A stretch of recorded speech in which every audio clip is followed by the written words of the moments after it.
No, I'm not the lead singer of Escape the Fate from 2009, though I do look like him at this point in my hair growth cycle. It's me, Charlie, the ace reporter on all things video games. I debated making this video for the last couple days, and I just decided fuck it, I kinda do want to talk about it. I'm not a massive gamer anymore. I don't sit down and pump the dick into games like I used to. Now don't get me wrong, don't misconstrue my words. I definitely do still get down dirty like a fucking grease goblin sometimes, snorting Dorito dust and injecting G Fuel in the veins, getting after some fat grinds in certain games, but it's not quite to the level that it used to be at for me. That being said, I still keep up with almost everything video game related. I'm still very passionate about the industry and the craft. I mean, I still have video game themed wet dreams and shit like that. Like, none of that changes. But what I want to talk about today is the internet demands video games always have a deep meaning or be politically charged and motivated, be socially conscious and socially aware of everything that's going on, and I think that's really detrimental to video games as a whole. It's no longer enough for a video game to just be fun. In fact, I'd argue to the internet, fun is secondary to the meaning and the political message behind the game, and I think that sucks some fat, filthy butthole. That makes every game uninteresting to me. I think politics is very unenjoyable as a topic. I don't get political. I never get political. I think it's a very boring world. There's no entertainment to be had. It does nothing but isolate people, lead to arguments. It's not fun. Politics is never something fun. And video games, at their core, were always meant to be a fun escape from reality, a fun time investment, just fun in general. And now, making every game so politically motivated, it makes it not fun. And the internet makes it even deeper than that, where if you don't like a certain game, it somehow gives people the impression that you're some politically charged loser, or you're not a politically charged loser, and thus you're a loser for not enjoying the politics in the video game. You not liking a game now is an indication of what side of the spectrum you're on politically. That's so fucking pathetic.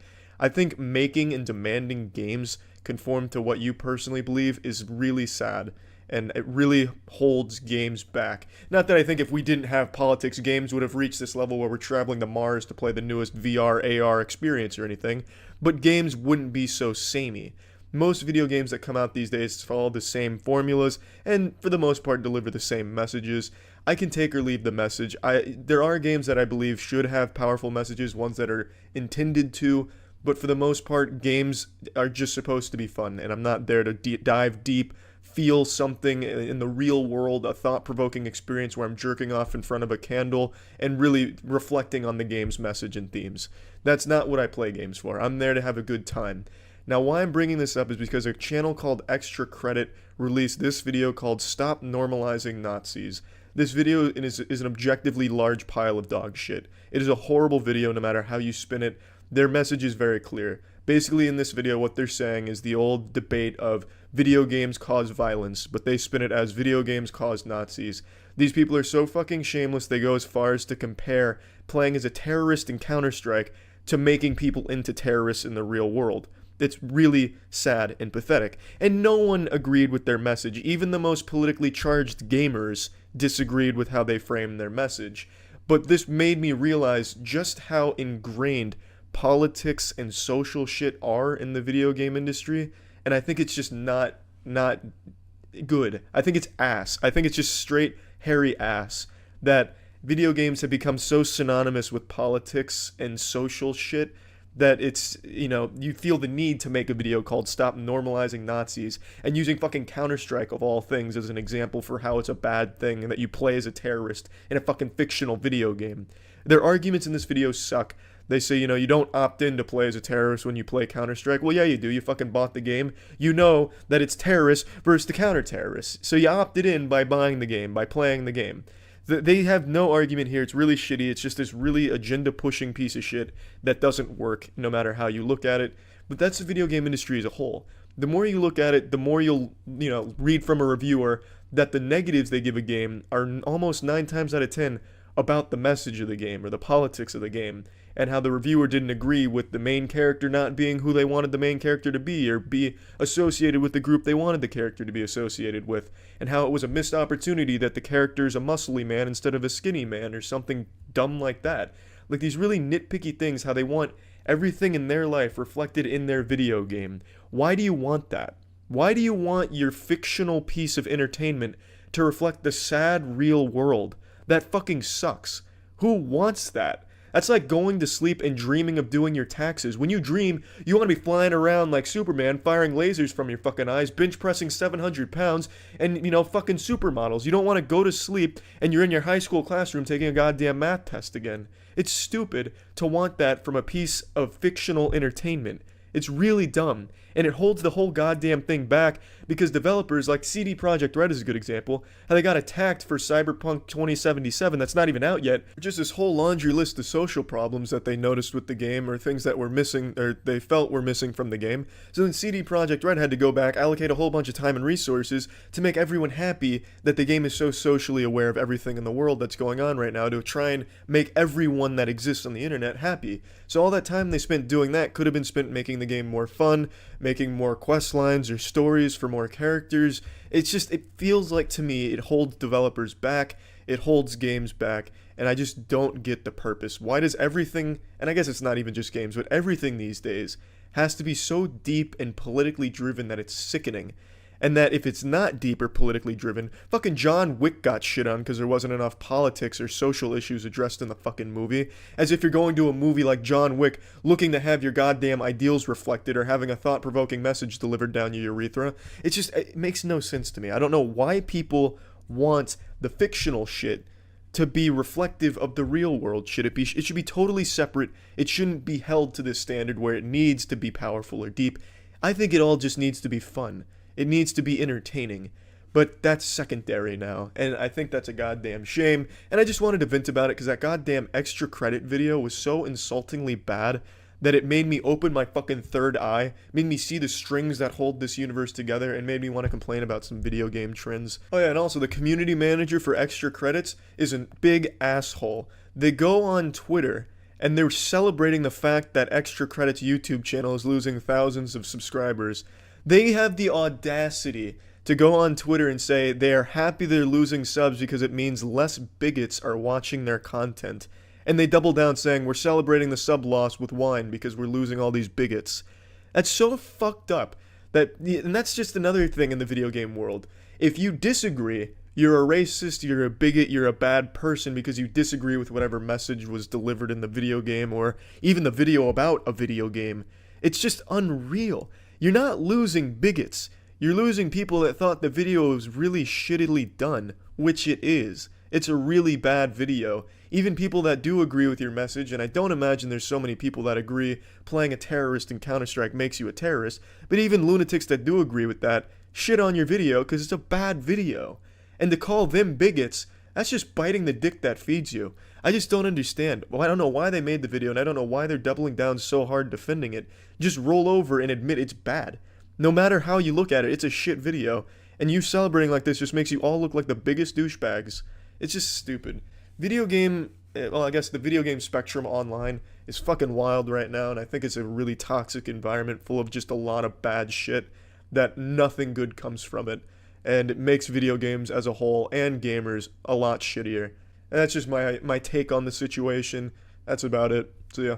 There's a new body cam that just dropped today that's got a lot of people talking because it features an extremely big Minecraft YouTuber named Popular MMOs. Hey, wake up, man. I don't got all day for you. Wake up. Wake your ass up. Weed and a ton of fireball. Homie is messed up. Just put your arms like you're praying. Look on what? Like you're praying. Yeah, this like palm stuff. No, I'm about to get chased! You won't believe who it is, Sarge. It's YouTube boy. It's really sad to see someone spiral like this. Yeah, it was a really bad call to try and run away from the cops, especially in the condition he was in. He was way too fucking hammered. He was in a different dimension. He had left the corporeal realm. So when he tried to run away, it was in slow motion. He was looking like a claymation out there at 5 frames per second. So not the best call there for sure. One thing I found really weird about this, and you see it a bit at the end of the Sizzler reel where the officer goes, "It's YouTube boy," sounding like the owl from the How Many Licks Does It Take to Get to the Center of a Tootsie Pop commercial, is that these officers seem to fucking hate the idea of YouTube as a career. Like, it's not something Popular MMOs himself brought up where he was like, dusting his shoulder off. "Yeah, I'm a YouTuber. You can let me go now. Yeah, I'm a big deal." Squeezing on his own nipples or anything.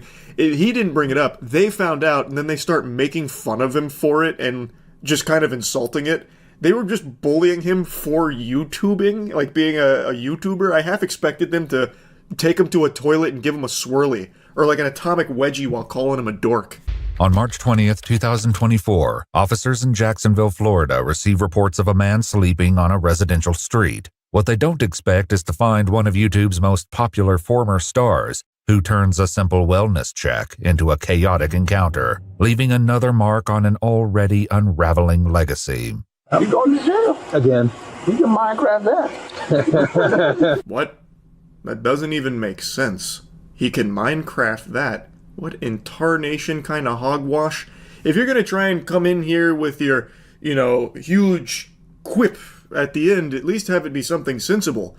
We're Ender dragging his ass to the slammer, or something like that. Better than this garbage, because this was nothing. This was literally... Hi there. I just came home from picking my sister up at the airport, and there's a man kind of laying in the road. Any drink or drugs, weapons involved that you know of? I do not know. Do you think he's trying to harm himself? I think he might be dead, or I don't know. An officer arrives to find a man lying on the pavement beneath a streetlight, dressed only in shorts and a t-shirt despite the chilly 45-degree weather. So 911 received this call from a concerned citizen expressing that they thought this person might be dead. I half expected them to roll up and encounter a Peter Griffin death pose, but that was not the case. He looks like he was sleeping peaceful as fuck. He is sleeping like an angel right now. He looks comfortable.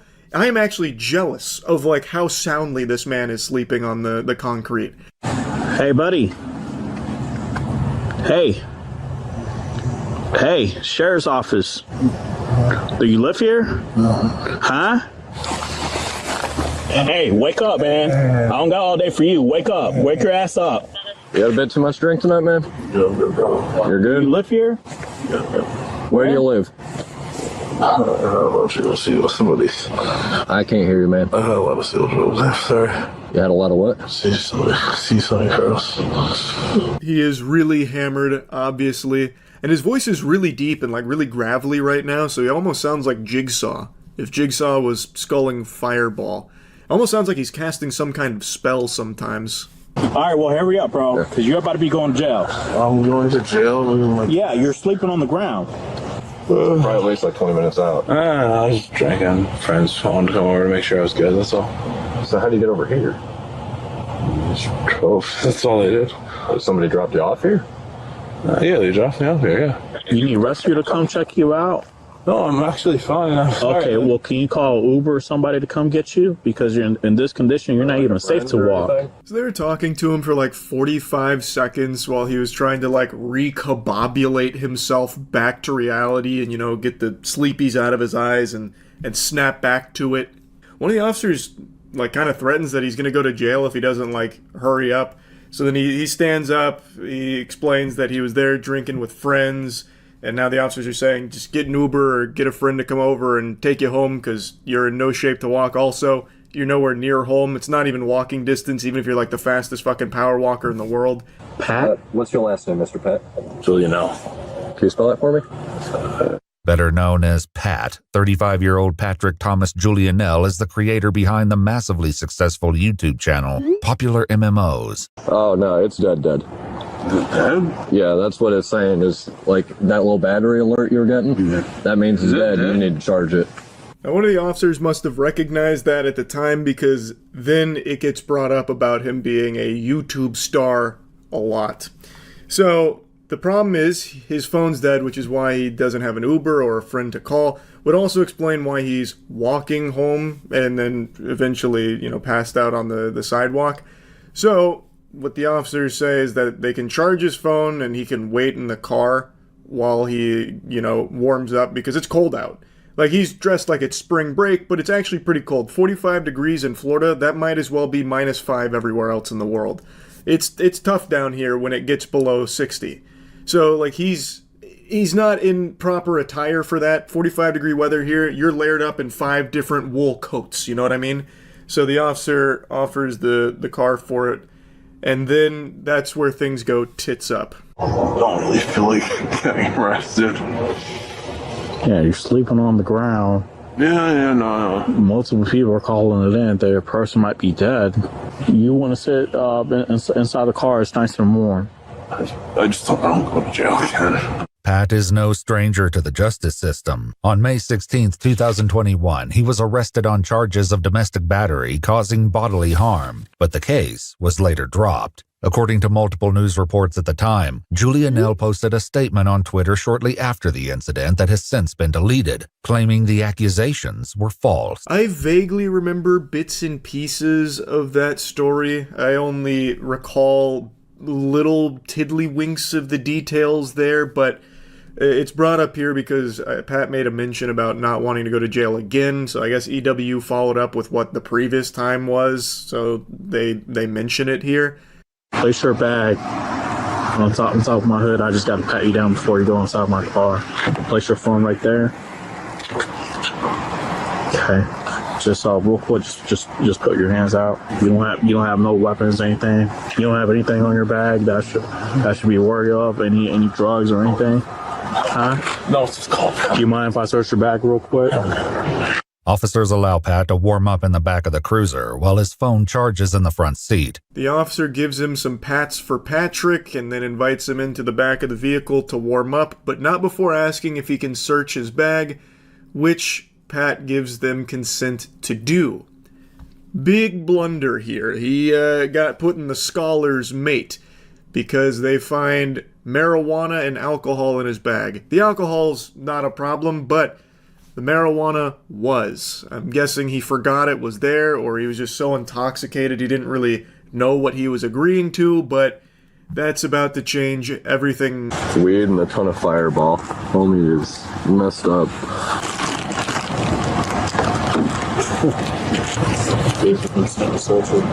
That's why I asked. I knew. knew. He spelled his own last name wrong. What's his name? Yeah, so they checked his inventory here. They found substances they weren't super happy to find, or maybe they were happy to find. He seems to be like celebrating it. And then one of the officers mentions he spelled his own last name wrong, which he's extremely fucked up. It's not super surprising. It's just really sad. This is a guy who has a history of struggling with substance abuse, as I understand it. I'm not super familiar with popular MMOs. As most of you know, I'm not the biggest Minecraft enthusiast. Like, I understand why it's like the most popular game ever. I just never got into it to that level. But from what I understand, he does have a history of struggling with this addiction. And now that the officers have found the marijuana on his person, they are going to be taking him into custody. But not before one of the officers wants to make sure that this is the YouTuber he thinks it is. The other confirms his suspicions that Pat is indeed the well-known YouTube star. Hey, quick question for you. Did you used to play Xbox or anything like that? Not Xbox. I never played Xbox. You didn't have like a YouTube channel? YouTube, yeah, but not Xbox. What was the YouTube channel about? Video games. What type of video games? Minecraft. Minecraft? Oh, okay. All right, thank you. Minecraft YouTubing. Yep, that's an additional charge, buddy. It was just going to be drugs, but now we got to charge you with cringe as well. Now that the cat's out of the bag, they start calling him YouTube Boy quite a few times.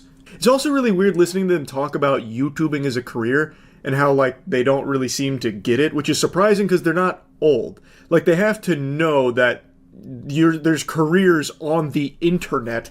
It's not like this mystical, mythological beast anymore, this World Wide Web thing. That's YouTube Boy off Commissioner Drive. Just checked out the bag there. Yes. I mean, there's nothing to that. So, Alright, turn around real quick. yeah. Just put your arms like you're praying. Look on what? Like you're praying. Yeah, just like palms touching. We're not doing this. Kill 261 fighting one. Kill 261 fighting one. Stop resisting. Stop resisting. So they decide to arrest him for the possession of marijuana, and as they're going to put him in cuffs, he tries to break away. It doesn't go very far, but you can hear him say something that's just extremely sad, where he says he's tired of it all. before they bring him to the ground. They also said that he was resisting with violence, claiming that he kicked them. I didn't really see that in the body cam because it looks like they kind of potato sacked him immediately. It's not like he got very far and he was already really unsteady on his feet, but that is part of this. I can't confirm or deny if there were any kicks being thrown. All I know is that the trying to run away was a terrible idea. Like, even if he was in, prime shape right now, not super fucked up, even if he had all the makings of a varsity athlete, he was still not going to get far there. They had already had his arms behind his back. Unless he had like an interpearl to throw to get out of there, I think his goose was cooked on that plan. He's big on, well, used to be big on YouTube. Playing Minecraft. And my party would do But he made a lot of money. What did he do here? Say a friend dropped him off. He But it doesn't likes make to party sense. with strippers. So he's like currently big in Minecraft now? No, he died off about a year and a half ago. He made, Millions. I looked him up on YouTube before. You won't believe who it is, Sarge. Who is it? It's YouTube boy. I just find that so strange because it's not like this is some kind of like oddball career. It's like the number one thing kids want to be these days is like a YouTuber and shit. Like, there's no way they could be that in the dark on it, where they're acting like it's such a foreign concept of making money online, playing video games. Now they're calling him YouTube boy, like some kind of wacky, zany alien creature. I don't know, just very surprising to me. Because this is just like, it's Florida. They're not in like podunk middle of nowhere where they don't have internet access or something. I don't know, I just found that behavior very surprising, I suppose. He's the one who ran through the gate again. Yeah. The Jaguar game. The Jag game. In 2022, Pat and 2 others were arrested after one of them ran onto the field during a Jacksonville Jaguars football game. He received a withhold of adjudication and a sentence of 2 days in jail with 2 days credit for time served. That I never heard of. That is an interesting plan. I have to imagine alcohol was involved with that decision making as well. Yikes. you got resisting. Yeah. You're going to jail. Again. You can Minecraft that. 35-year-old Pat Thomas Julianell was formally charged with resisting an officer with violence, as well as possession of marijuana under 20 grams. In 2024, he was declared indigent, meaning a determination was made that he couldn't afford a private attorney, and he was appointed a public defender. This part actually shocked me. Like a child watching the Pokemon movie for the first time when Ash gets turned to stone, I had my jaw on the floor here. That he would be declared indigent and unable to afford a private attorney. He did undoubtedly make millions of dollars from his career on YouTube. That is a fact. Making Minecraft content being the size he was, he definitely did make millions. To have no money left to afford an attorney is mind-boggling. That's just tragic. And I know that happens a lot where a superstar pisses away all their money in a very short amount of time, but that is an unbelievable amount of money to somehow not have access to at all anymore. It's just all gone. All just dried up. Holy shit. He initially entered a plea of not guilty, but later accepted a plea deal on November 20th, 2024, to the Police Memorial Fund, and write an apology to the officer he assaulted. However, on January 8th, 2025, he was found to have violated his probation due to substance-related issues after failing a drug test on December 20th, 2024. Pat claimed he was given a pill at a party several days earlier and didn't realize what was in it. After the plea deal, he had some of the charges dropped and had some stipulations and probation, which he did subsequently violate after he claims he got served a pill at a party and didn't know what was in it. So it's not like things have been looking up for him. It's not like he's, getting the help he needs. He is still very much struggling with it. And even to this day, it seems, is still having problems with the law and having problems with drugs and alcohol. This violation led to a warrant for his arrest issued on January 10, 2025. On February 2, 2025, police responded to Pat's home address in reference to a mentally ill person, where he then was arrested for the active warrant. His probation was subsequently modified to include GPS monitoring and completion of an inpatient treatment program. On May 12, 2025, a warrant was issued for his arrest due to a second violation of probation, when he submitted a urine sample which tested positive for marijuana and alcohol. Yeah, so it is still an ongoing issue, a huge battle he's still engaged in here. It needs professional help for sure, because it's ruining his life. His life has been circling the drain, it seems, and it's fucking rough to see. But anyway, I saw this body cam today and just wanted to talk about it a bit. That's really it. So, yeah. I've recently been getting big into the UFC again. I'd always watched the big fights, and when I was in high school, I watched a lot more of it, especially GSP and Machida bouts. Lyoto Machida is my favorite fighter ever, but post-high school, I stopped watching as much and only tuned in to the big fights, and that's the way it's been for like the last 12, 15 years maybe, until recently. I've been getting more and more into the UFC, and as such, I've started hating Dana White more and more. I feel like as you pay more attention to this sport, you unfortunately have to pay more attention to this fucking fungus. Now, the obvious that everyone talks about is how he refuses to pay his fighters appropriate wages. And I'm not even here to really dive into this can of worms here. I'll briefly mention it, though, that it is sickening how underpaid the athletes are in the UFC. The only ones making like real money are like the actual superstars, but like their starter contracts of the 12-12, 12 the show, 12 if you win, that should be criminal. Dana White should be in handcuffs right now for that kind of shit. It's fucking disgusting how underpaid UFC athletes are if they're not champions. And it's something Sean O'Malley mentioned as well, though Sean O'Malley seems perfectly content being financially cucked by Dana White because he often defends it. But Sean O'Malley was talking about the money he made as a champion being significantly different from the money he makes not being a champion, which I think most people would expect. But the difference is absurd. I think a lot of you have probably heard that UFC fighters, when they're starting out, have to still have a part-time job elsewhere. They can't do the UFC full-time. It's not until you are literally like a top 5 cream of the crop level athlete in the UFC that you can actually make livable money there, it seems. And the bonuses that they introduced are kind of just a band-aid for the problem of Dana White being too cheap to actually pay his athletes.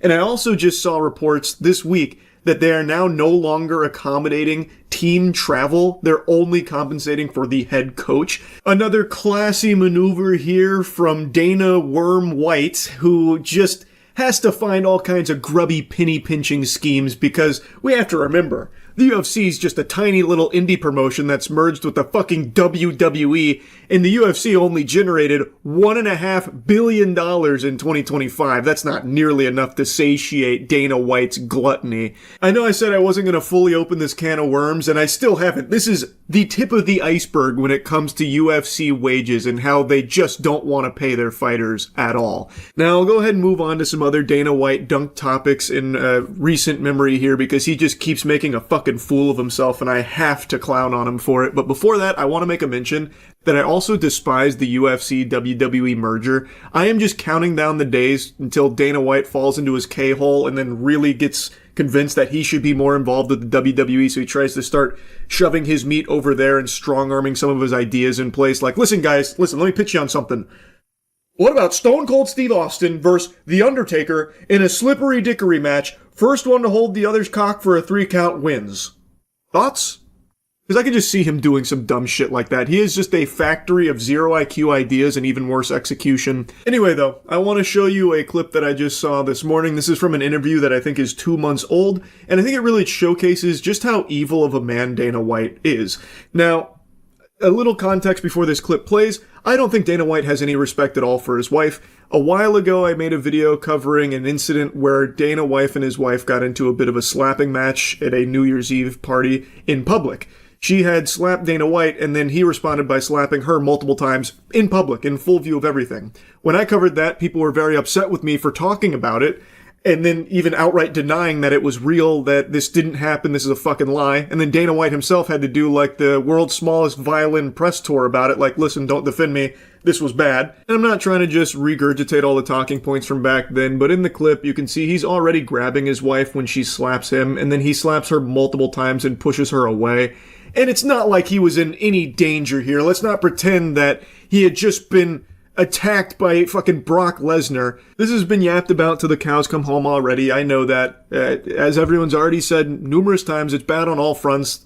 The slap from his wife is no good, and then the retaliation from him to slap her multiple times, also very not good. The reason why I'm bringing this up again is because after what we've seen him do publicly, like in that instance, and now what he's also now just said publicly about what he made his wife do in regards to the birth of his child to compensate his schedule, it just really feels like the most loveless, miserable marriage imaginable. It just seems fucking terrible. My son Aiden, when she was pregnant with him, the due date was the Chuck Liddell fight. Oh, Lord. And I said to the doctor, this ain't going to work. This doesn't work for me. Man, I don't know where this medical field medicine is at, but so we scheduled a C-section to take him early. Oh, really? Yeah. So was she gonna go natural?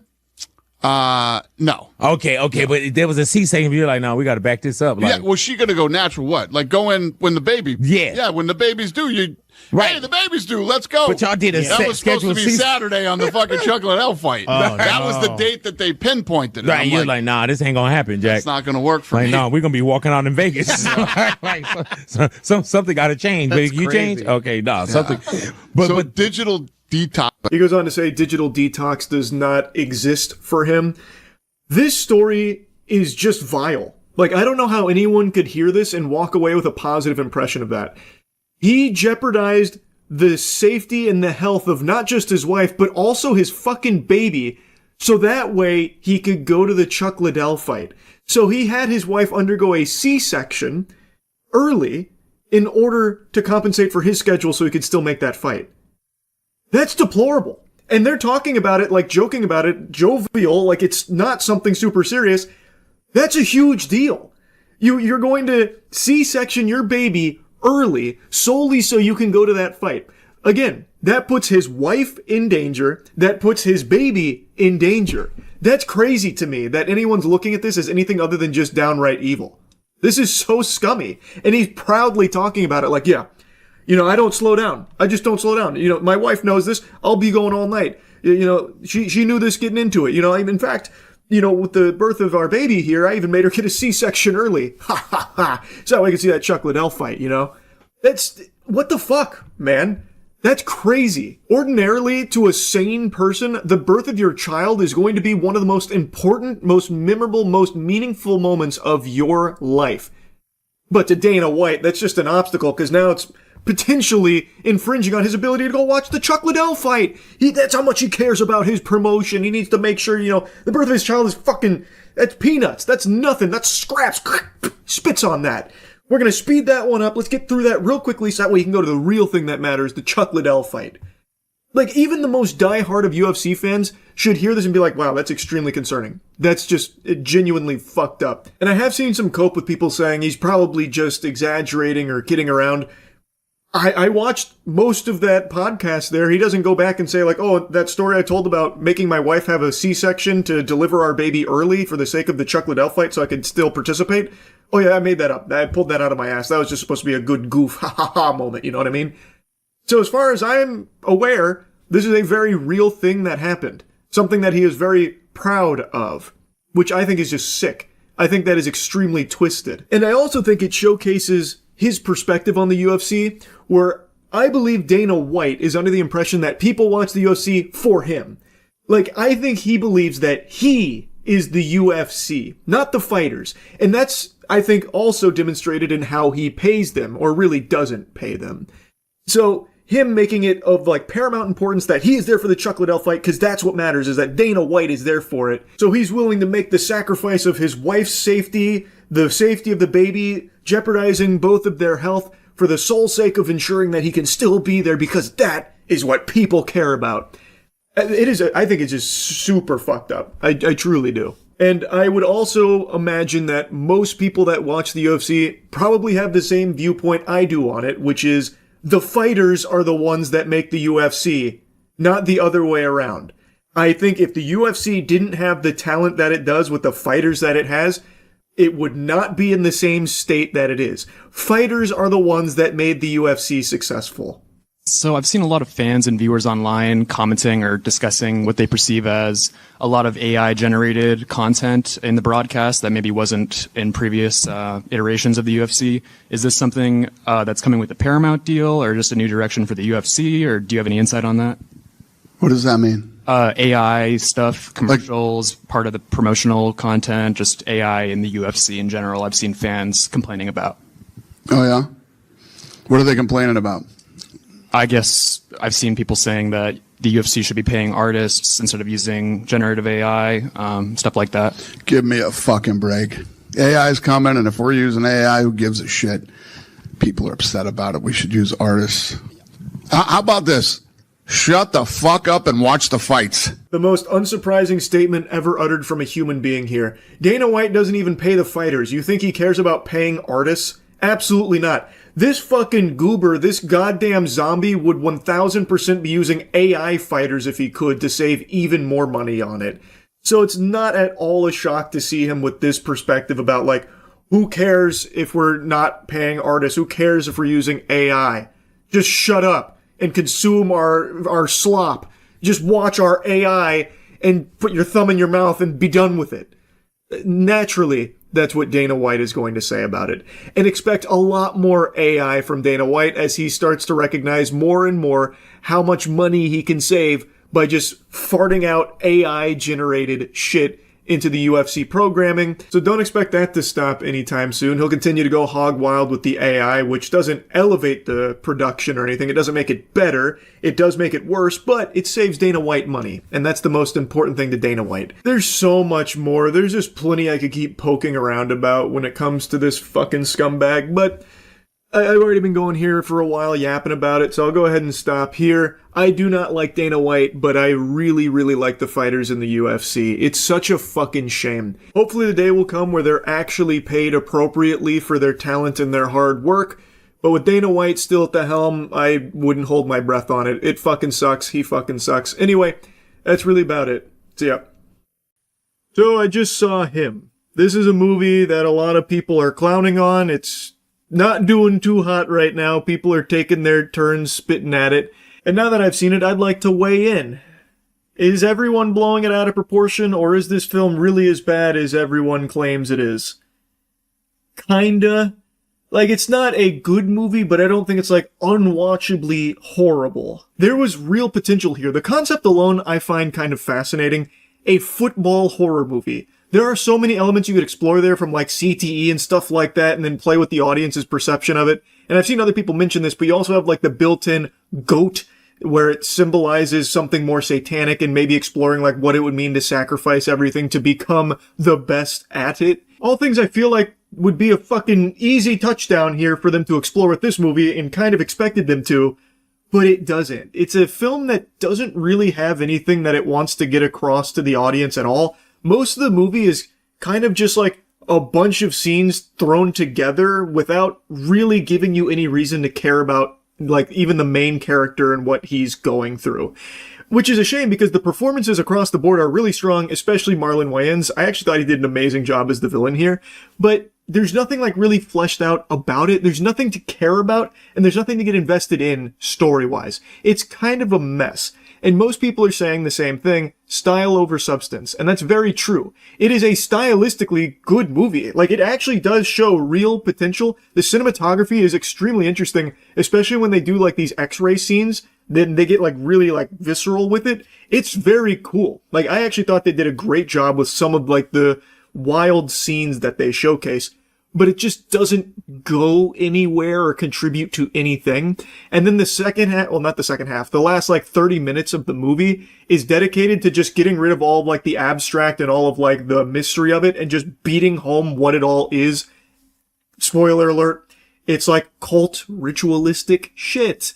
That kind of thing. And then it all of a sudden, all at once, just becomes like a normal Hollywood slop buffet, where it even ends with Cameron Cade, he's the main character, going on a killing spree, taking down all the bad cult members with a sword and an axe, like chopping their head off and disemboweling them.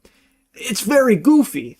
And it like completely betrays everything else the movie like seemed to want to be, like very artsy and very interesting, like aesthetically.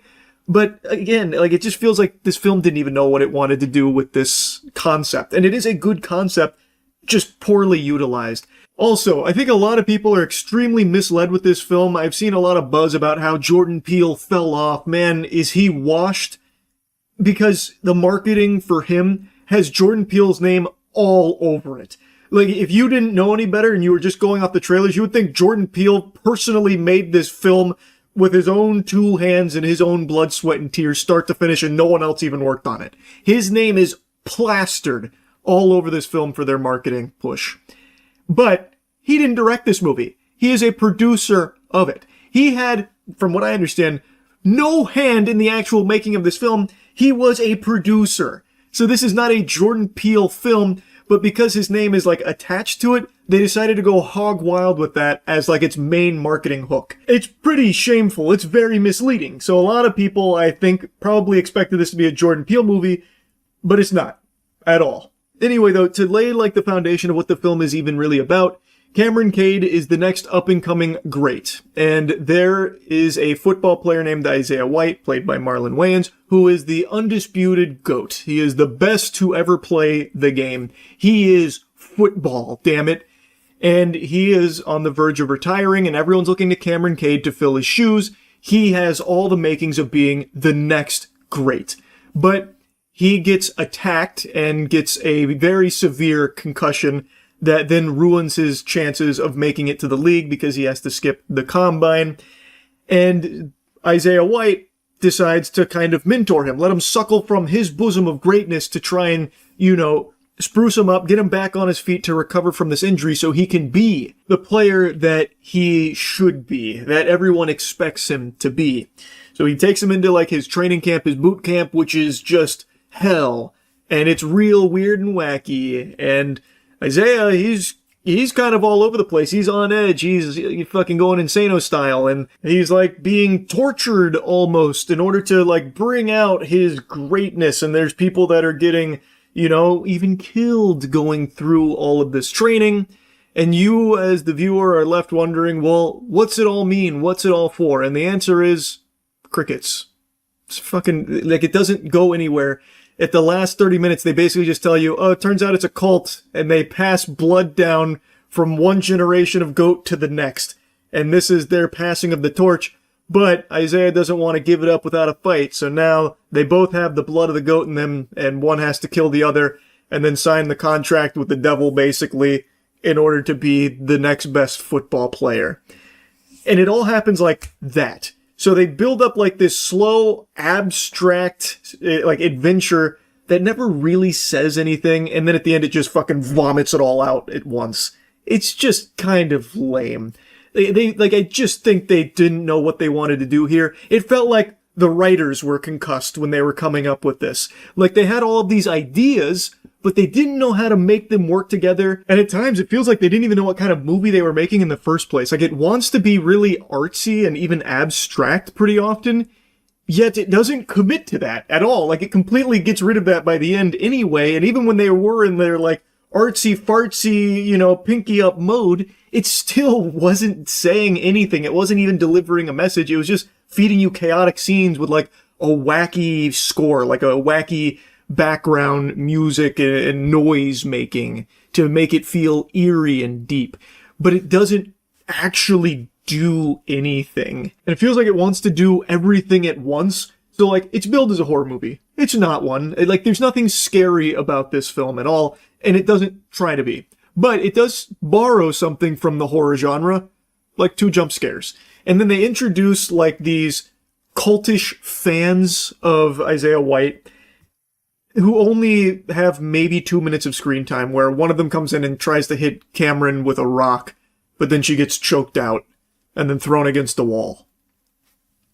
Again, the idea would probably be to play off of, like, how, sports fans will sometimes worship their favorite player. And, like, there's potential there to explore in a film, but this is not the one that does it. It doesn't even, like, begin to. It just takes, like, the general idea of it and shows you, like, a brief snippet without ever, like, diving into it or giving any kind of, like, actual commentary on it or a resolution to it. It's just, it doesn't really feel like it knows what it wanted to do with this concept. Really, the worst part about my experience with him was the meal I ate going into it. I was really hungry beforehand and I had a little time to kill, so I got a tuna sandwich and mac and cheese. A diabolical combination that made an unholy concoction in my gut that had me struggling with bubble guts throughout the entire film. And I will admit, a traitorous fart or two may have escaped my cheeks, but it seems like this movie's kind of flopping. There weren't a whole ton of people in that theater, so the auditorium wasn't exactly, hitting the PU who did that or anything. It kind of just, got to dissipate without disrupting many people's, viewing of him. Please, let us take a moment of silence for the YouTubers that now post on TikTok. Thank you. It's like a fucking ASPCA commercial. It's weird, everyone on YouTube collectively took fat shits on Musical.ly, but now with TikTok, wait a second, can call that home. Everyone's going to TikTok. No disrespect for any YouTubers, anyone that does post on TikTok, it's just not my cup of cum. I'm not a huge fan of it. I think it's probably the second most humorless place on the planet, second only to Reddit, and it's just a barren wasteland of fun. Going through your parents' divorce is more fun than going through TikTok, at least in my opinion. I think it's all bad on there. And to showcase that, I'm going to show you some of the most popular trends going on right now that I was able to find, so let's dive right in.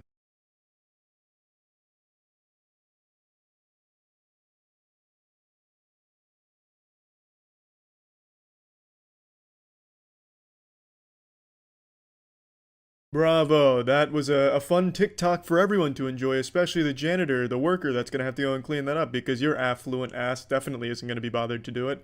That really kind of sums up the comedy on TikTok. This will be hilarious, just pouring this liquid into the glass until it overflows and gets on the floor and makes someone else clean it up. Yeehaw, baby, rebellious 9-year-olds for the win, except I'm 24 years old and I have a kid and I'm really trying my best to be famous on the internet. Better do this challenge on TikTok. So you'll never guess the name of this one. It's called the Spill the Drink Challenge, and there's music that plays, but I can't play it because it's a copyrighted song, but it says, hose, and that's while they're pouring it the whole time, and it's drawn out. The shit is genius, a fucking masterpiece. A beautiful challenge, just doing it right there in the middle of McDonald's, making sure to get everyone in the crowd involved, getting water or Sprite on everyone, which is exactly what you want when you're just going about your day, trying to get some cheap-ass food. Yep, that's what I want, to feel like my feet are getting pissed on. Great stuff.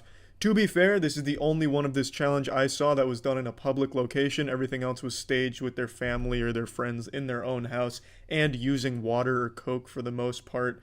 So this was just a real pioneer who decided to take it to the next level and do it in public and make everyone uncomfortable and be a public nuisance for the internet clout.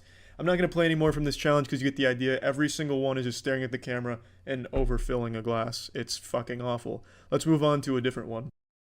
You're so bad. And baby, I want you so bad, yeah. You're so bad, yeah. And baby, I want you so bad. You're so bad. And baby, I want you so bad, yeah. You're so bad, yeah. And baby, I want you so bad. I should have warned you to come in here with a change of panties, because we're all getting wet with this challenge. This is the You So Bad, I Want You So Bad challenge. And I'd be lying if I said I didn't put butterflies in my nutsack. Man, what a confidence booster. It's like, damn, all these dudes looking at me like this, saying they want me, like I'm so bad, and they want me bad. Like, god damn. You're so bad. And baby, I want you so bad, yeah. You're so bad, yeah. And baby, I want you so bad. Yeah, there's no doubt about it, those are children. Those are kids. I feel like even having watched this clip in the middle of a compilation puts me on a list. I also don't really know when Bass Pro Shop became like acceptable fashion. When I was growing up, the only time you'd ever see anyone in Bass Pro Shop gear is if they were kissing their sister and 40 years old with a beer belly. I can't imagine kids now are wearing Bass Pro Shop merch, but hats off to Bass Pro Shop for breaking into a younger demographic. You're so bad. And baby, I want you so bad, yeah. You're so bad, yeah. And baby, I want you so bad. There's no greater mystery in this world than the one that you see before you. How do you get more than one person to be in your shitty TikTok? How does no one along the way say, hey guys, this sucks. Why are we doing this? This is embarrassing. Why is there no sense of shame when it comes to TikToks? I'm always surprised when there's more than one person in a TikTok. I get why one delusional person might think it's a good idea, fucking biting on their lip and lip syncing and shit. I get that. But when you bring in like 3 other people, how does not one of them say, this is dumb? This sucks shithole. But hats off to them. You got 3 dudes gathered around with their red Solo cup trying to give the illusion that they're drinking alcohol, but they're clearly under 21, clearly under 18, so they're most likely just in there with fruit punch or root beer. And then you have one dude dance around the back. I mean, even scripting that and telling your friends what you're going to do, how does no one just say, no thank you, this is embarrassing? But whatever, group TikTok effort, very popular, hats off to them, they're having fun. I feel like such a fucking boomer shitting on new generation entertainment, but I just don't get it. I don't know who's scrolling through TikTok, stops on this one, gets a big old smile on their face and leaves it a heart. Like, there's no joke there. I hate when the joke is the song or like a goofy dance. I hate that. I fucking hate it. That is my least favorite form of comedy. Big on Instagram, big on TikTok, was big on Musical.ly, which is TikTok. Just not for me. We'll move on from this challenge, though, and go to another doozy. Another real banger of a challenge. On TikTok to look at girls, but I have to wonder who goes on TikTok to look at girls. What the fuck is the point of that when the internet exists? There's millions and millions of girls on the internet doing all kinds of crazy shit. You can find pretty much anything to suit your degenerate taste. Brazilian fart porn if you're into that. You can watch a girl put Fruit Loops into her gaping asshole while another girl puts a spoon in there and eats them out. You can watch a girl putt golf balls into another girl's gaping asshole. There is anything. The sky is the limit. Why go on TikTok? Why roll those dice? Those girls could be 14 years old, you fucking weirdos. It just makes no sense. I don't know who's going on TikTok to look at girls. I thought TikTok was supposed to be for like humor and shit, but it's clearly not because there is no humor. It's fucking awful. Let's keep going. Catbug! I need a bath. Yeah? Some yogurt. Yeah? And a place to go.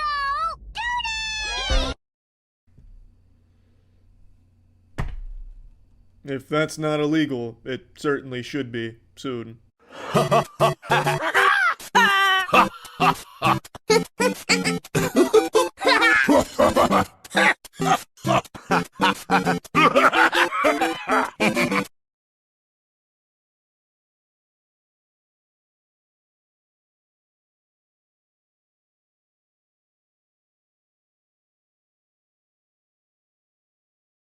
Well, I think this has been enough to make my point. There is nothing good on TikTok at all, unless you're like a predator, maybe. I just don't get it.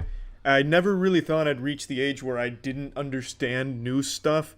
Like, growing up, I was always like, yeah, that doesn't make any sense. That'll never happen. I'll always be with the times and understanding everything and being able to partake in technology and shit. But now, I totally fucking see it. I get why boomers don't understand how to use a fucking cell phone. I get it. I am finally at a point where I just don't understand something that younger people like. It's a fucking sad feeling. Getting old. And it's gonna happen to you too if you're young and watching this. Don't think that it's only boomers. It's gonna be you too, you fucking loser. You're also going to get to the point where you're like, oh my god, what is the younger generation doing? This makes no sense to me. It's gonna happen. I definitely see it just being a natural order of things now. I get it. And it sucks. Also, TikTok fucking sucks. It's not me. It's not boomers that are the problem. It's the younger generation with shit taste. TikTok sucks. It's bad. That's it. See ya. I'm sure each and every one of you has your own personal experience with AI ads being shoved down your throat on YouTube. You can't escape them anymore. It's like air at this point. You're going to be breathing it in. No matter where you go on YouTube, you are bound to find AI ads selling you a phony baloney product that's just a bunch of horseradish. And a couple months ago, Matt and I bought the dog one, which was a viral AI ad everyone was getting served, where it was trying to sell you this lifelike dog that's the perfect companion using technology our world has never seen before. And then what you actually get when you buy it is basically what you get at a mall kiosk for the little dog that moves around going, and that's it. And this is all very fraudulent advertising, obviously, but they've been getting away with it for a long time. And it's showing no signs of slowing down. So recently, Matt and I have just been buying every product we see through AI ads, and 3 of them came in, so I wanted to show you what you actually get here. But please, for the love of all that is holy on this beautiful planet of ours, do not buy anything that uses AI in its advertising. It is pretty much 100% of the time a scam. I cannot believe that this is allowed to go so unchecked on YouTube. It's fucking crazy. AI products. We're looking at them again. The AI ads are everywhere. We checked the dog one once. Yep. Now we've got 4 more new ones. And we thought, why do 1 when you can do 4? And it's taken this long for all of it to ship. We had 5. 1 went to the wrong address. I contacted customer support 5 times. They never answered. There is no customer support for these companies, I bet. Well, my favorite is they all show up. I've been throwing away the packaging. I shouldn't have, but they all come from, just like the dog.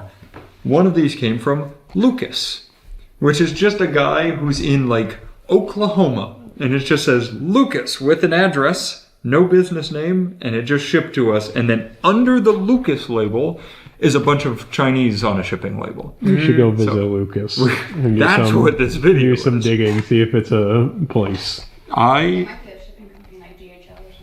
But why, like, it would use a name. You know, I forget, we got to watch the dog video, but that one came from, like, Brittany in Los Angeles. Yeah. Yeah, it feels like they just, like, find someone online and they're like, will you ship this out for us? It is funny, though, the address that one of them went to now, God, what did they get? Because you open these sites, and Charlie will put it here. When you open the sites, it's like, you could buy 1 for $45, or you could buy 14 for $55. So I tend to go for the extra because you want the extra. Yeah, we need the quantity. Also, I've been doing my best to screen grab the videos. Here's the original one of the first product I'm going to give you. It's called the Koala. Yes, I knew it'd be the koala. I've seen this one. Why don't I have sound? How do I add sound? You didn't pay for it, that's extra. You didn't record it with sound. Alright, I've got another one. Thing helped me more than my last therapy session. It's called the Koala, a lifelike plush toy designed and powered by AI. It makes you feel loved, supported, and helps during tough times. The Koala uses AI-powered motion sensors that gently react to your touch, so when you cuddle it, it actually cuddles back. It's the kind of gift your girlfriend would love you for, and your little ones wouldn't stop hugging. The brand is so confident you'll fall in love with the Koala. They'll refund 100% of your money if you don't. So click shop now and thank me later. Now, the other one you pulled up is the one I saw. That's the one where they just actually have an AI koala. Right? Oh, yeah, it's straight up like, we don't need sound for that, but it's like, let's see. One of the ads for these I saw, it's just straight up. So this it was is just a real koala site. that they AI'd there. Right. Yeah. And I guarantee it says 100% money back guarantee. There's no one there. You can't get your money back. It's just a scam. Let me show you the koala. It's bigger than I thought. That's probably because when you go to the site, I bet there was like jumbo size, and they get me every time. Boom. Whoa! It's just like in the ad. That cuddles me back. That cuddles me back. Incredible. Wow. That one's been sitting in my office for a little bit. Alright, how do we breathe life into it? Here. Oh, that's really good. That worked really well, yeah. Oh, yeah. Expanding at great speed. Yeah, it's much bigger than the one that she had crawling around on her. So, my initial assessment when it came out is I don't think there's electronics in this. What does it smell like? Like a mall. It does smell like a mall, like Build-A-Bear. Yeah. There's no electronics. The only place I thought they could put them is the nose. Sounds pretty hollow. Also, there's no claws like in the video. Also, how the fuck is it going to move? There's no, you don't get it. You have to cuddle it, Matt. It cuddles Oh yeah, back. cuddle it. No, cuddle back. Just fucking strangle. Oh. Is it working? Oh, you have to wait for it to finish inflating. Alright, No. yeah. Here, maybe you try. I don't see it moving. No, I'm not feeling a lot. I don't understand. This was on YouTube. I bought this from a YouTube ad. I'm impressed that you even get something, though. I am to be too. honest. I like, agree. That's what we said last the time fact too. that I'm you surprised even something get something that is a koala, period, I think is kind of funny. Like they could just send you literally nothing. I don't really get the purpose of this. I don't either, because and the whole thing, the purpose is a scam, because I promise I reach out, say, hey, this isn't AI powered. Yeah, they're not, nobody's going to answer the same way they wouldn't change shipping address for me. So Does them sending you something marginally close protect them legally? No shot, No, right? Because what otherwise, protects them legally is they're out of China, so who the fuck's gonna otherwise, sue them? why even send something? I don't know. That's what I don't get either. That's such a good question. Because there's no way this would legally protect you, because it's literally just not what's advertised. Right, Like, yeah. you bought something from me, like I'm saying, this is my AI-powered toothbrush. Right. And I send you just a manual toothbrush. It doesn't protect me. You can still be like, that's not False what I market. ordered. That is not what I spent $40 on. I wonder if the fact doesn't help me. that it takes so long for shipping and stuff, and they are like, oh, it's on its way, and it does take 6 weeks before it gets to you. I don't know what shipping route even does that. But I wonder if within that time, it's essentially, okay, it's up, we're shipping products, because they are. More people buy in that time, so it buys them time before they have to spin up the next scam product. But I guess But you could also create just say an empty box with the shipping. You could also say it's in transit, and yeah. then it just never shows up. Yeah. I just wonder if they take steps to try to go that. You are right. Just why? Yeah, it doesn't make At sense. the like, it is just money off of their bottom line, to be honest. Right. Just send an empty box if you're going to go to that point. Yeah. But yeah, once again, how are you going to sue them? Well, how much did you pay for that? $50. This was $50? Actually, this one might have been more because it's mega. See, they don't care. They just have a look. They don't give a fuck. They're a fucking stuffed animal warehouse, and they're like, we have too many koalas. Ship that out with some AI, mark up the price, and now they don't have koalas anymore. They sell this on Walmart. This? Walmart has this listed. Yes. For how Koali much? Emotional Healing on Demand, Koali Plushie AI powered. Theirs is $14.66. I promise you I paid somewhere between $50 and $80 for this. I guess you could legally argue what AI powered. Here, means. wait. And all of them, this has 4.8 out of 5 stars by 1,679 customers. It's always botted. Come on, show me the price here. And then you get here, and it's fast delivery, good product, 100% recommend. Oh, there's the dog. Oh, there's the dog, yeah. Dog was on sale from 80 to 30. This one doesn't have the price. They pull the sites down so quickly. Well, not so quickly. It takes like 4 weeks. But yeah, we don't even have to cut this open. There's no power. Yeah, I mean, you can see that there's not, and I feel I would have felt something by now. Yeah. But I didn't. And the fact that the ad starts with, this will be more helpful than your therapist appointment. Well, it just might be. Maybe you're supposed to scry in the nose. It's actually like a witchcraft thing. You know how you hear gaze? I get it. Yeah, is it working? Yeah, I don't need therapy anymore. Cancel your therapy appointment. I'm no longer a sociopath. This is good stuff. I mean, you do get something. $50 well spent. You get $50 well spent. You can. Should we just let it sit up here? Yeah, you can watch. Here, I'll prop it up with my. I can't prop it up with. Pixel will love it. Yeah, that's now a dog toy. So, you've seen the plushies. They're great, and you thought, let's move into clothing. Naturally.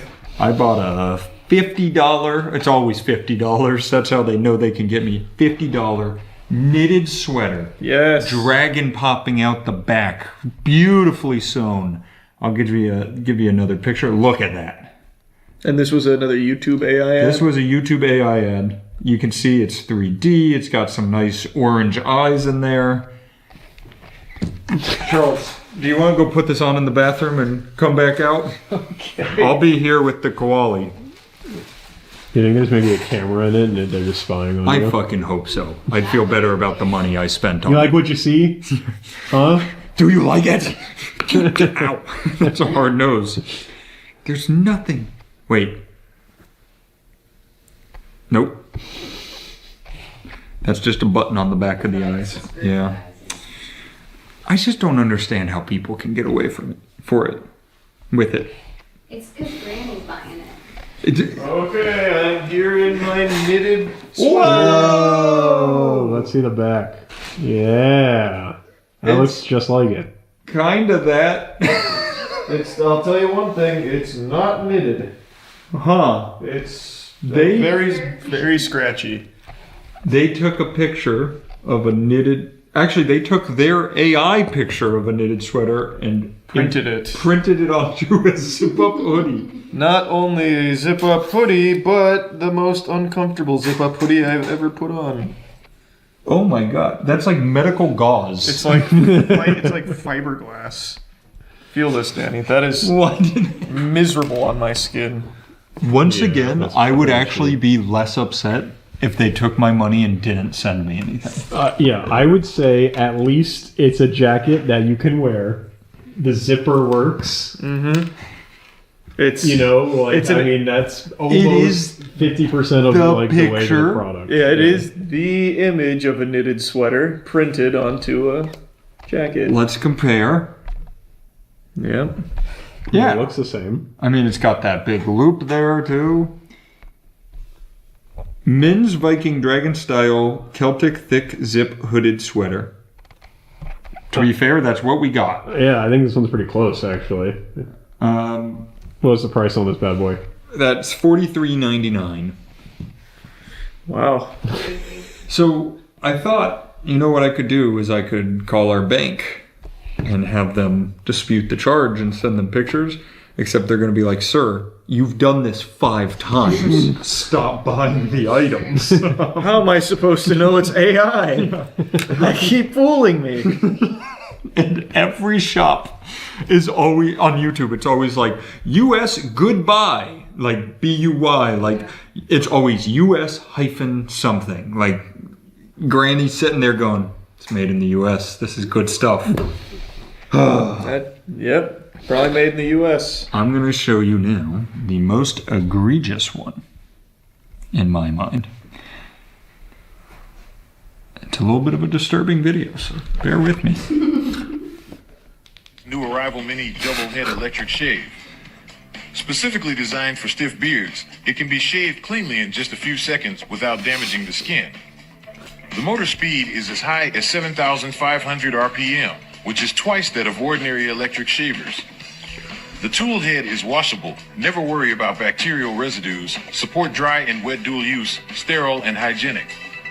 Alloy body and magnetic head will not rust after 10 years of use. It's a nice box. It can be used whole month on a single charge. You just say it can be used whole month. Single charge. Smooth shave anytime. Get yours today. That's pretty cool. Wait, you could see the name of the store there. The name of the store on this one is Sale Off 50%. That's the actual name of it.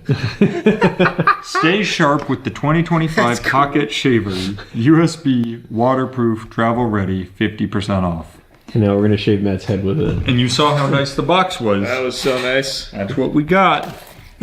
There it is. The mini shaver. Well, that's already a lot more effort than I thought. I agree. They marked which color I bought. Between blue, gray, and silvery. We got silvery. Silvery. Oh, let's see on the side. Portable shaving at any time. Ultra long endurance. High-speed motor. Large area graphic cutter net. And double ring cutter net faster removal of whiskers.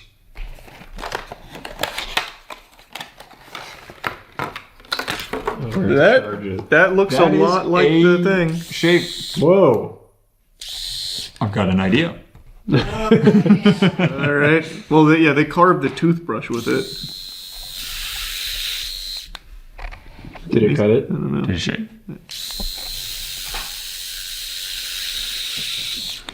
I think you would see. I'll take one for the team. See, yeah, just go on legs. Wait, let me get to a spot where I can see it.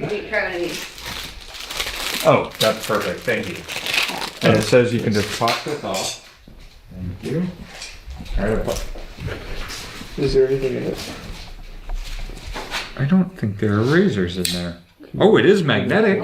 That's actually quite nice. That is magnetic. Very cool. That's big. Would you like to hold it? Here, you want to do the razor? Sure. I heard some cutting.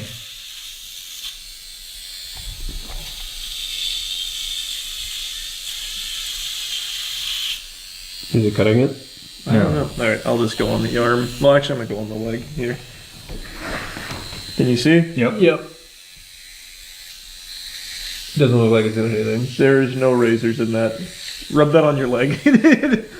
It's just blowing air. Wait, no! I'm seeing some. It's shaved! It's shaved! Wait, why didn't it shave? I think you have to go Yeah, both ways. You gotta push. Why? I don't know. Oh. Wow, it's shaved. You said this one was egregious. I can't believe it. It works. We've never gotten one that works before. What? We'll have a mini razor fight. Wow. Shave on hurt. Oh, circles. It's one of those. Here.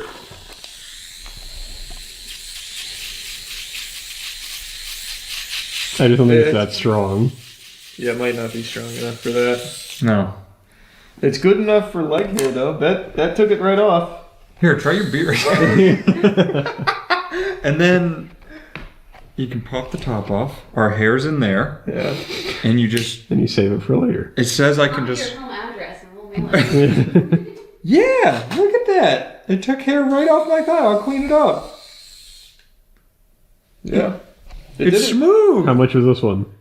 I think this was the cheapest one. This was like $20. This is just a product. Yeah, this one worked. It's a product with an AI ad. That's definitely just an Alibaba thing, though. It's gotta be, yeah. Yeah, they didn't make it. USB charger. I mean, it's pretty crappy. Maybe it'll last 10 years like that.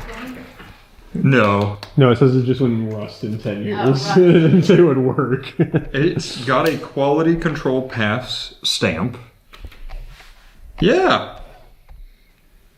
That's pretty cool. I bet you could find this right now on Alibaba. And buy 1,000 of them for $20. Yeah. So I don't think we need to do the other tests, like taking shaving cream off a balloon. I don't know what that proved.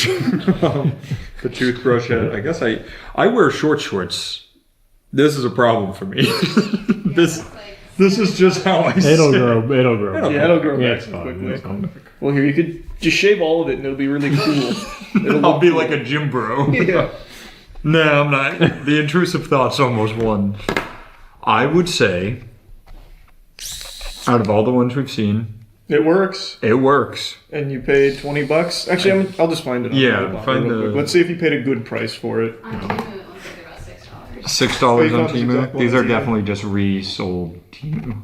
Yeah, I mean, so the scam is you buy a product from Temu or Alibaba, you make an AI ad for it with a temp website, you sell it for Yeah. more. That's easily how it goes. This is crazy. For one, so you could probably buy in bulk for even cheaper. Oh, I'm Yeah, sure. so like here's the exact one right here.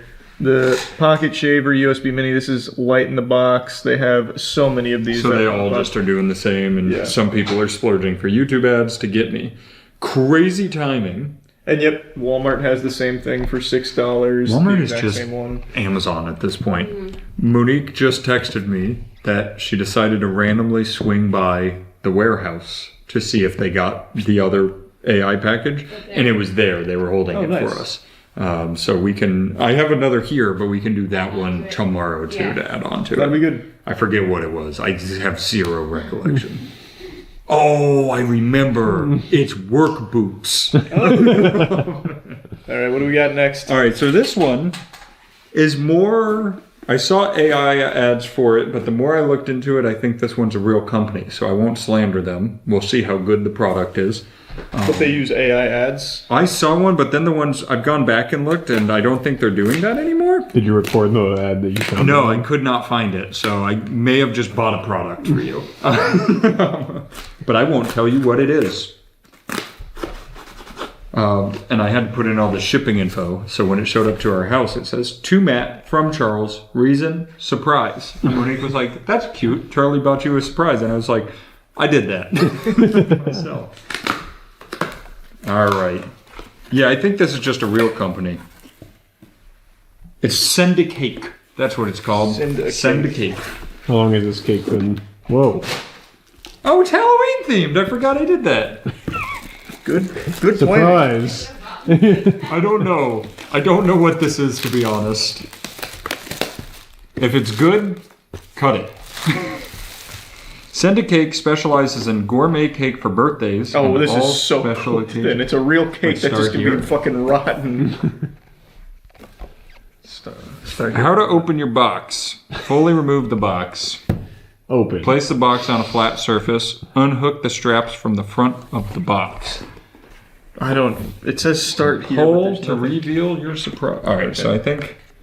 Is it gonna like pop out at us? Like I feel like you could start here easily. No, but that's not the way the arrows go. I'm gonna go against the grain here because I'm growing more and more suspicious this isn't a shitty company, so I'm allowed to be mean.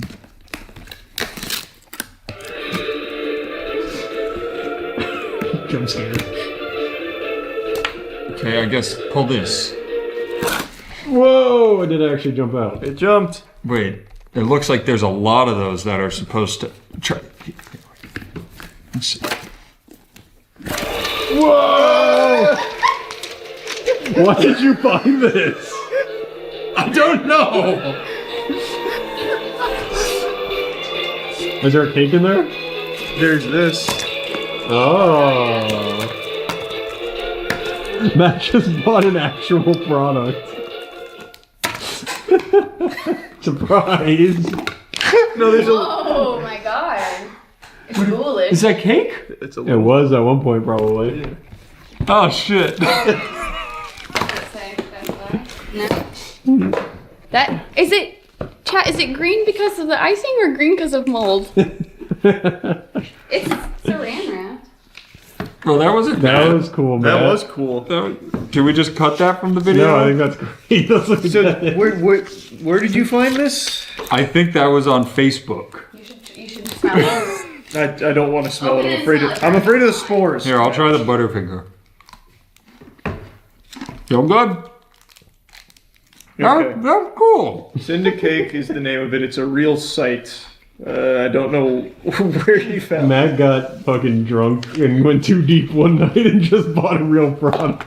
Almost all of these are 2 a.m. when I'm high. Everything looks like AI to Matt when he's had a couple. Guys, look at this AI. It's just a fucking Honda. I'm so sorry.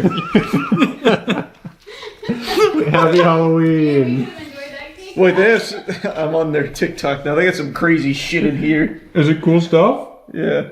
That one was like a fucking frag grenade.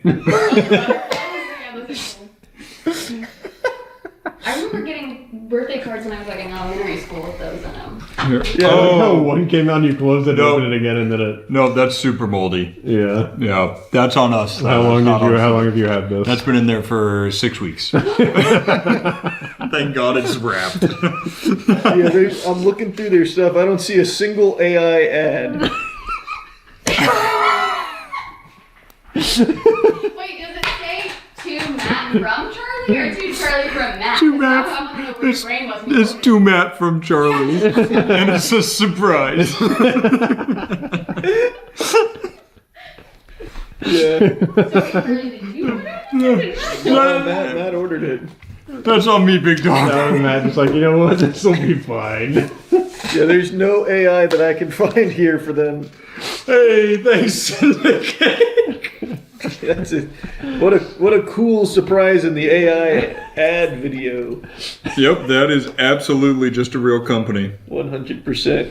That was a good idea to preface it though, because you weren't sure. I was not positive. This one did not seem the same. They had real shipping. Sorry. We can cut that if you No, want. this is really good. See, not every video goes according to plan. That's the fun one. That's right. No, Yeah, that so was- it's all scripted. We did that, on purpose. That was Toasty Matt wanting candy. I will find the boots video for you, but the ones coming tomorrow, they walk on beds of nails. They hit their toes with hammers. They do all sorts of stuff. I think I got your size. So Good. all right, we'll be back. See you then. All right, My bye. thigh is smooth. What's up, everybody? It's Critical. I'm playing a Mario Kart game for the PC. Let's do this shit. All I need to do now is connect these dots using my magic wand, and I'll have a top-notch car logo. Looks like a fucking horse with a mohawk, and he's smiling. He's very content with his hairdo. Alright, that'll work. I need a name. Alright, I will go by one name and one name only. It's perfect. Let's roll. What the fuck? Alright, trying to shit without your shithole intact. Try this on for size. Here we go. That should do it. Awesome. Let's begin. I'll go with the Mario GP. A myriad of choices to choose from here. I'll go Mushroom Cup, hard difficulty to make it a little bit of a challenge. Race name. How about Battle of Speed? So that way the people know it truly is a competition of who's the fastest. Therefore a race. Shit it. I'm just gonna be Mario. I'm not gonna get into the whole left ass cheek, right ass cheek dichotomy. I'm just gonna pick the first racer there. Vast plain. You might as well call it fast lane for me only. Cause I'm gonna be hauling ass. Oh yeah, eat my dust. 0 to 60 before I can even take my foot off the brakes. Already in third. Fourth. Oh, they're giving me the inside. They're just giving me the nipples. I am coming for first. Oh, they're giving me the inside again. First place. Who is your daddy? This box is mine. This banana peel is yours. This box belongs to me. This banana peel belongs to you. Bitch, you are not taking first from me. Ooh, turtle shell. Fire. Direct hit. Just giving me the inside all the time. Fuck. Fuck. The double slammy. You will not have first place for long. Shortcut. Just hiked over a mountain. Why am I still in sixth? Oh, there we go. Oh, what the fuck? Shit, this isn't the right way, is it? Outstanding. This forest is a master illusionist. It has two pathways, one for fucking, and the other for fucking going the right way. I hope you're not comfortable in sixth, because that turtle shell hasn't disappeared, it just disappeared. As I planned. Ooh, here we go. My papier-mâché go-kart is now the top of the food chain. First place is within fucking distance. Eat my crust, I'm in third already. You will all feast on the fuck. Oh shit, concrete. They must really not like the inside because they're giving it to me again. First place, that's how it's done. Fuck. Who is firing all these turtle shells at me? Professor Turtle of the Shells? I will defend this position. Damn it, with turtle shells that are on a mission. I may be in first place, but I feel no sense of accomplishment. My go-kart is significantly faster than theirs. It's like I'm racing the Flintstones. I won the race, but that is a lonely victory. It is impossible to go faster than 60 miles per hour. That 120 is only there for the sake of being a number. That's the only reason it exists. Oh shit, water and wood. That leads over the water. This is, without a doubt, a bridge. I am climbing to first place now. Here we go. Excuse me, Toad, you left something back there. Last place. Oh, give me that fucking box. Here we go, shell. Missed. Damn it. I'm still in second place. That's alright. It's alright. What time is it? It's alright time. Here we go, shell. What the fuck? What just happened? Why the fuck am I the only one that's the size of a molecule? Everyone just zooms by at normal size. Damn it. This is just getting absolutely absurd. The turtle shells are being deployed from all angles. I think the fucking trees are shooting them now. Oh, here we go. Yabba dabba doo, asshole.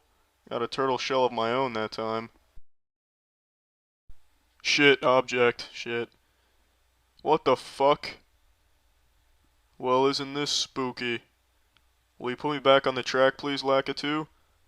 Lakitu, please put me on the... Lakitu, stop it with this nonsense. Lakitu, this is getting absurd. Please put me on the track. That's why you have the fishing rod.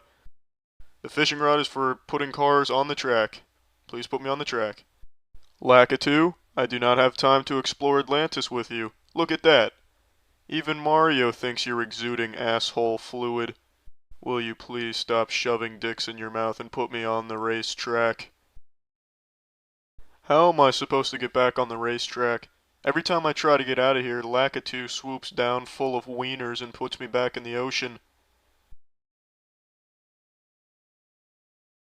Fucking finally back on the map. There we go. I'm not going to do 14 laps now because Lakitu is a piece of shit. There's no reason I should have 14 laps now. The laps keep 15. Alright, 15 laps is where I draw the line. This is fucked up. I'm gonna try going back into the water and perhaps that'll reset the laps and I can at least finish this race. You son of a bitch. You have once again demonstrated your uselessness, Lakitu. This is ridiculous. Lakitu, fuck you. Alright, I'm done playing this. Well, that's the end of this video. Remember to rate the video, comment the video, and subscribe if you want to see videos similar to this one. See ya. You think you're so slick, huh, keeping secrets from me? You thought I wouldn't find out about one of the biggest flops of 2025? You thought you could bury that information without me unearthing it in order to huff the fumes of a Concorde-level failure? You imbecile! Perhaps I'm being a bit gung-ho comparing this to a Concorde-level disaster, but this flop we're about to discuss is a really catastrophic one. And I hadn't heard a peep about this until I just happened to stumble across an article going over it today. That is how under the radar this one has managed to fly, even though presumably millions of dollars were spent on marketing it and developing it. It comes from Amazon, that is the publisher of the game. Raise your hand if you've heard of King of Meat. Anyone that put their hand up I know is a liar. I don't trust you. Go fuck yourself. You're tacky and I hate you. In classic video game industry delusion, some of the executives here at the higher level of the studios behind King of Meat were expecting this game to be pulling 100,000 concurrent players, but unfortunately, reality was a cruel mistress. She came through and slapped the fuck out of them. They couldn't even get a tiny whiff of 4 digits because this game peaked at 320 during a free weekend. King of Meat is typically a $30 game. It's $30 right now.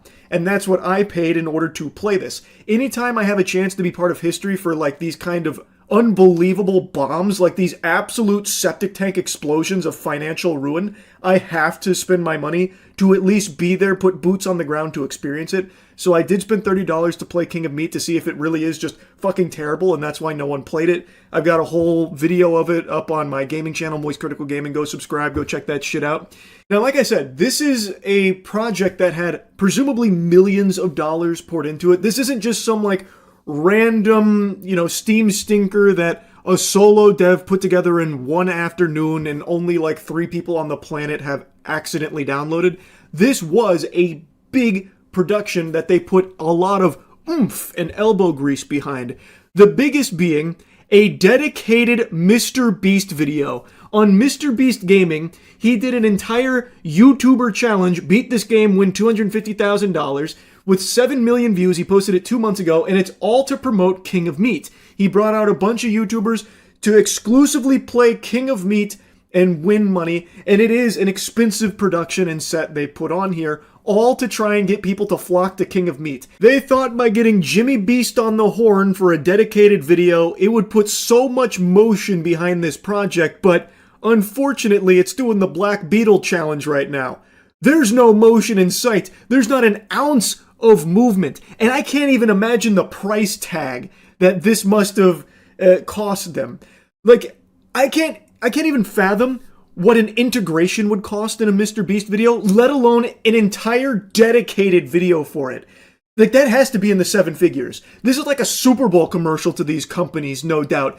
So to put that much money into King of Meat and not see even a single crumb, not a morsel of return on that, holy shit, that is brutal. It's actually pretty interesting because now I'm really wondering, what kind of return do companies see when buying slots on Mr. Beast content?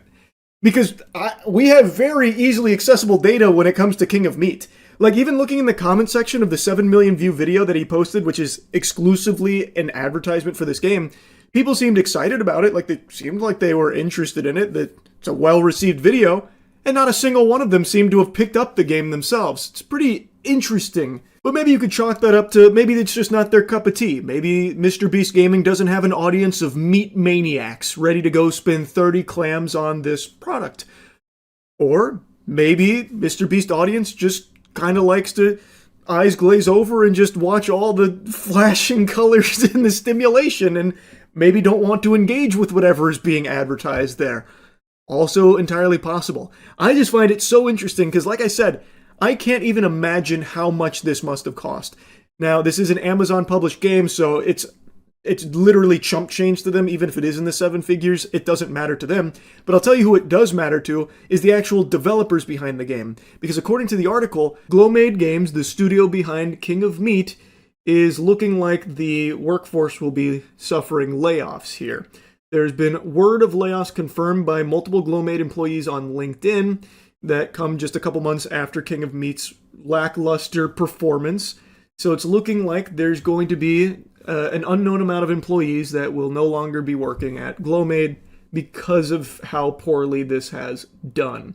And there was apparently even discussions earlier about voluntary redundancies that would impact about a dozen people. It's all a little up in the air, but it's looking like because this game has done so poorly, they're going to be cutting a lot of team members, which I feel bad for everyone that's going to potentially lose their job from this game not performing well. And I think a lot of that falls onto leadership's shoulders. After playing the game and even just looking at like the Mr. Beast video and their ads, I could tell you this was never going to reach 100,000 concurrent players off rip. It's too corporate. This is a game that doesn't have the same feeling as the other like big party games that people actually are hooked on or immediately, bit onto the nipple of. This is a game that does feel like Suits kind of trying to play a formula and capitalize off of how big these friend party games have become, this niche. It doesn't have that same feel to it. And after playing it, I can tell you it's not a bad game or anything, but there's nothing in here that I feel like would ever have me go back to it. Like, I would never choose to play King of Meat over any of the other, like, really fun party games and friend games that I play with my buddies. This feels like a game that would have released on the old Xbox 360 arcade that you'd play maybe one time with a friend of yours and then you both just say, like, let's just do Castle Crashers or something instead. This isn't a game that I think they should have ever had that kind of expectation on with these huge fucking shoot for the stars to infinity and beyond fucking Buzz Lightyear style predictions of like 100k concurrent players. That just sets up the entire team for failure, and I feel like if they had just had it be more realistic, well, maybe then they wouldn't be looking at layoffs. They could have calibrated the budget, calibrated the marketing and everything to account for that. But, they went hog wild buying a Mr. Beast dedicated video and shit like that. And a Mr. Beast partnership. He has an entire, dungeon in the game that you can play, which, like I said, I couldn't even get enough people in a game to play, so I ended up having to solo it myself. I'll go ahead and put that footage here, I guess. But the thing is, this is one of the biggest flops of the year, and I haven't heard anyone talk about it yet. I had to yap about it. It is fucking fascinating. Mr. Beast Dungeons! What? I see Mr. Beast. Let's do it. Any Mr. Beast meters?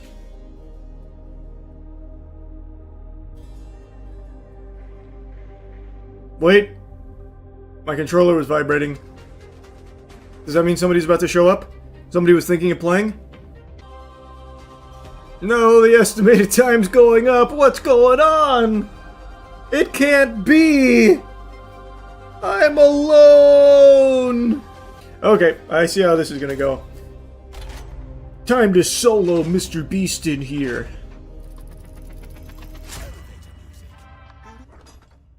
Is Jimmy gonna talk to me? Hello, viewers. I'm your host, Curved B. I probably couldn't afford to have Mr. Beast do any VA for it. Only 2 options. Little dynamos, this lot. Yeah. I can do this. Clean. Smash that stuff. Clean. Ooh, close. But I'm in the perfect rotation right now.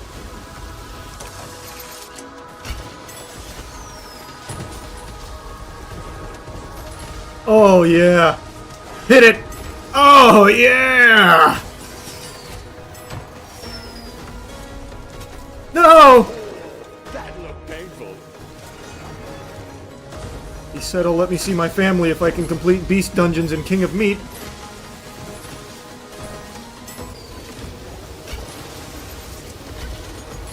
Oh, just when you thought he was out of tricks. I did it! I beat the Beast Dungeon on my first try. They've done it! I was once the ultimate ping pong player. I was unstoppable. I went by the name Zailashi, which is Chinese for the shitting. Few could return my serves. Even fewer could keep up with my speed. Most humans were unable to even trace the ball after I'd hit it. They tried to use computers to understand how I was able to play ping pong while fucking. This was a mistake. I once defeated my own brother in a match that would ultimately decide the fate of the galaxy. If there was a squirrel climbing up a tree, you can bet at that same moment I was playing ping pong. I was focused. Until I met her. She was about the size of a small antique shop with an ass that transcended the ass realm. Her eyes were so powerful, they could make a boulder lactate. I was gonna teach her ass cheeks how to read a clock, so that way they never had to wonder what time it was again. She was incredible, so full of titties, but in an instant, those titties were taken. She was abducted early on a Thursday morning by a Martian naval vessel. Now I fight to free her from her bondage the only way I know how. With ping pong. You think you can handle my fucking speed? I'm going too fast. Fuck that, if I'm going fast, I'm going too damn slow. I'm going faster than fast, I'm going very fast. Slam it! Put your asshole in an envelope and send it to the post office, because you are not winning this ping pong match. Not on my watch. Do you think you can hide from me? Surprise, you cannot. Now give me my girl back. She was not meant to shit with you or your associates, so give her to me. Or can you at least send me her ass? That'd be mighty nice of you. After years of searching, I finally found you. Professor Zordonox. There are two ways to fertilize your lawn. The first way, the way you do it, Zordonox, and also the reason why you will not win, is you go out and you buy the fertilizer. Not necessarily the cheapest, fuck, you might even buy the premium fertilizer. Then you pour it on your lawn, you get moderate results. Nothing spectacular, but you're content with it. The second way to fertilize your lawn is while you are out fighting for something noble, something bigger than yourself. You accidentally shit yourself during the immense effort you put into achieving your goal. That shit gracefully runs down your leg and makes contact with the soil. From that contact blossoms a luscious rainforest. That is why I will be victorious. Zordonox, I have just shit myself. The fuck is that insect thing? The beetle. I guess it's just the beetle. Look at that beetle right there. Millions of years of fine-tuned evolution. The UFC fight is going on, so I've heard. Some boring-ass live-action fight. Who would want to watch a live-action fight when you could be watching this shit? See, like, in the real world, do you have Pinocchio fighting Lightning McQueen? I don't fucking think so. Come on, Lightning McQueen, ka-chow her ass. Give it to him, Static. What was Static shot? Wow. Holy shit. Mabel Pines dropping the Mabel penis on him. The beautiful Phil Swift. But I got the Nightmare moveset.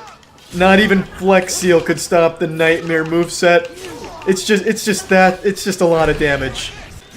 Oh my god, it's gross. Phil Swift isn't chainsawing this nightmare moveset in half.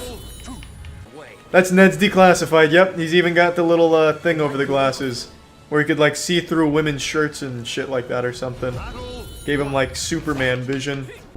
Holy fuck.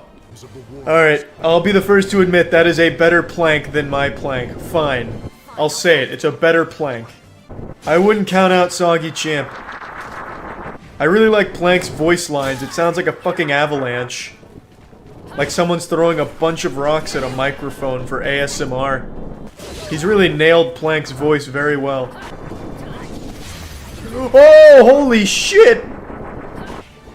Fucking punched the plank out of Plank and now it's just a man. Where there was once Plank, there's only Headless Man. Oh, oh, oh!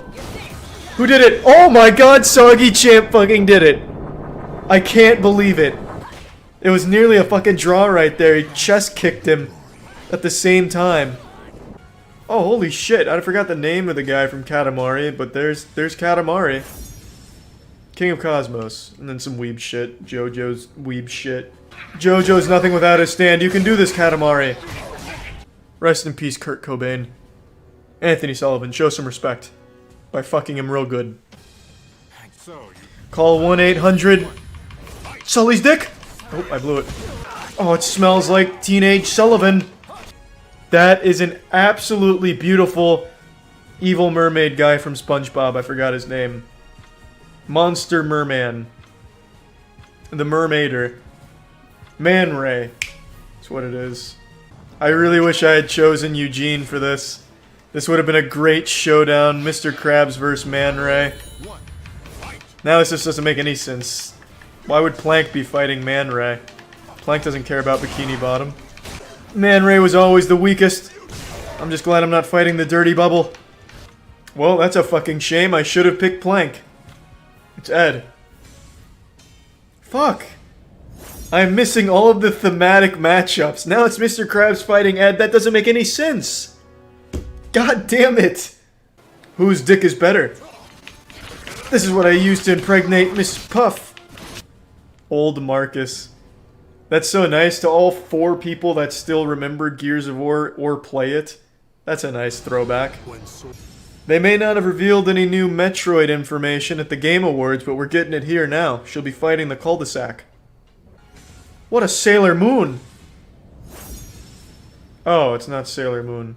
It's Girl Gundam Sailor Moon. Ooh!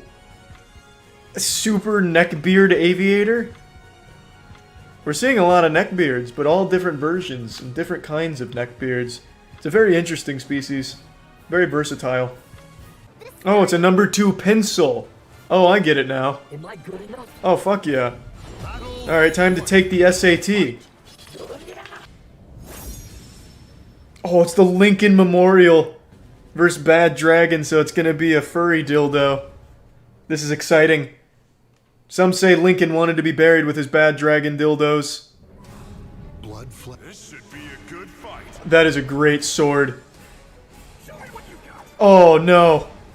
It's too beautiful. This is what Lincoln fought for. Well, he just put dildos out of business. They've gone extinct now. This Patrick Star looks more like a pink crayon. Flying Roach. Don't worry, pest control's here. Anthony Sully Sullivan. Fucking your wife when you're not home.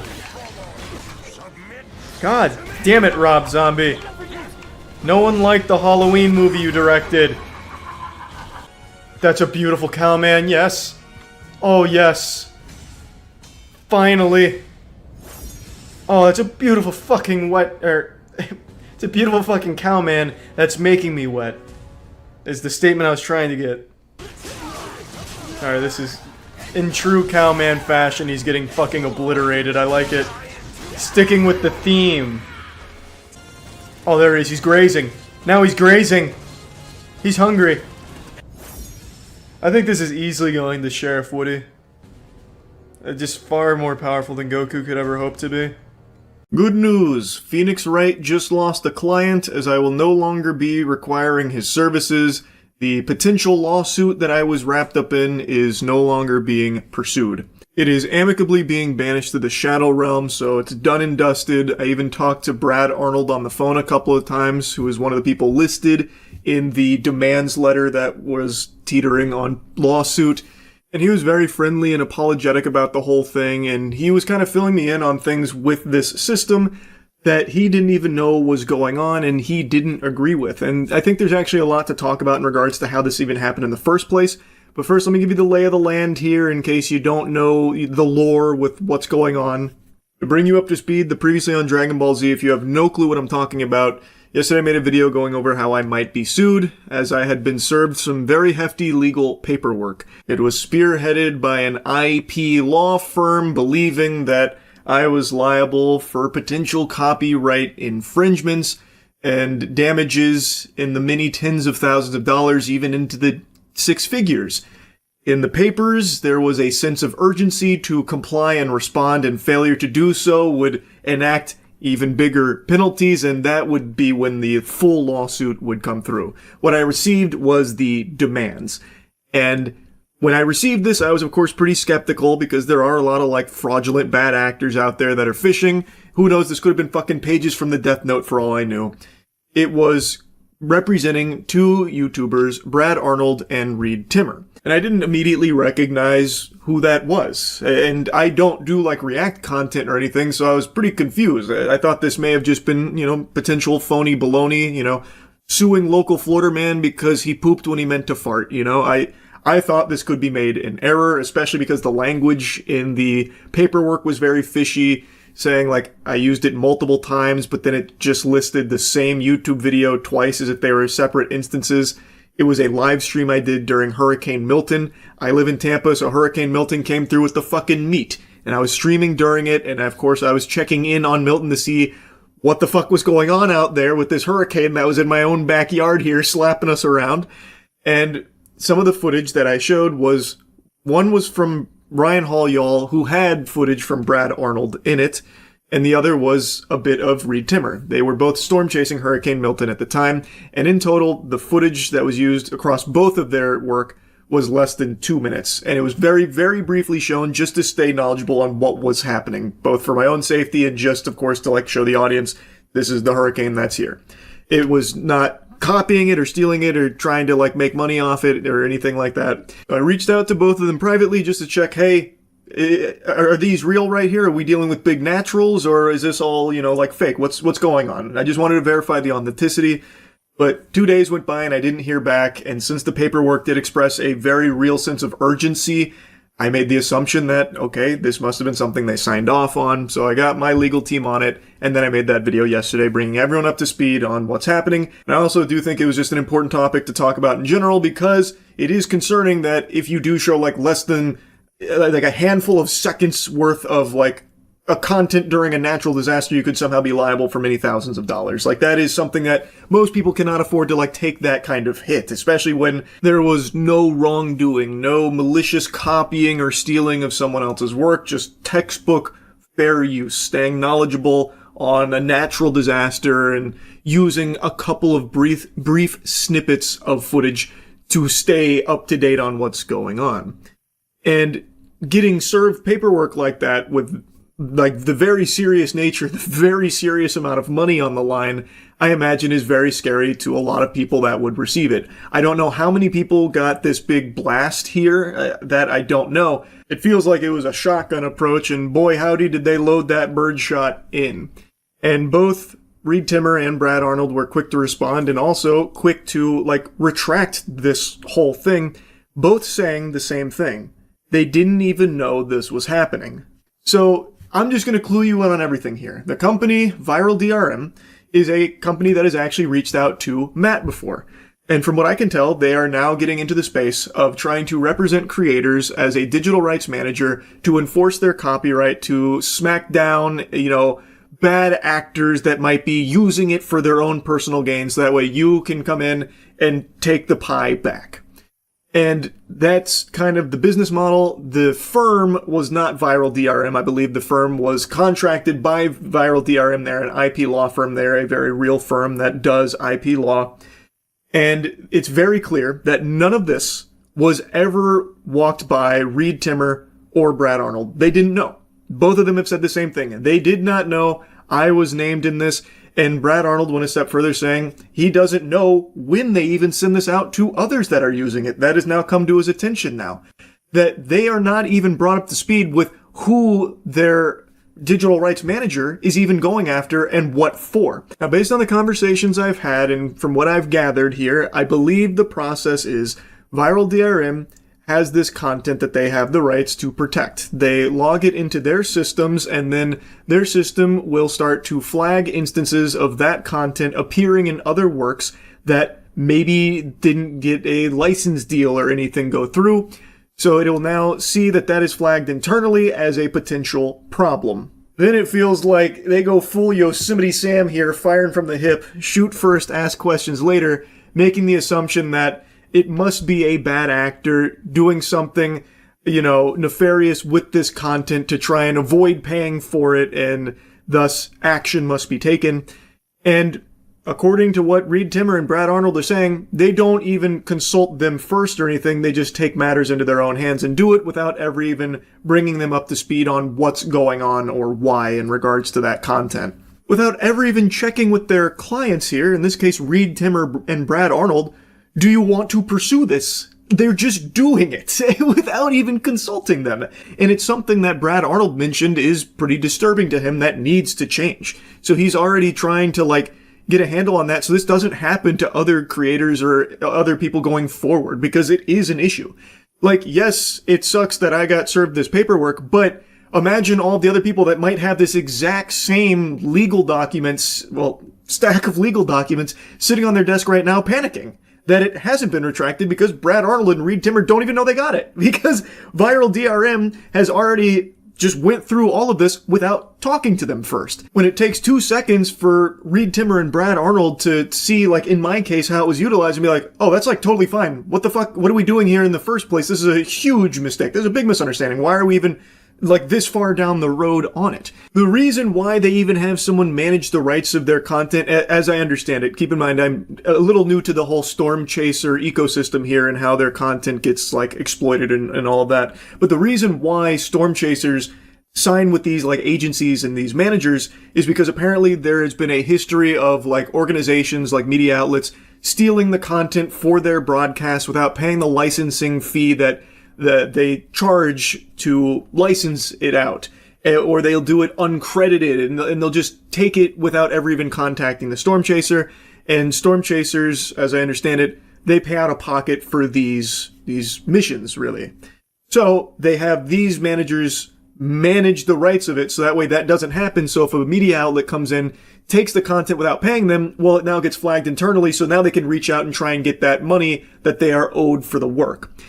But it is clearly, fucking digivolved into something far different, where now it's extending to the entire internet space, where anyone now that shows even a brief section of the work is on the hook. Which is, I think, very different than how Reed Timmer and Brad Arnold intended for it to be utilized, especially with how Brad Arnold talked about it to me on the phone. He does not agree with how it is being utilized like this. It's just very odd. It almost feels like it's designed to be there for, a settlement, as opposed to going through, the entire process. Because it took Brad and Reed 2 seconds to get caught up to speed with what was going on and why, and say oh, this is a big mistake. This shouldn't be happening. But the Viral DRM has already gone through all of it, and I'm now served these papers. So it feels like they just built the case very quickly, and it feels very weird to me, because I don't think, if this didn't get retracted, if this went through the entire song and dance, the bells and whistles, I really don't think there's a world in the fucking multiverse that Doctor Strange would peer into where this would win. So the whole thing is just odd to me. I do think that there was probably paperwork signed between Reed Timmer, Brad Arnold, Viral DRM, about how they have full autonomy to manage their rights in whatever way they deem appropriate. But I don't know if Reed Timmer and Brad Arnold were aware of things like this happening. And based on how I was speaking with Brad Arnold and what he was talking about, it seems like he doesn't really like that. He doesn't know what's going on in regards to how his content is managed here and this litigious nature. And it seems like the whole purpose is to stop like legitimate bad actors from stealing it and circumventing like the licensing fee and that kind of thing, which this was not doing here. And again, I have no idea if this went to a lot of people or just me. I don't know. Anyway, though, I'll stop blabbering here. Like I said, I did talk to Brad Arnold on the phone, and he was a very nice guy and very understanding of like how messy all of this was here. So, and like I said in the last video, there's no ill will here from my end towards Reed Timmer or Brad Arnold for this. I appreciate it being handled so quickly here, and I've got my fingers crossed, really hoping that if others do have this, it can be actually looked at from all parties here to see, is it a mistake like it was in this case here? So hopefully all of this can be, you know, more buttoned up and better in the future, so it can actually be used to protect their content from people that are actually trying to steal it, rip them off, and that kind of thing. So wishing both Reed Timmer and Brad Arnold the best here. I know they both have YouTube channels and their own careers. Hopefully this kind of thing is just water under the bridge now, and there'll be no more scary legalese paperwork going to people that don't deserve it. So anyway, that's really about it. See ya. Last week I made a video talking about the Minecraft porn animation community on YouTube, and since then I've been recommended some very obscure and very interesting animations as a result, so thank you YouTube for that, always looking out. And I figured I'd share one of the more interesting finds with you. Now to some of you this won't be a surprise, and in fact some of you may even dabble in this content yourself. There exists a pretty decently sized source filmmaker fart porn animation community on YouTube. And now I know that's not overly weird, because fart porn apparently is super popular, because anytime I even go on Pornhub it's almost nothing but fart porn these days. Watch Tina as her asshole puffs out while blasting fat wet farts in my face, your face, the viewer. I'm not a fan of it, but it's apparently a prospering niche in the community of porn. So on YouTube, it shouldn't be all that surprising that it exists. I'm going to show you one of the bigger channels I found. This is kind of like the leader of the rebellion, or not the rebellion, but a pioneer in the fart porn animation community on YouTube. This is Fartimation. Check some of this shit out, and I mean shit literally.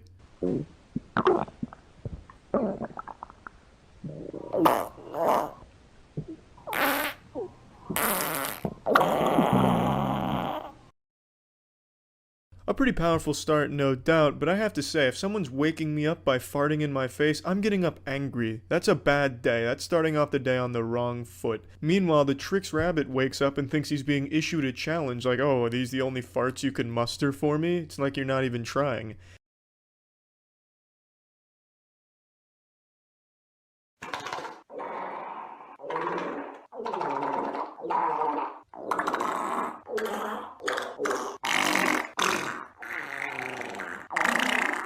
It's pretty clear to me that all of the fart sound effects are done in-house by the animator making the noises with his mouth. Because not only do the farts sound shitty, the audio quality is shitty as well. It sounds like Donald Duck being strangled. It sounds like a trumpet being played poorly underwater.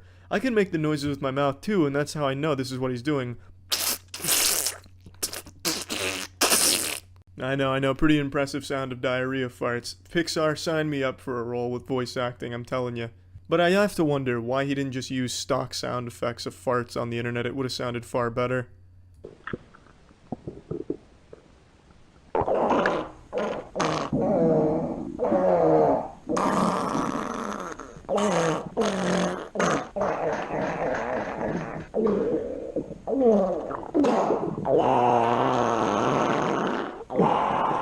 An impressive demo reel of farts, but it would have been better if it wasn't recorded over walkie-talkies. He really should have just used some regular fucking stock sound effects. But this is his most popular video, and you can clearly see why. Now let's move on to some of his other works. Oh my... Another classic for sure, but what do the commenters think? Are they satisfied? Top comment. Yes, she would have pooped herself with those farts. Well, Mark, you're absolutely not wrong, and a reply to that, nice video, man, it's awesome. Underneath that, Toy Chica tries to find the Krabby Patty formula. I don't really understand what he means by that, because it's a video of her farting, and that's about it. I don't remember Mr. Krabs hiding the secret formula up his asshole or anything, that he needed to blast it out, but maybe I'm just not familiar with the Five Nights at Freddy lore.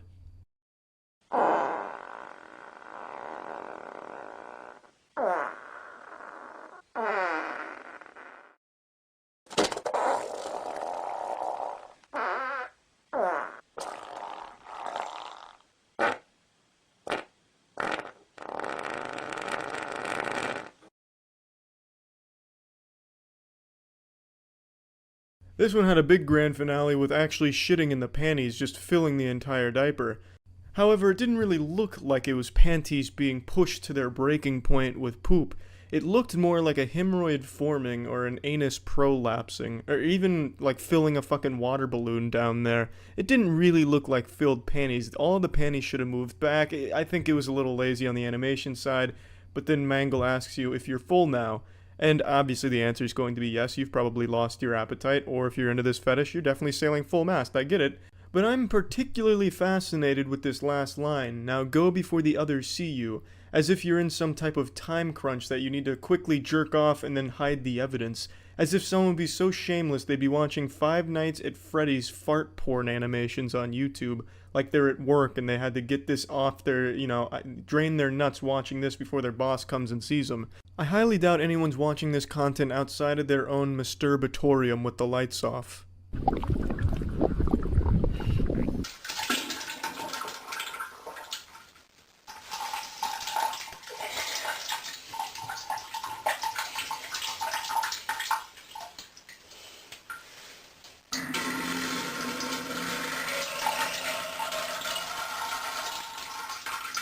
He's not a one-trick pony, baby. It's not just Five Nights at Freddy's farting animations. He's also touching other properties too, like Princess Peach having a diarrhea episode in a porta potty in the middle of the desert here. A timeless classic, obviously. Nothing we haven't seen a million times before, but he just does it better. I mean, just listen to those sound effects. It's like he recorded himself taking a piss and is trying to pass it off as diarrhea, but you're not fooling me. I know the sound of pee-pee very well. That was pee-pee. Until, of course, he added the little grudge sound effect in there. That kind of changed up the tempo a bit. But you get what I'm saying.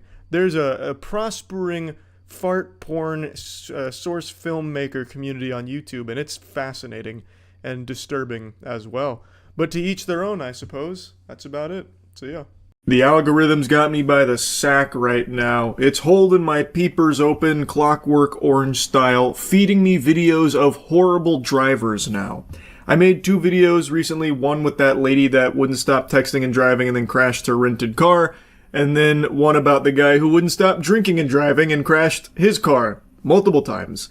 And because I watched both of those videos, now I'm getting fed tons just like it. And I can't resist yapping about 2 of them in particular. This first one here is despicable. This guy should 100% lose his license forever. He should never be allowed behind the wheel of a vehicle ever again. Doesn't mean moving in the truck, but I don't think he'll say, hey, Al, I need to move in the truck, or if not, I gotta go, or anything like that. Crash detected. Oh my god, dude, I just fucking wrecked Israel's truck, dude. 911 assist. Oh my god! A 911. Oh my god! Oh my god, dude! Holy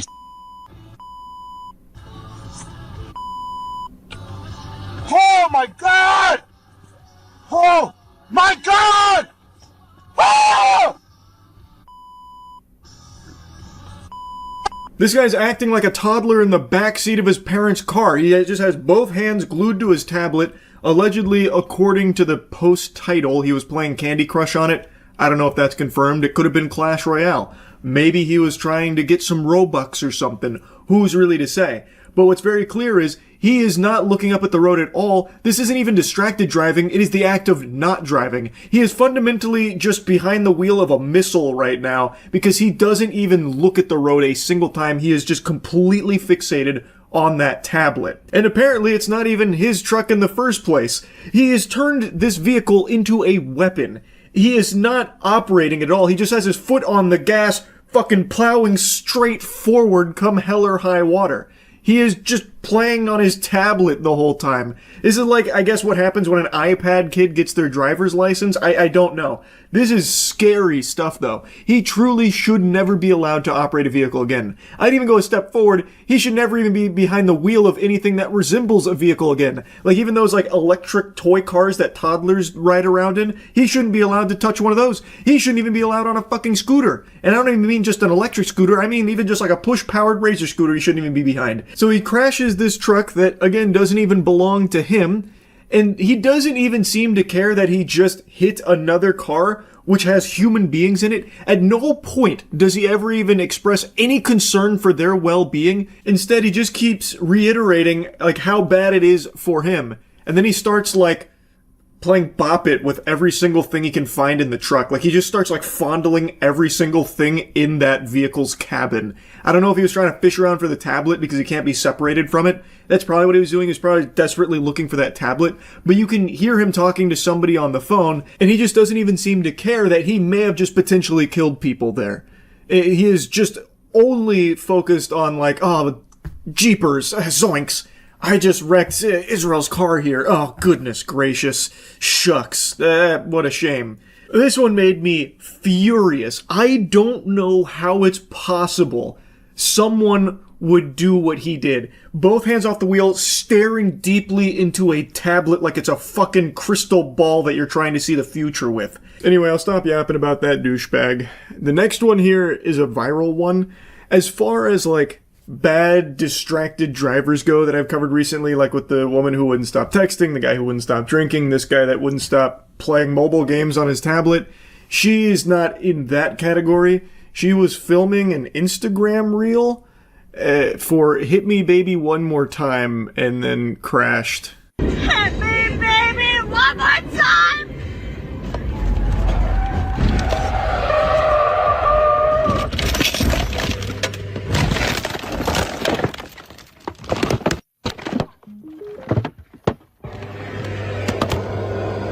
So apparently the car slid on the gravel and then flipped over like this. And it came right after her saying, "Hit me, baby, one more time." So it was pretty crazy circumstances there. Now, I don't know if there's a longer clip that exists, like how distracted she was with the recording here. Like if she was doing like a full-blown fucking music video here for Hit Me Baby One More Time, her karaoke version of it.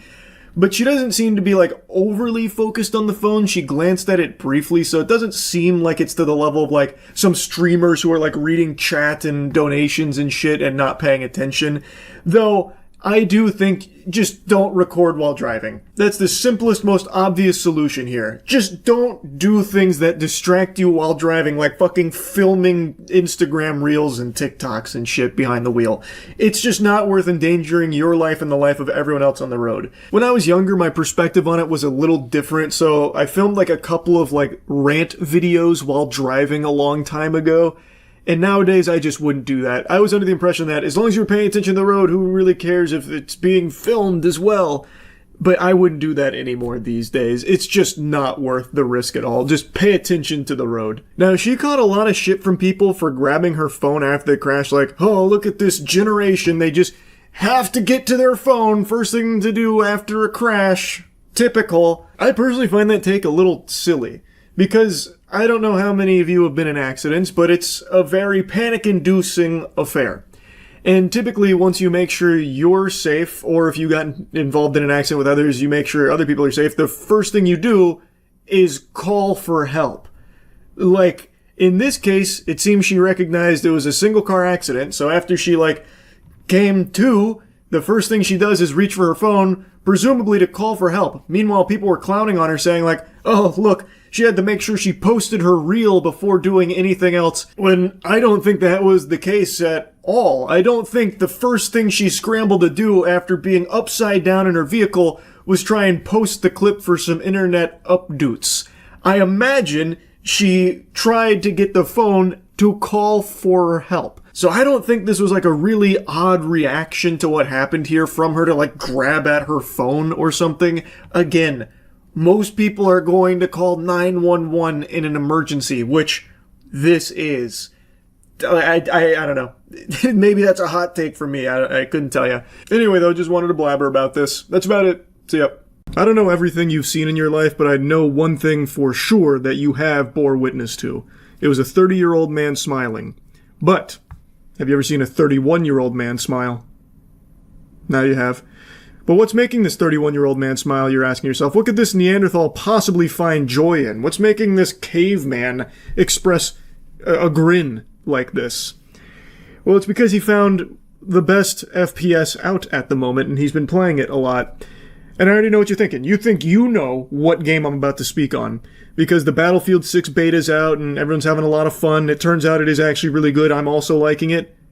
But you'd be wrong to think that that's the game I'm referring to here. I'm actually talking about a little bad boy, a little humdinger called The Finals. I actually played this game during its tech test, and I really enjoyed it. I saw a lot of potential with it, but when the game fully came out, I made like a dog with its bone and buried it in the backyard of my mind. And I just hadn't touched it since, which was a huge mistake, a sin, really, on my gamer resume. Because this game slaps. It boggles my mind that the game isn't more popular. It's pretty shocking, actually. But it's true. Like a crack addict on the subway, this shit is slept on. I don't understand how, though. It is so good. I just revisited it for my gaming channel because I'd heard some people talk about it occasionally during streams like, hey, do you plan on checking out the finals? The new season, it just came out and it's really good. And there was some glaze and even a little bit of hype around the new season, but it kind of petered out. But for the gaming channel, I'm playing like everything ever made. So the finals is something that piqued my interest when it got mentioned. So I hopped on there on a whim, and I had so much fun playing it. So now I've played it every day since. It really does feel like something new in the genre, which is very rare. It feels like such a fresh take on an FPS multiplayer experience.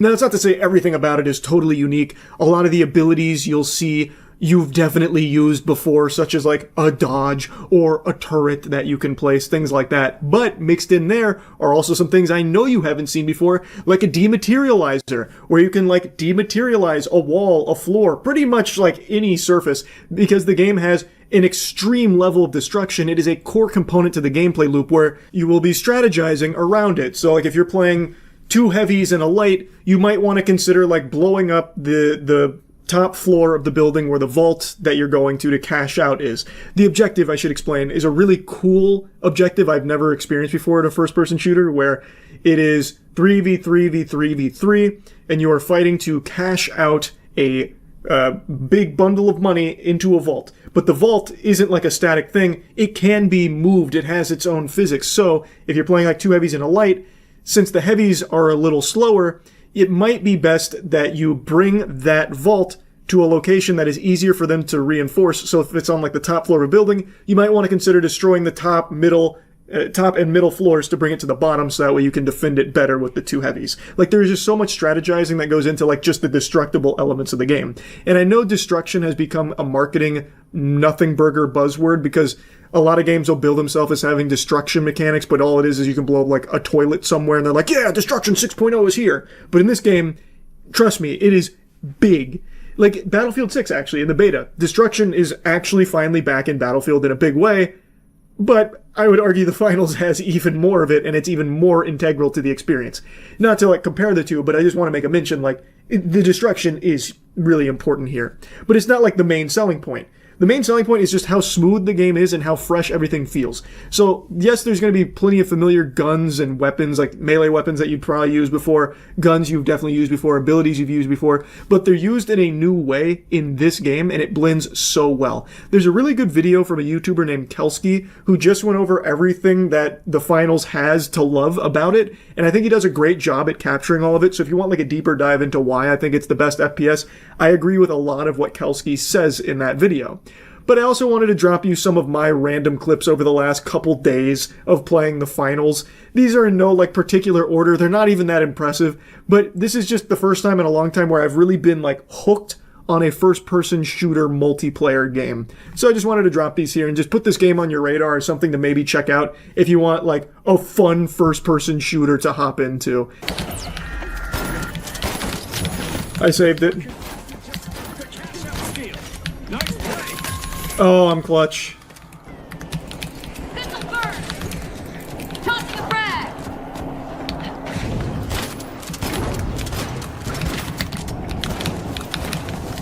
I went the wrong way.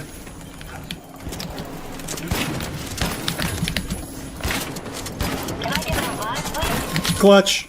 I've learned. Yep. I've learned. I understand it now, baby. Huge. Solo team wipe. Well, not fully solo. Almost fully solo teamed wipe them. Actually, it might have been solo. I think I got the other guy too, didn't I? With the grenades.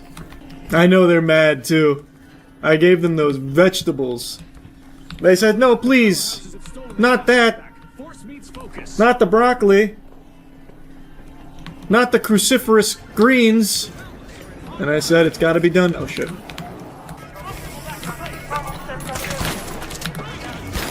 Got him.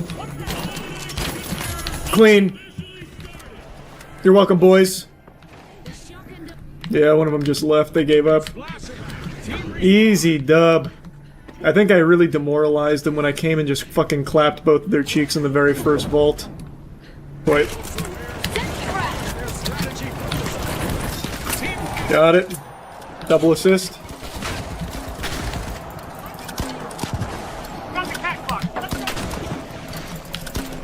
Oh, that was sad. That was very sad. Wow. This guy's got 14 frags right now. Man might drop a 20 burger on their skulls. Just reload.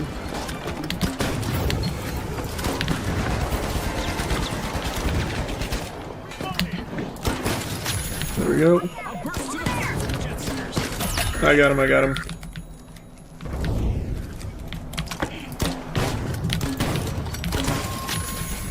A little revive would be nice, maybe? Teammates back! We're down to the last 30 seconds. Which team will triumph? The teams need to push hard to secure their I'm victory. just gonna rip it right here raw. Clean sweep, dirty intention! What a slaughter.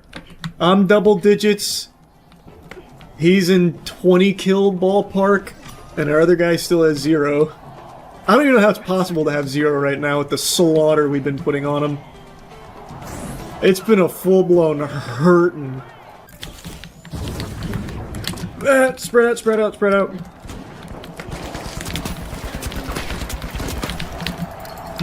Clutch.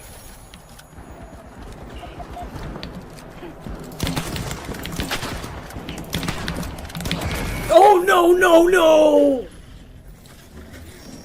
I had that too.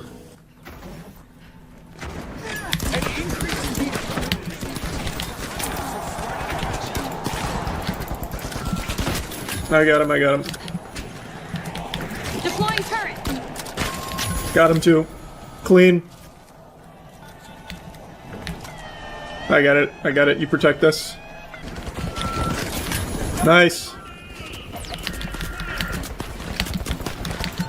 Clean! Oh my god, that's strafe. Jolting you back to action. Oh! R.I.P. Rizzler, holy. Autistic Rizzler just got fucking sniped. I threaded the needle through there. Oh my.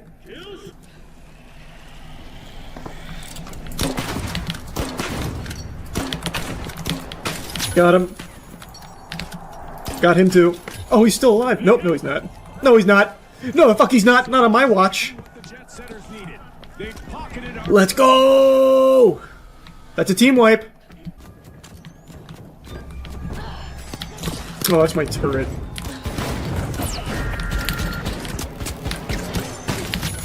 They run wild for resignation! Violently! Clutch. Wakey, wakey, back to the battle. One after another. I've done it again. Huge clutch. Again. Ice in my veins. Gotcha. Team wipe. Fucking chicken jockey. I'm going ballistic.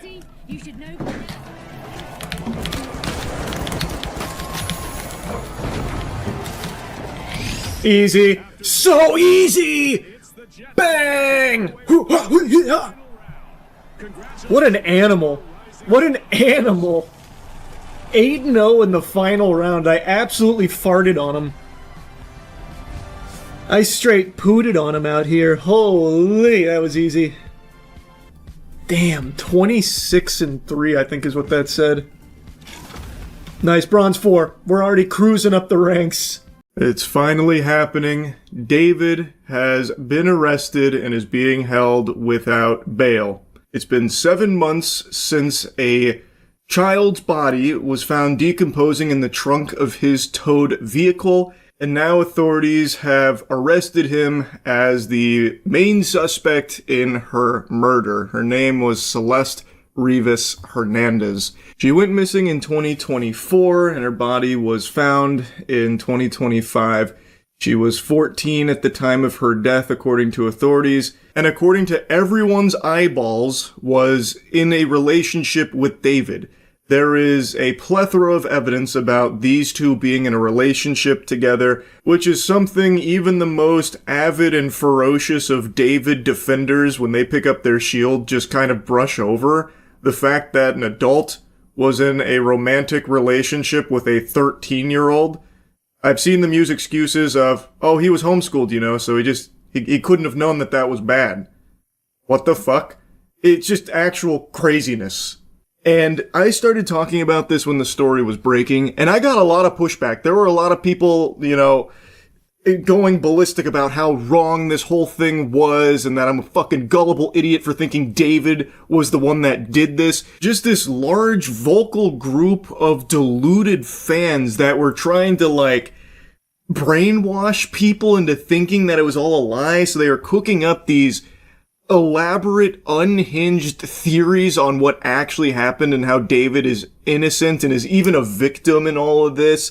Oh, you know, fucking 5G towers were blasting waves that signaled the cartel to come perform a hit on this child and then put her body in the trunk of David's vehicle to frame him for her murder. Like, it was bouncing all over the place. I can't even remember everything that they were spewing, but it was all just complete gobbledygook, just complete babble nonsense that anyone who even bothered to look at any of the evidence could easily point to and say, no, you're wrong, just look at this. But they would refuse to look at the reality of it. The evidence, even at the time, was pretty damning. He was even leaving fucking breadcrumbs in his music about this. And he wasn't exactly shy about broadcasting his relationship with this child. So even if he was innocent of the murder, he was very clearly dating a minor. Like, it was just crazy to see so many people were defending him, and I imagine are still actively defending him, even in the face of this arrest, because he hasn't been formally charged for anything at the moment, and I imagine that's what they're latching onto like a baby to its mother's bosom.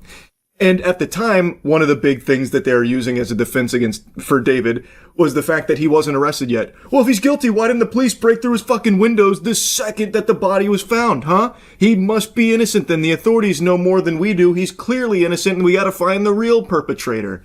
Completely oblivious to the fact that that's not how the world works. Not everything is a goddamn action movie. They had to also build a case as well. And yes, this did take a lot longer than I and most people would have expected, given how abundant the evidence is against David. But I imagine that this is pretty standard procedure for them to gather tons of evidence to build an ironclad case, and now they are confident enough that they've moved to the next phase, which is arresting him.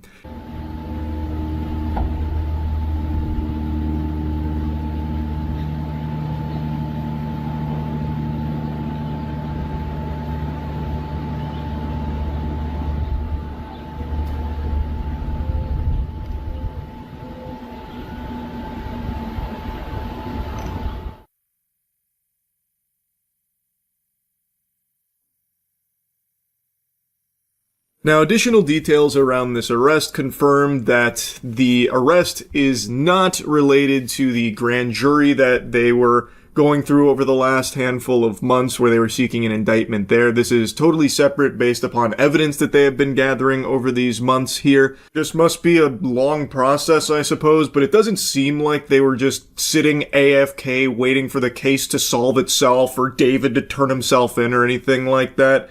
It's just a process that I guess took this long. All right. And so a lot of people wondering, you know, so many things seem to point to him. Why did it take them this long to make the arrest? We know they're pretty methodical about how they do things, but. Yeah, it's a good question. One of the things that they were waiting on, Mark, was the cause of death. And there was difficulty reaching that cause of death, not to get too graphic, but her body was in multiple parts. It was in, we know from court documents, two different body bags in the front trunk of that Tesla when her body was found. So it was difficult for the medical examiner to determine the cause of death. So they had to prove or be able to show to the DA that she was murdered, that it wasn't something else where, let's say that she overdosed and then somebody freaked out and put her body in that trunk. They have to be able to prove that it was murder. They now believe that they can do that. This part got a big old and a scratch on my chinny chin chin for me, because what do you mean this could have been like, an accident, like she overdosed and somebody freaked out? So then they chopped up her body and stored it in the trunk of a car. Who freaks out like that? Like, oh no, this accident just happened. Quick, give me my fucking bone saw. I've got to start chopping up this body, mutilating it, and then hiding it in the trunk of this vehicle. This accident that just unfolded. Oh, I don't know what else to do. Biting at my nails. All right, now give me the hydrofluoric acid so I can dissolve all the body and hide the evidence. Like, is that something plausible? Because to me, it's not. If that is what happened, they're psychopaths, and that is also a crime too, by the way, to do that. So I understand how important it is to find the cause of death. That makes a lot of sense to me.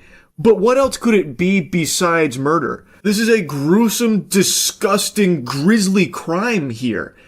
I don't see any dimension out there where this is action that a sane, innocent person would take, where an individual accidentally passes away, and then the innocent person who had nothing to do with the death all of a sudden starts chopping up the body, putting it in multiple body bags, and putting it in the trunk of their vehicle, and just letting it rot, decompose, and fester there.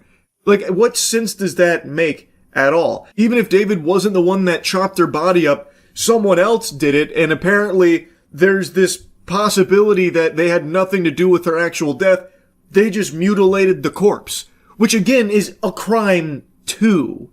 But I don't think that's the case. I don't think she accidentally died of something like an overdose, and then they all of a sudden just started, panicking like, oh, jump scare, she's dead. Okay, this is what we've got to do, boys. Everyone, let's go to Lowe's and get some equipment to start chopping up the body, because that's what normal people would do in this situation. We're scared. I was homeschooled, by the way, so I don't know any better. I'm scared. Let's start chopping up this body now and hiding it. We had nothing to do with her death, by the way. Like, that's so fucked up. Like, again, I understand how important it is to find the actual cause of death and how tricky it is in a case like this because of how long the body had been in the trunk decaying, as well as being in multiple pieces in multiple bags. Like, I get why that would be tough to discern what actually killed her, but I don't know how you could even reach any other conclusion other than murder. I truly don't. I don't even know why that would be on the table. That one kind of boggles my little noodle here. But during the grand jury proceedings, which are secret as they're ongoing, that there were a number of other people who came forward, those who are close to David, friends of David, family members of his were subpoenaed to go in front of the grand jury. So if there are other arrests that could be coming, we don't know. But as of right now, he is the only one that we know of under arrest. Now, apparently there were some of David's friends that allegedly started squealing, like snitching about it to a certain degree. There's also someone a lot of people have had their eyes on in David's entourage. His name is Neo. That's what everyone calls him. And it's someone that Law and Crime mentioned during their coverage of this as well. But as of right now, it's just David under arrest, but I guess there could be more if some of his friends knew and tried to help him cover it up, or just didn't report it, tried to stay, tight-lipped about it. So I guess we'll see how it all unfolds. Right now, it's just him. Overall, just an extremely sad and sick case. Hopefully there will be justice for Celeste Rivas here. And even if somehow David isn't the one who actually murdered her, it is irrefutable that he was in a relationship with a child. So he should also be going to jail for that. And I find it hard to believe that if he is innocent of the murder, he didn't know that the child he was dating was dead and her corpse was chopped up and put in the back of his vehicle's trunk. I am certain he would have had that knowledge. So again, even if he didn't actually kill her, he is not innocent. He is not some, like, victim in all of this. He is an evil monster, and I do believe he is the one that killed her. I think all of the evidence points to him being the person that most likely did it. But I guess we'll see now that he's been arrested. I'm assuming this will now start to reveal more and more information to the public about all of this. So anyway, that's really about it. See ya. It's really rare these days for a promotional piece or a promotional trailer to really get me excited or just blow me away in general, but today that phenomenon happened. I straight blew a load when I saw this promotional piece for Supergirl on CW. This whole thing just looks like a project put on by a 7th grade middle school's arts and crafts department. I'm gonna let the whole thing play first of all, and then we'll go back and analyze it scene by scene. And keep in mind, they are using this as the actual promotional piece to get you interested in the show. The ones you love turn their back on you. That's pain. But you'll see when you suffer the way you made me suffer. You can't touch me without hurting yourself. That's why he brought me. We came prepared.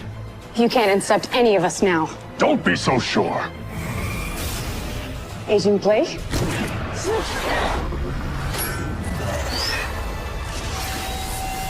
John, now!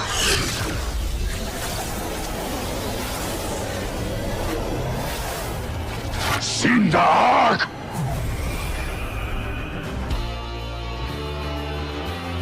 Now, if that full-throttle, high-octane, nuts-to-butts action does not have you on the edge of your seat, well then I just don't know what the fuck is wrong with you.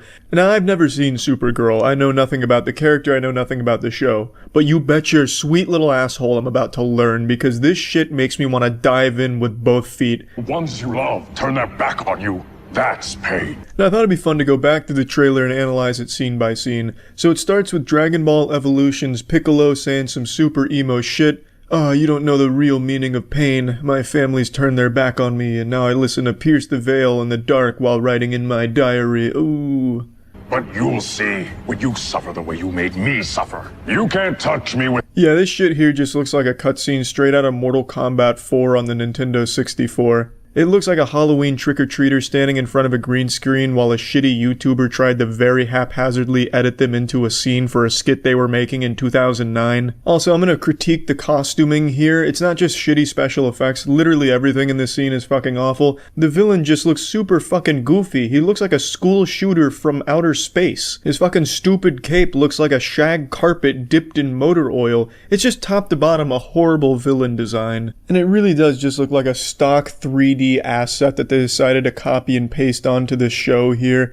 It just looks low quality. But you know what's not low quality? The streams I do at twitch.tv/moistcritical. Come check that shit out, baby. Without hurting yourself. That's why he brought me. There's more cuts in this than there is in most Liam Neeson movies. The shit's jarring and disorienting. But from the split second of subliminal images I could pick up on, I was able to deduce that Supergirl was disguising herself as a construction worker, and then she deactivated her cloaking device to deliver a justice fist directly to the left cheek of the evil Cyberman as he was yanked back via cord. Oftentimes when you see cord acrobatics and shit in movies, they try and hide that it's a cord, but here it's that, like, they kind of embrace it. There's no weight to the punch, but disregarding the punch and the lack of physics in the show, why did the construction worker disguise work in the first place? The supervillain is monologuing in front of one of the main characters in what seems to be an isolated area, but for some reason he lets a construction worker in the front row seat to hear his evil plans. Why? I mean, you know, ideally you would want no one to hear your evil plans unless you've been caught. So why is he just letting some rogue construction worker sit there and listen? Turns out it's Supergirl and she punches him, but still, his planning makes no sense. He would have killed that construction worker or very politely asked him to leave, but he did neither of those things. We came prepared. You can't intercept any of us now. Don't be so sure. Agent Blake?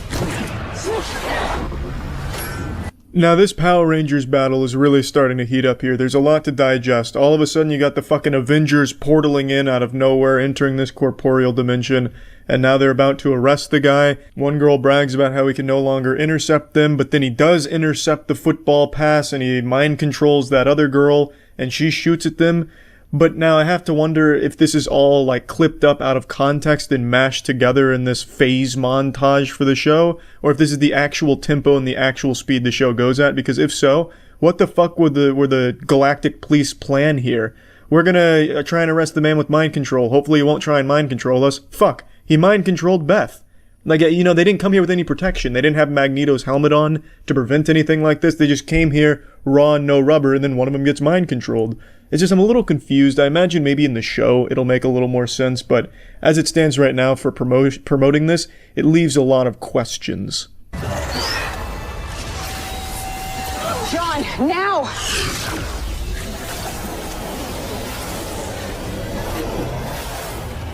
Sindark! Supergirl obviously intercepts the bullet, and then she fires a laser beam at her friend, and I have to wonder how that didn't split her in half, because she's supposed to be the equivalent of Superman or be stronger than Superman, and for some reason her laser just kind of love taps the gun out of her hand as kind of just like an inconvenience, more like a wasp sting than a fucking eye laser. But she disarms her friend, and then all of a sudden the main guy we saw in the beginning fires like a Ghostbusters proton beam at our main villain, who then makes himself intangible, fucking Naruto Toby style, and then fades away by throwing some kind of portal device underneath him. I'm really not sure. But either way, this display of highly talented special effects departments coupled with incredible storytelling and acting, I imagine will lead to one of my favorite shows on CW. And trust me, CW's got some real good bangers when it comes to shit television. This may take the cake. I'm excited to start watching, and hats off to the Supergirl CW promotional team, because this worked like a fucking charm. That's it. See ya. I'm making fun of the Starbucks CEO because he recently defended the absurd price tag, the $9 cup of joe, and then talked about how customers are willing to shell out that premium because it's a great experience. It's all about a great seat and making a great connection with your barista. Basically, you're going to fall in love with your barista, and it's worth every goddamn penny. Now, the reason why I've just given you that, like, AI synopsis right there on what this video is going to be about is because I don't know how much of the actual interview I can use here, because it's the Wall Street Journal, and historically the Wall Street Journal is like a fucking cartel when it comes to anything that it produces. Or even if I've shown you like a clip from something in the Wall Street Journal, I've gotten in trouble in the past for it. Even if it's like a 5 or 10 second clip, they've come at me looking for fucking scalp. They'd be plucking my teeth out of my mouth until I apologized. Like, I do not fuck with the Wall Street Journal. Like, they've done great reporting, I get that, but any time that I've tried to opine on something that's been broken by the Wall Street Journal, I am very prohibited in what I'm allowed to show you, so instead we're going to be looking at, like, a transcript, and maybe I'll jump scare you with, like, split seconds of this CEO talking in the interview and see how that goes. So yesterday, the Starbucks CEO, Brian Buttfuck My Wallet, went on to defend the company's $9 cup of coffee, insisting that the price reflects a premium experience offered to customers. He also was recently granted access to the company jet for personal travel, which is a nice little tiddlywink of information I didn't know about, so thanks to the article here for enlightening me on that, because he definitely deserves it. Brian needs to be traveling luxuriously, and he's doing the Lord's work out there. He's delivering mediocre coffee to every sucker out there willing to fork over all the clams for it. He also said that customers across all income levels are willing and happy to shell out big money for a chance to interact with baristas or score a great seat inside the chain. This article is kind of underselling how he portrays that. If I could show you more of the video, I would. But I'm going to drop that little bit and hope that it's okay. I mean, it's going to be less than 3 seconds. I feel like there's no fucking argument Wall Street Journal could make to take down this video, but I guess we'll see. I think it's important you hear it right from his lips. That value is to be able to have a great seat, have a great moment of connection with a barista. Son of a bitch, I tried everything, but I couldn't get it to 3 seconds. It's 4.5, but it's under 5, so I should be safe. I should be protected. I don't think they can roll up with the goddamn Pinkertons for me showing 4 seconds here at the very end of the interview. At least of this segment of the interview. So he's talking about the value you get, about the great seat, which I will slam my fist on the desk and shout, objection. What great seat. It's fucking Starbucks. It's like the most sterile, generic environment you can ever find yourself in. You sit down in a swamp-ass throne and you maybe tinker away on your laptop or something while drinking some mid-ass coffee. What great seat are you talking about here, Brian? And I can't make a lot of promises to you about what you'll encounter in your life, but I can make one promise that I know 100% with certainty will never happen, and that's you forming a special connection with your barista over going to Starbucks and getting yourself a coffee. That doesn't happen. I don't know what he's talking about. Do they have like intimacy coordinators on staff at Starbucks where they try and like get the baristas excited to maybe fall in love with a customer or something after serving a pumpkin spice latte? I doubt it. They are workers looking to just do their job and go about their day, not be bothered, not be harassed, and not have this expectation that a customer is going to come in there and form some kind of special connection because the CEO said so. That doesn't happen. It will never happen. I don't know what he's talking about. This guy must have just fucking did some ayahuasca or something. This is some baloney. And also, Brian looks AI generated. I know that is low-hanging fruit as a critique, but literally this guy looks AI generated. He has like that blurry-ass zoom background there, and he himself pops like a Pixar character. This shit doesn't look real. Brian looks like a fake human being. Anyway, out of fear, I'm not going to show you any more from the actual interview, but Brian does go on to drop some premium nuggets. What we're seeing is people, they want to have a special experience, and regardless of what your income level is, in some cases, a $9 experience does feel like you're splurging. And then what that means is we have to make it worthwhile, right? And then in other cases, people believe, well, this is really affordable premium experience, because they're saying like, well, it's less than $10 and I get a really premium experience. I don't know what dimension this guy lives in, but it's so detached from reality. Out of touch doesn't even begin to encompass this. This is just like actual mental illness. This is delusional. He needs to be institutionalized. He needs to be medicated. What is Goober even yapping about? What premium experience? Every Starbucks is exactly the same. They're copy and paste. It's a place where joy goes to die. I wonder if you can tell that I'm not the biggest fan of Starbucks. I wonder if that's coming through loud and clear. I have never had a positive experience at one. The food is at best. I'm not a coffee drinker already, so they have nothing to offer me, and every time I've tried coffee from there, it's even worse than other coffees I've tried elsewhere. There's nothing premium about it. That's like saying that the shitter at the AMC movie theater is premium because you're comparing it to a gas station toilet at the local Shell.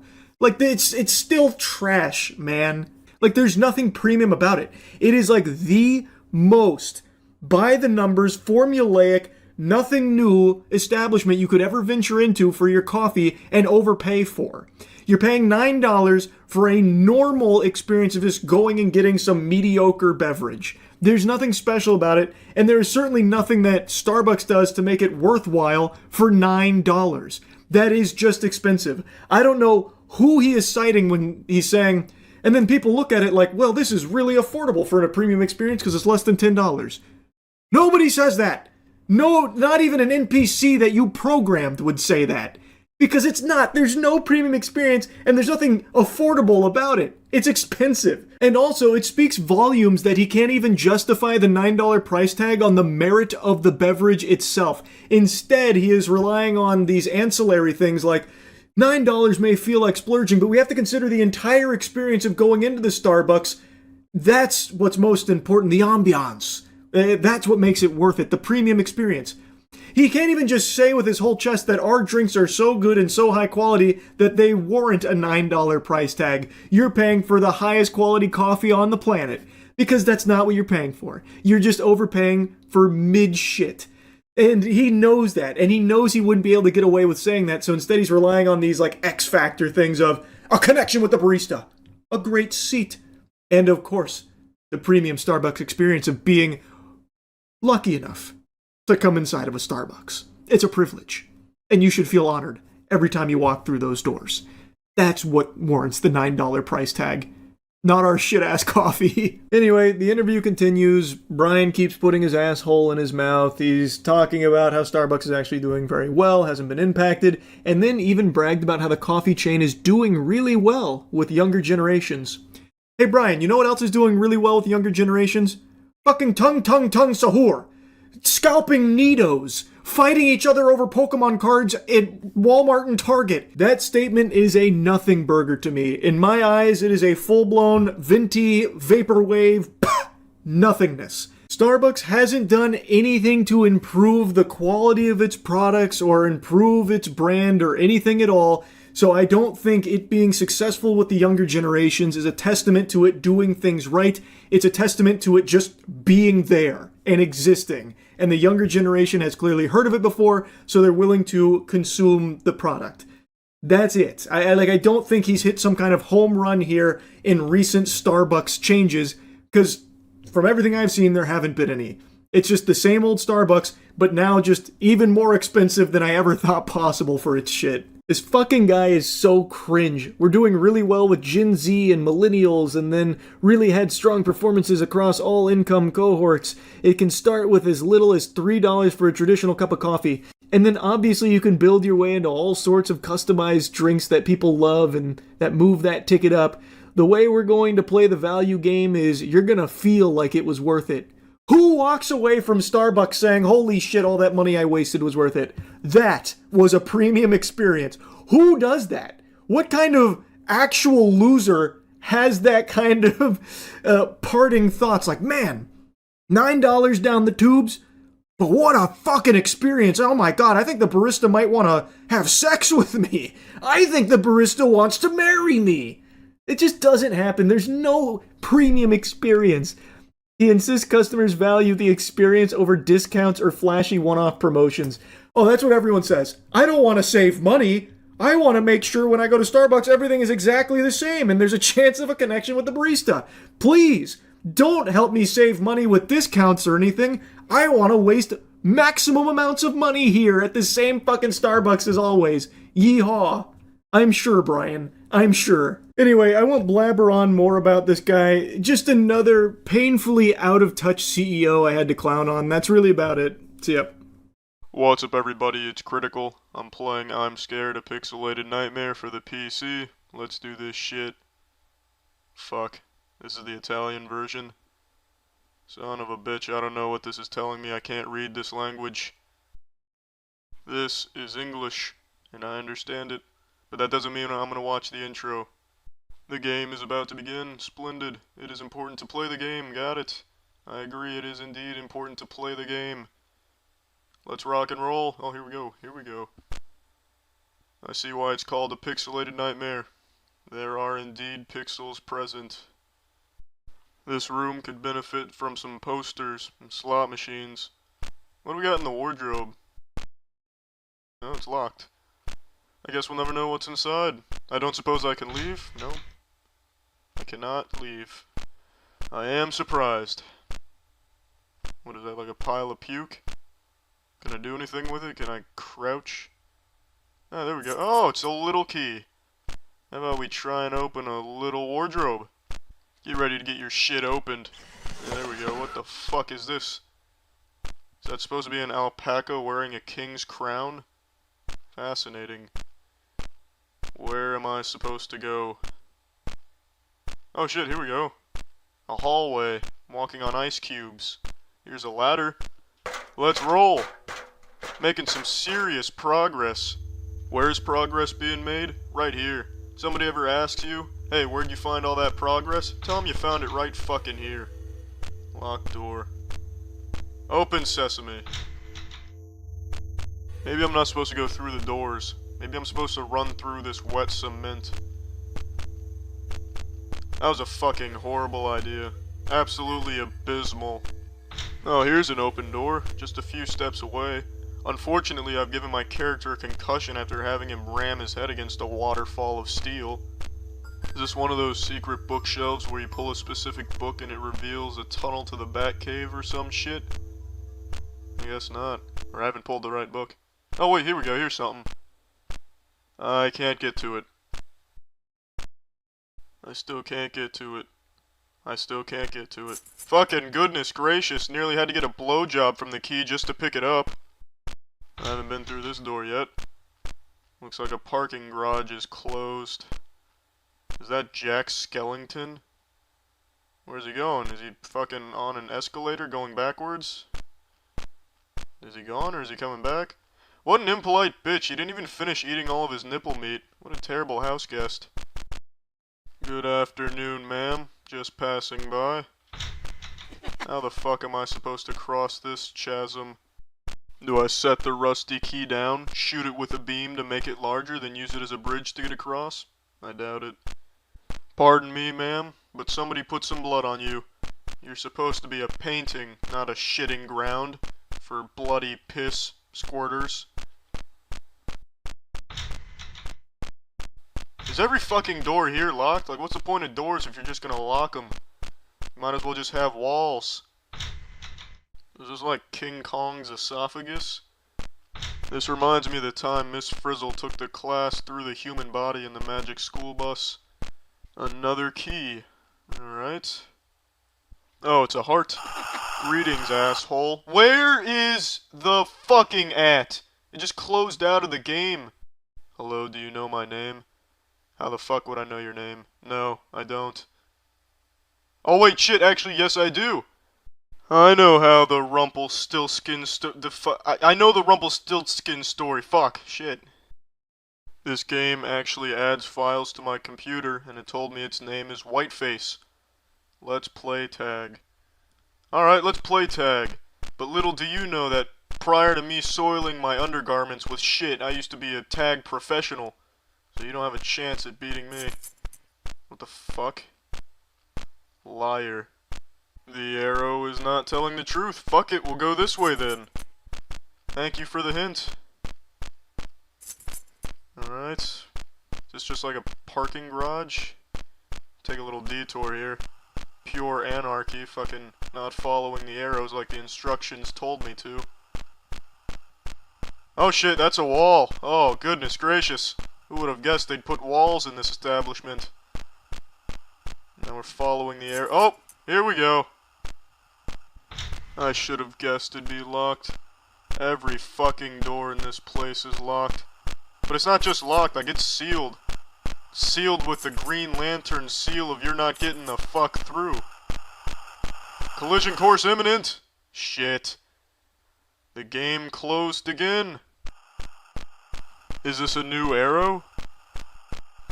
No, that's the same fucking door. Just gonna keep running through this parking garage. I have never seen a lead like this, ladies and gentlemen. The other drivers are nowhere in sight. This speed is unmatched. Oh shit! I'm too fast for you, bitch! This is like my third lap now. Is this a new arrow? Yes, it is! Here we go! Oh, it's an elevator, alright.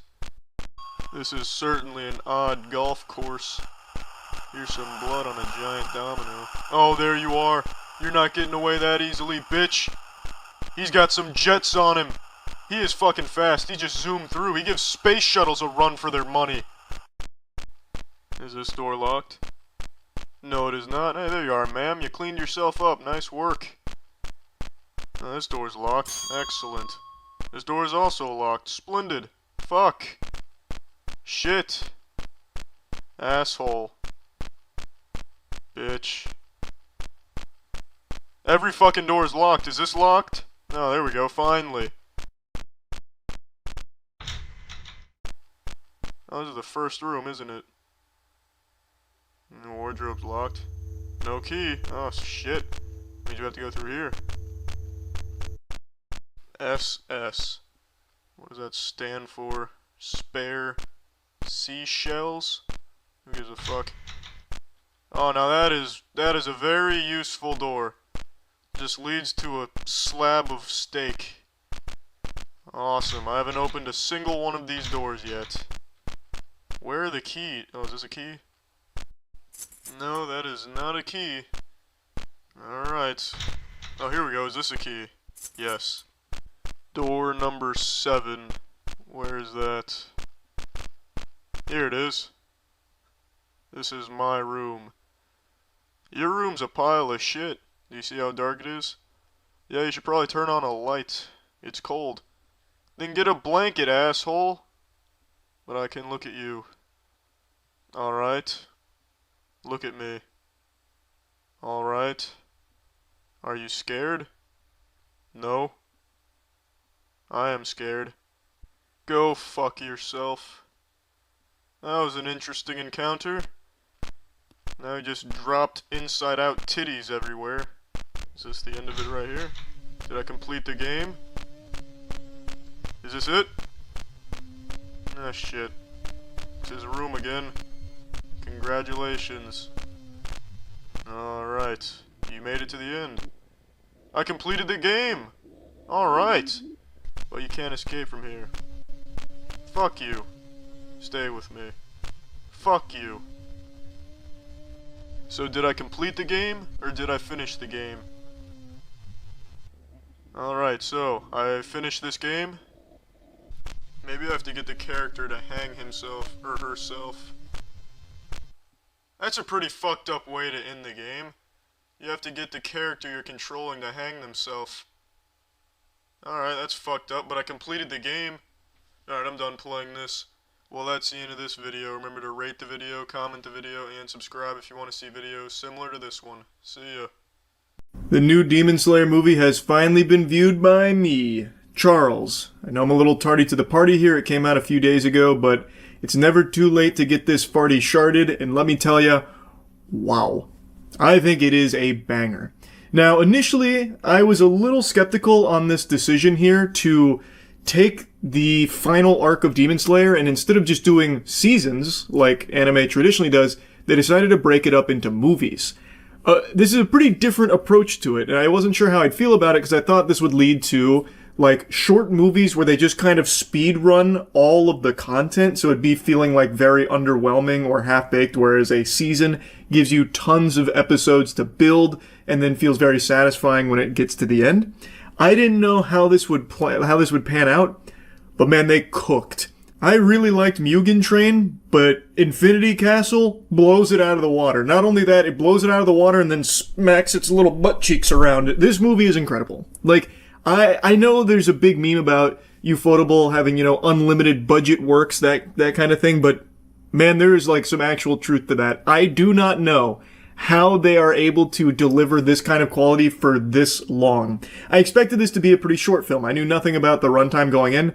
This movie is over 2 hours long, of pretty much non-stop action. The only time you have moments to breathe are when they're doing flashbacks to flesh out the character's motivation and backstory, which I can already tell some people will definitely have an issue with. I know flashbacks often get a bad rap, especially when they're used, like, egregiously.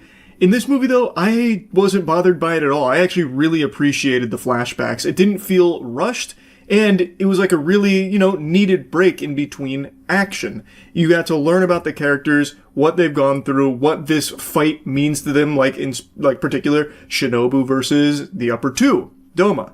Or you get Akaza's backstory, which Akaza's backstory is the longest by far, and it is the best. It is probably the best backstory Demon Slayer has shown thus far. I was really surprised by it. I loved it. I thought it was great. But I know some people will kind of roll their eyes at it because there is quite a bit of it, but I really enjoyed it, and I was very pleasantly surprised that they gave this much tender love and care to the characters. Because again, going the movie route, they reduce the amount of time they have to work with to build up these characters and get everything out that they need to make these fights meaningful. Because having just flashy fights with no, stakes and no, care about either character is lame. It's underwhelming, and it's a big matter of who gives a fuck. So the fact that they did spend this amount of time crafting that and putting that in here is really nice. And it makes me very optimistic for the next couple of films to wrap up the story. I think this was just a fucking home run. I think this was a grand salami. I think most of you know I wasn't the biggest fan of the Hashira training arc that they most recently had before this film.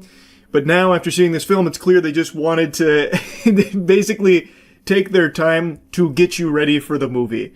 Doesn't make the season any better in my eyes, but I can now see what they were in the lab concocting, and it really does slap. Obviously, this isn't a movie you can just go into blind without seeing any of the previous Demon Slayer seasons or Mugen Train.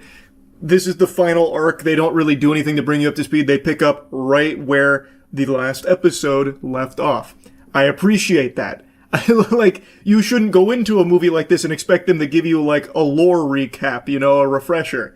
So it's good that they dove right in and used all 2.5 hours to just go fucking nuts to butts on it. 2.5 hours of content. Like, I really do feel like I got an entire season's worth out of this one movie. Like, I actually really kind of like this model now of, instead of doing, like, seasons, like, maybe there is a lot of potential to just doing, like, movies to adapt the source material. Like, they are proving that the method can work. Like, I really did enjoy the way that this was delivered. Anyway, though, the visuals are beautiful. I think if you've watched Demon Slayer, you probably expect top-notch animation. You get it here. They did not cut any corners. Now, of course, Demon Slayer has always used a bit of CG in its animation, but never like the wonky dog shit like Berserk 2016 level CG that people absolutely unanimously spit upon. This integrates it seamlessly, and it looks really good. Infinity Castle does definitely have some CG moments that don't stick out. Like, they look great still. I'm gonna tell you something, sports fans, something I didn't expect to ever say. I actually think their usage of CG here blended in actually elevated some of the scenes that it was present. Like, one of the most beautiful shots in this film is when platforms are rising, when it's Akaza versus Giyu versus Tanjiro. As the platforms rise with Akaza aura farming, additional platforms rise that pour water out, and it's very clearly like CG usage here with 2D. And it looked incredible. There are so many sequences that use CG that I actually think help bring it to another level. They definitively prove that any anime that uses CG and it sucks ass, like the CG in it, it's their fault. It's not the medium. It's a tool that can be used really well here in anime. And by golly, I tell you, Demon Slayer does it the best at the moment. Now, another thing I want to point out is like a superstar here is the music. Holy shit, the music was so good. Every battle has an absolute boner jam backing it. The intro especially stood out to me with its music. It almost felt like I was watching like an AMV or something. No, I guess not really like an AMV. It's not edited like that or anything, but if you've seen the movie, you probably know what I mean. Now, the story. The story is where a lot of people criticize Demon Slayer for being just very like generic and formulaic. And admittedly, yeah, it's not trying to reinvent the wheel here by any means, but it plays by the tropes well. Yes, there are moments that are definitely cheesy, but it doesn't detract from the overall experience. And like I said, it executes on the tropes very well. So, like, yes, when it's going through the flashbacks, every character is somehow connected, like, my big sister was killed by this demon, thus I need to kill this demon. I hate you, demon, for this. And then you'll learn about the demon. It's like, the demon had a troubled past as well. Like, yes, it does play out like that, like 100% of the time, but it doesn't matter. It's still, like, enjoyable. It's still a fun story. Even if it's nothing new, per se, I still think it is done well enough that it makes you care. Especially Akaza's backstory. I would argue that was done extremely well. They spent a lot of time on Akaza's backstory in here, which I will say took a lot of balls. To dedicate that amount of screen time to a flashback backstory for the bad guy in a movie, like, you can do it in a show because, you know, maybe it takes 2 or even 3 episodes in a show, but you'll still have another, like, 10 episodes outside of that, so that way viewers don't feel like it drags or anything in there. To do that in a movie where you have significantly less time to work with and it takes up a larger percentage, it takes a lot of courage to commit to that. And I think it pays off. Like, I do think it added a lot to this to get all of that information about Akaza. It made everything feel more weighty. So I do like that direction, and I'm hoping they do more of that in the next 2 movies. I imagine they will. I don't see why they wouldn't. Now, I haven't read the manga, so I don't know, like, how much content was covered in this film, like how much they adapted here. But it felt like I got a ton of content, and it doesn't feel like it was really rushed through all that much. There's a couple instances where a few things were glossed over, I feel, in the interest of saving some time. But they did get, like, the point across, so it was still fine. But yeah, in the early parts, there were a few moments, like, in a couple flashbacks where it was, like, really quick. Like with Doma.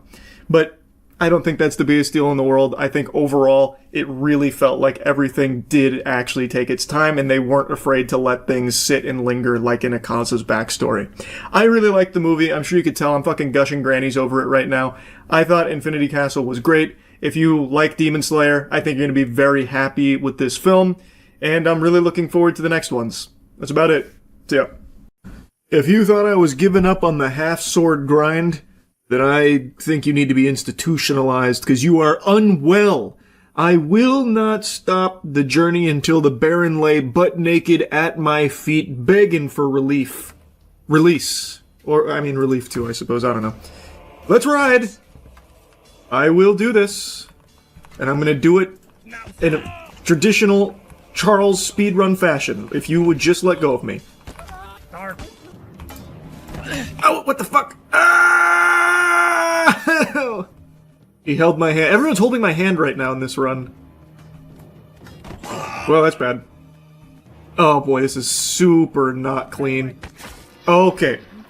That's about as not clean as it gets. I did not get the dodge off. Really, man? Give up. Oh, it's you? Didn't I just hear you beg for mercy? Speaking of puns. Oh man, we're off to a rough start. You're done, right? Whoa! Really? You came up, touched my butt cheek, and then gave up? He didn't realize who he was dealing with.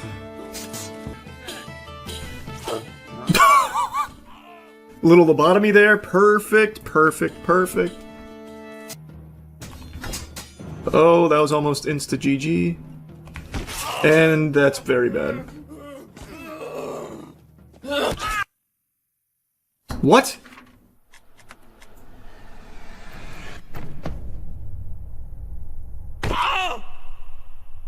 I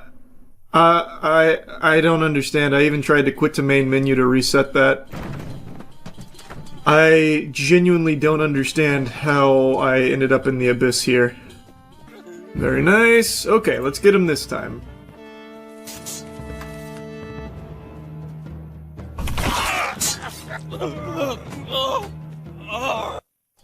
Why am I instantly going to the abyss? I can't even give up in time. What the fuck? And I killed him too, by the way. Oh my god. Wow. I'm having a very sad set of runs right now. Wow. He cut that man in half. That was like fucking Darth Maul right there on Qui-Gon Jinn. And this guy is fast. Oh my god.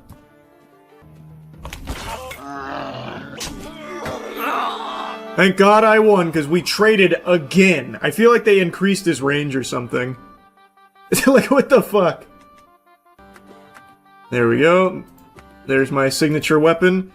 My run is going to be entirely using this all the way to Baron. Oh, wait, who's my friend? I can't believe you're still alive. And you just took this from me. And you're guarding it. Okay, I can't quite get a handle on my weapon here. There we go, finally.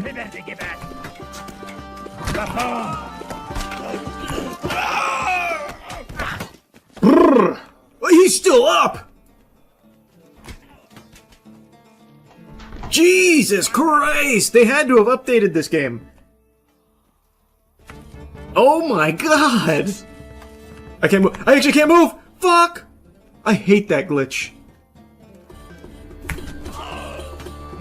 Don't look at me. Look at them. Look at them. Look at them. Yeah, that's my boy. Ugh. Exactly what I was worried about going in like that. Exactly what I was worried about going in like that. I got impatient. Ugh. There we go. That guy just didn't want to fight. I hit him in the leg. That wasn't even like a big shot or anything. He just did not feel like fighting. Ah!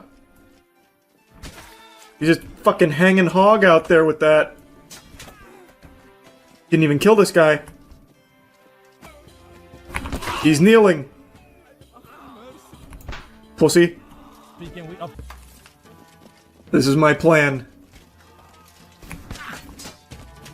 Okay, he's caught it in his mitts.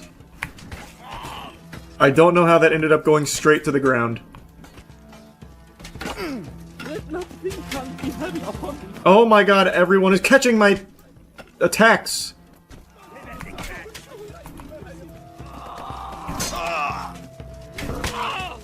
Oh, he's teabagging over there. Holy fuck. Like in the truest sense of the word, he actually put his whole sack in that guy's mouth. That's less than honorable. This is the guy that I scalped in my last run. Fucking got him again. Right in the brain. Straight in the noodle. Looking good. Looking good.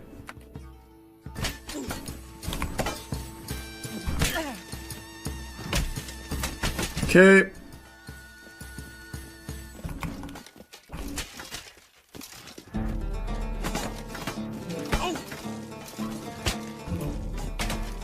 I'm very impressed you got back up from all that.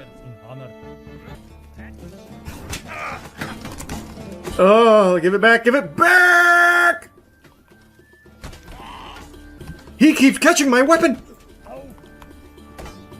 Coward! What the fuck? Is he made out of glue? What is this guy, a fucking human fly trap or something?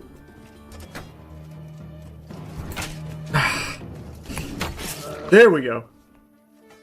Finally greased my way in there.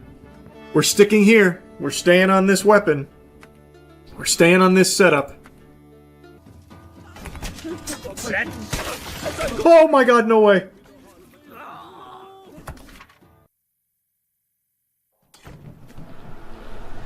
Oh my god. I tried to like cancel it before getting to the abyss. I don't even know if that works, but I'm desperate. I can't fucking believe that just happened. GG. Time I didn't even get to the boss. Fuck, man, that's so annoying. No, I missed the weapon! Oh my god, and then I grabbed his foot! There we go. Need something that can be swung one-handed. Oh, I can't swing this at all. Just let go of your hand. Ugh. I'm so upset. I should have had that, but somehow that guy got in and cut my leg off. And then I couldn't give up in time. Like, does my idea even work if I, like, quit out after, like, a crushing blow? Let me see. Let me just see if that tech even works. Come on! Somebody hurt me! Hurt me! Hurt me! Oh, actually, this is stupid. I wouldn't know here anyway. Because it's round 1 of the lowest level. Oh, hold on, I need to try it at, like, a boss or something. Wow, what a collateral. Took him a while to realize he was already dead. What is the meme? Amoira Shindaru? Fucking nailed that pronunciation. There we go. What? Okay. Awfully impressive. Jesus Christ. Very good. There's something just so incredibly satisfying about doing that. Like, it feels like it shouldn't hit as hard as it does. What are you doing? Was he looking for a handshake? Oh, sorry. Oh, that was actually kind of close. Wow. Oh my god, get off me! Jesus, get off me! Stop dangling that shit on me! Pussy? Oh boy, oh, this is actually really bad. He won't give it back. Okay. He kegled it. He said that's mine now. Oh, that was unlucky! Okay, give it back, give it back! Oh, he's caught it in his armpit. Oh, that was scary. There we go. Holy! That is the first time I have ever lost there. Alright. Okay. That was good.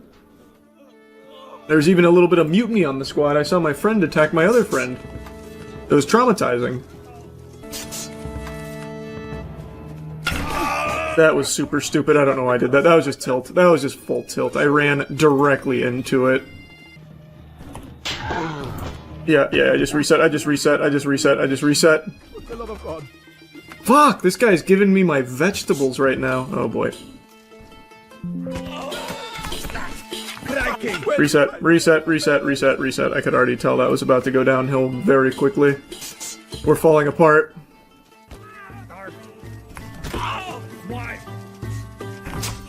How are you still standing? Then yes. This is crazy. What? What are you? My God's bone. I cannot believe he is still fucking standing. Wow, that was unreal. Oh, I must be injured. That's gotta be it, and I didn't notice. He's still fighting! If that isn't the most inspirational story I've ever seen. Holy shit! Against all the odds. There we go.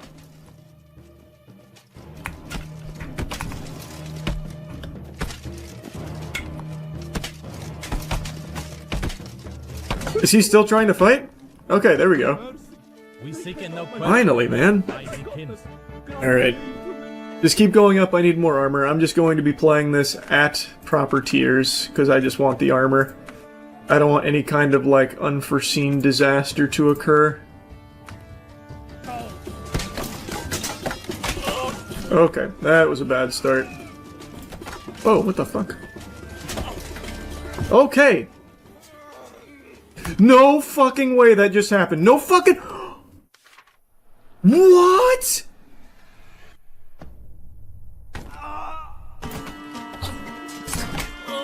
Not because of my death. Come here, come here, come here! Stop running! There we go. There we go. Okay, I'm going too high. Do me no harm, but let me live. I tried to bring that down from 12 to 6 right there. There we go. You're still up? Finally! Man was sleepwalking around. There we go. The circle strafe. He wasn't ready for that. Like the fucking dishwasher. No, dishwasher doesn't do this. Like a washing machine. Come on.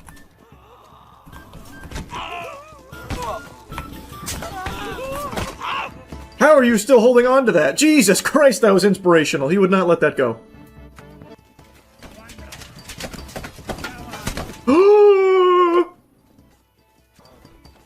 From way downtown! Okay. Okay, okay, okay, okay, okay. Wow, wow, wow, wow. Interesting.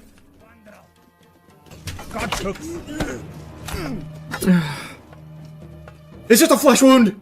Oh. Oh my god. Oh my god. Oh my god.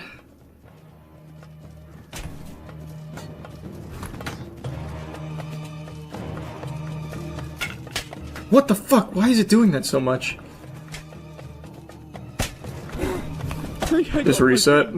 I'm too injured now. I'm not getting strong shots. Fuck, man.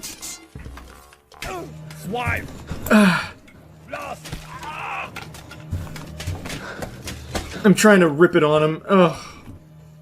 Okay, right side is best. That's so close. Get in his armpit.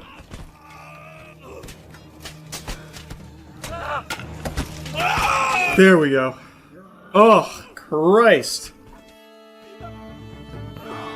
He made that very hard. He made that very, very hard.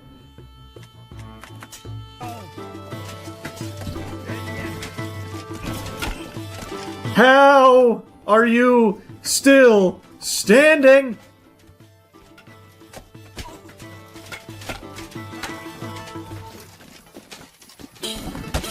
Finally!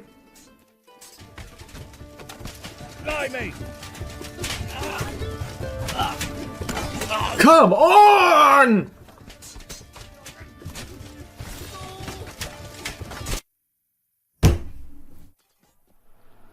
What? What?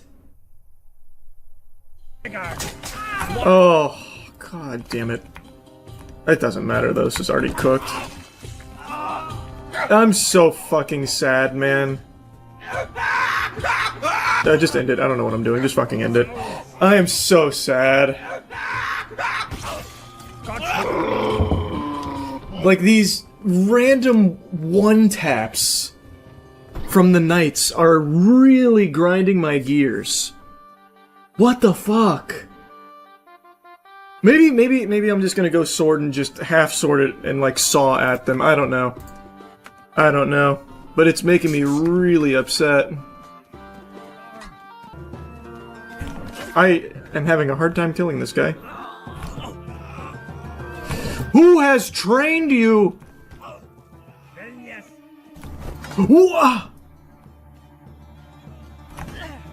I actually can't kill this guy.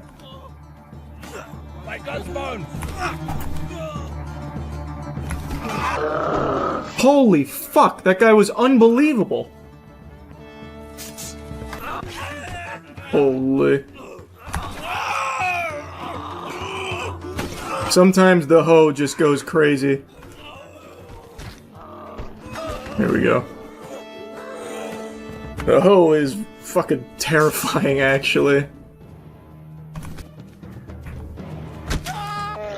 Oh, beautifully targeted strike there. Oh my god.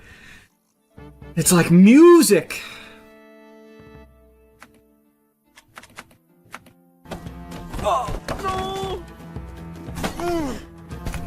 God, the candlestick is so good.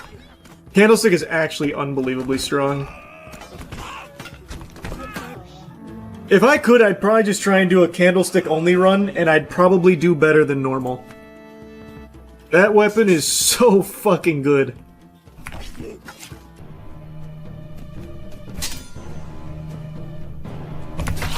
I actually just fucking clutched in the abyss.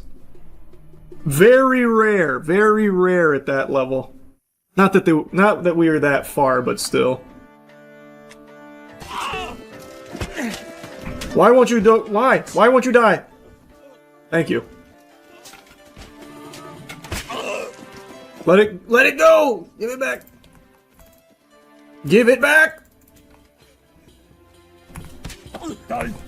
How are you still alive? Back home.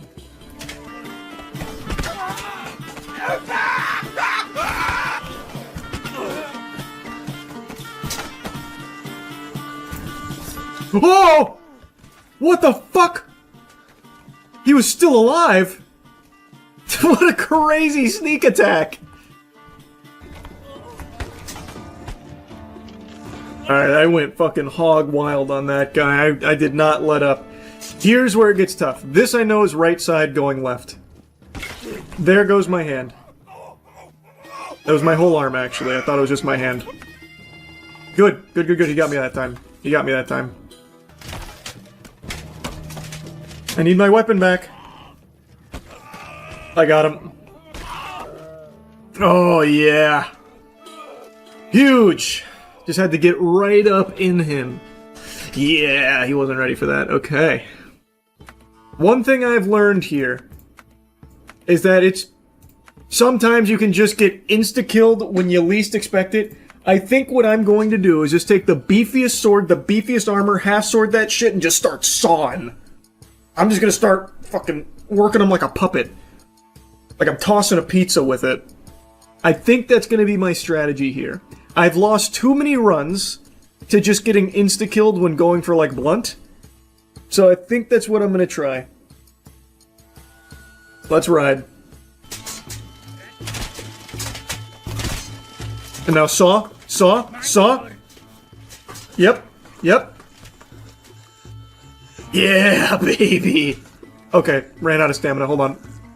Saw it a little too much. Yeah, I'll take your weapon. No.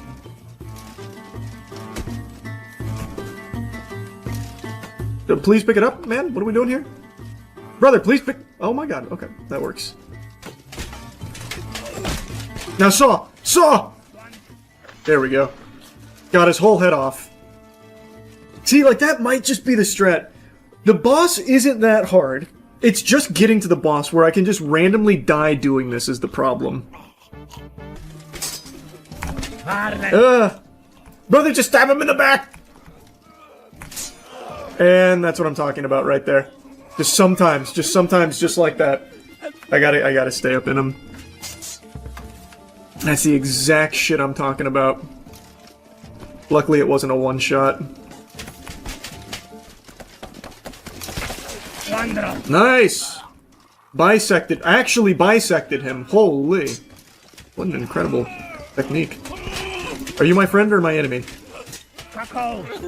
Okay, I'm unconscious. It's okay. I'm not unconscious. I'm going... What? I don't know what even killed me. Oh! Oh! Brother, go for the guy with the hoe! Get away from me. That guy's a maniac. Look at the way he swings that. He's a man. Fucking go for him. Stop. Oh my god! Stop! Fuck you, man. How about that? Not good. Not good. Okay, I need you to go for a teammate. You're scaring me. You're fucking scaring me, bud. And can you shut the fuck up? Huh? You stop whining? How about that, huh? Move! Oh, baby! What a play! That was the last thing he expected. Now I'm walking him like a dog. Let us Satan, I swear. Pick it up! It just shove it in him then! Like a suppository. I gotta reset. Actually, wait, no I don't, no I don't, no I don't. Yes I do. Yes I do. My arm's broken. Unlucky. Now get in, get in, get in.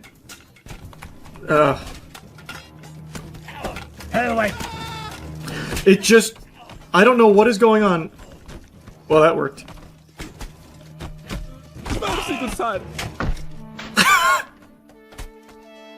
I got my plea, and I got this. Wow. I'm going to the abyss, aren't I? Oh my god, I thought I was going to the abyss. I thought it glitched. Extraordinary. Alright, we got there.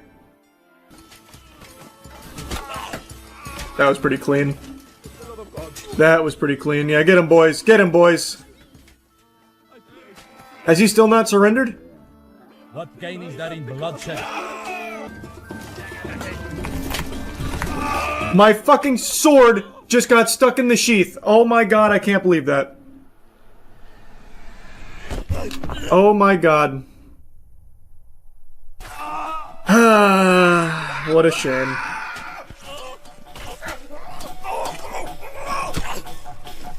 Come on, baby, you can get up. Keep fighting. They haven't beaten us yet. They only win when we give up.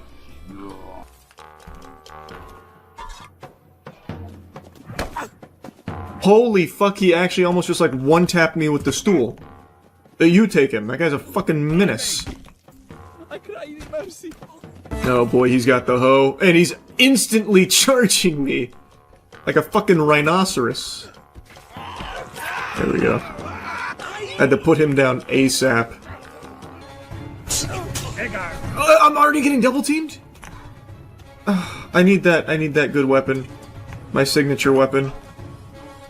And it's stuck on my fucking foot. I got my foot. Paddle versus paddle. Oh my god. What the fuck, man?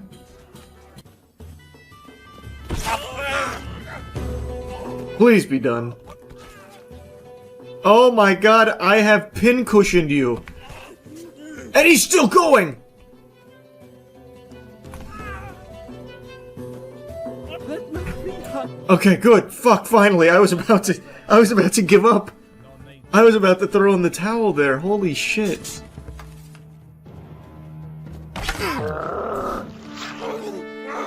Alright. Now, let's hope that I don't get fucking blasted again up here somehow.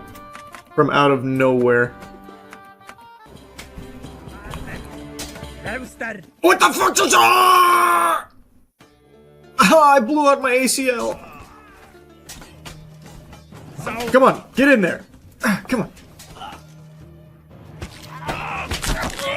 Oh, what did he just crack me with? His arms are chicken winged. How are you still here? His arms are going in the wrong direction, and he's still not surrendering.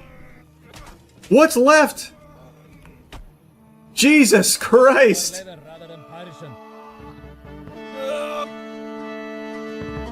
That man hit me with the funky chicken there and still kept going. This time I need armor. I know I'm gonna regret it if I don't.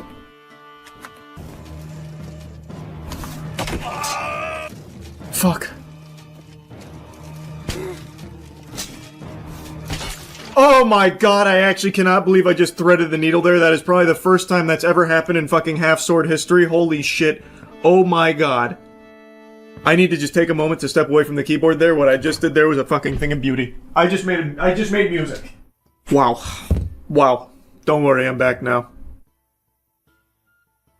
Fucking soiled britches and all. That was actually outstanding. I think I'm going to stay here. I think I'm going to stay here. There is just nothing for me up here. We're staying here. I'm committing. I am not doing Brave Stand, though. Nice! Nice! I'm finally back to this boss. I'm finally back to this boss. It's been too long. It's been too long. Hello, old friend. Come on, baby. Come on, baby. It's good to see you again as well. I see he was just as excited to see me as I was to see him. Wow. Let's try that again. Maybe he'll be a little more polite to me. Oh my god!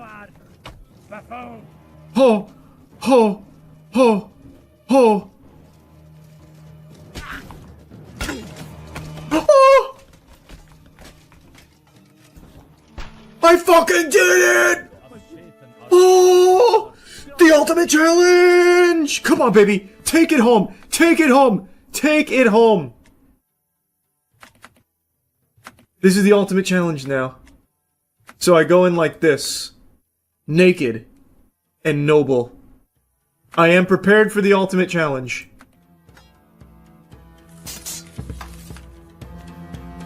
Is there... Okay, I think I see a knife there. I can't sprint! I can't sprint! Is that part of the ultimate challenge?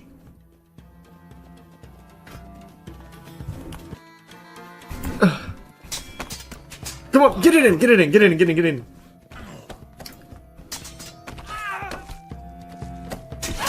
Come on.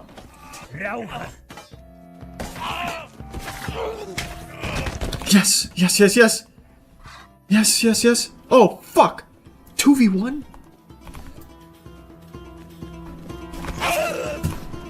Ow, ow, ow. Well, that's GG. I should have picked up the helmet. I mean, the helmet wouldn't have saved me. That's what I would sound like if I was an Animal Crossing character. But I'm not. I'm a half-sword man.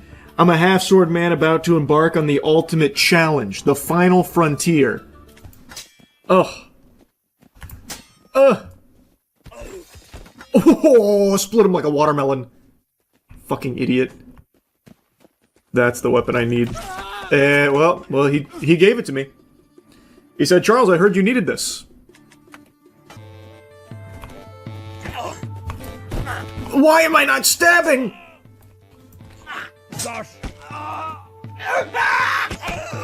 What an animal! I can no longer stab because he somehow busted up my arm. He has only hit me with the wood components, and it is enough to wound me this badly. I swear to God, sometimes the hoe is just magic. This is awful. Let's see how you like it. Nope, no surrender. Okay. The Lord took him. Nice, nice. What? All he did was fall over and the pointy bit got me. That's so unbelievable. Now I'm harpooned. I thought for sure he was dead, so I dropped my sword. That's what I get. That's what I get. Please pick up his weapon. Please pick up his weapon. What am I holding? Okay, very good. That was awesome. It just wouldn't let me pick up his weapon. Now it's just GG. What the fuck, man? I can't do anything. I actually... I'm riding it like a witch's broom. Okay, whatever. We'll trade. That was just a fucking cursed run right there. I don't understand what just happened.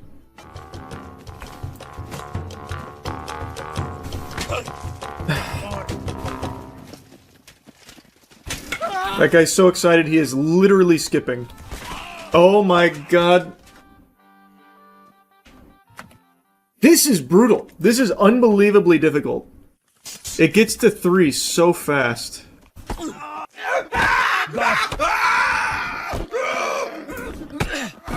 Oh yeah! I kicked his fucking hat off. Look at his bald head. Let's make fun of him. Oh my god, I actually might kill him with this. Nope. You found the counterplay. Just hold out the pointy stuff. I'm still alive, though. Why can't I be this tenacious on, like, real runs? I'm still getting up!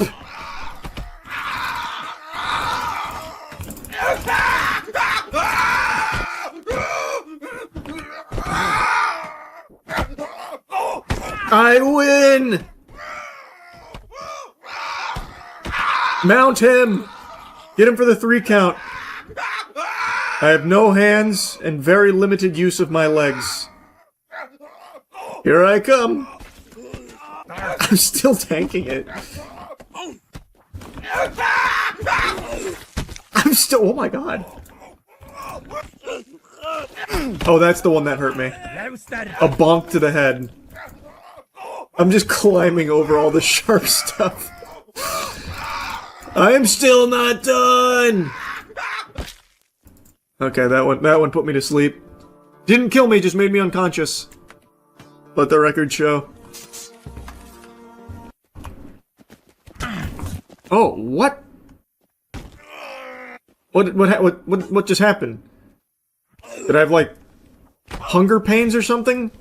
I was, what? I was just keeled over from exhaustion? What? I mean, I wasn't going to win anyway with that. But what just... Did me running into his buckler knock me out?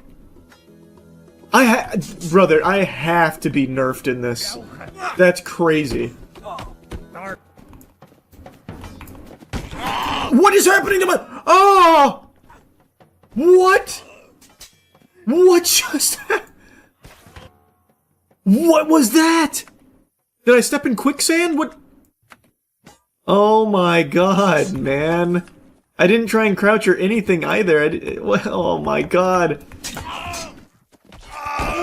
Just I guess, some hands reached up from Hades there to grab me. God damn it, just cut him! Oh, that was another thing I read, that not only is the AI improved, they are tankier. So they don't go down as easy. So I'm more fragile, they're more durable. Ugh, fuck. It really is the ultimate fucking challenge.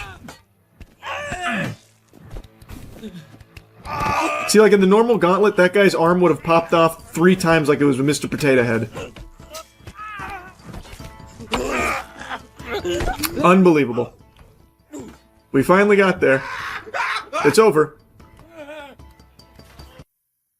Oh! Nice, nice, nice, nice, nice. No, no, no, no, pick. Ah, fuck. Oh, wait, maybe. Nice, he tripped him. He tripped him. Yes, yes, yes, yes, yes. Where's his chest piece? Where's his chest piece? Oh, fuck. Where'd it go? Where'd it go? Where'd it go? No! If this arm wasn't broken, I actually think I'd have a good chance. I've just got to go for a miraculous stab there. Oh, fuck. I'm sweating. Ah! Sharingan activate. It's not even cutting them. Ugh. He got around the shield. I dragged it against that guy's neck twice, but he didn't even feel it. Usable weapon. What? That was just the wood part! And it did that much damage? How weak do they make me? They nerf me so hard! All just from getting touched by the wood. Oh, my arm and my leg are somehow broken. I don't even think he hit my leg. I tried. Oh man, okay. I don't know how you complete this without adjusting the sliders. I really don't want to resort to adjusting the sliders, but I actually just don't see any other way of being able to do this. See, like, just look at that! Like, I win the fight, and I just get touched, and I'm still gonna lose this. Because he hurt me too bad off of nothing. Like, they do such a good job at keeping distance, and they always have pole arms! Fuck!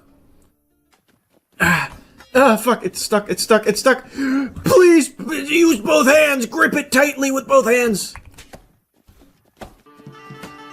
The problem is, there's two against one, and they're using the best weapons and they have armor. I don't. The people I'm killing are no longer dropping their armor consistently. I'm just gonna stay with the hoe. That's GG. He's just got the best weapon in the game again.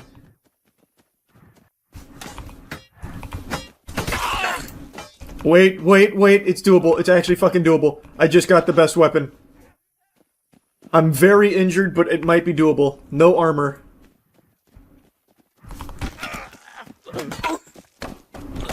Armor.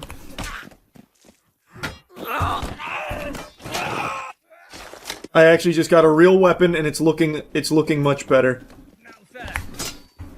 Oh, that was very close. Fuck! Just go down! Jesus! There we go. Now give me your armor. Give me your armor, give me your armor, give me your armor. He didn't drop any armor! What? This is such baloney! GG. That guy was armored to the fucking gills, and then took it with him to the afterlife, giving me nothing. Unbelievable, man. This actually could have been super doable if he had dropped that armor. I don't understand. Oh wait, I did pick up his armor.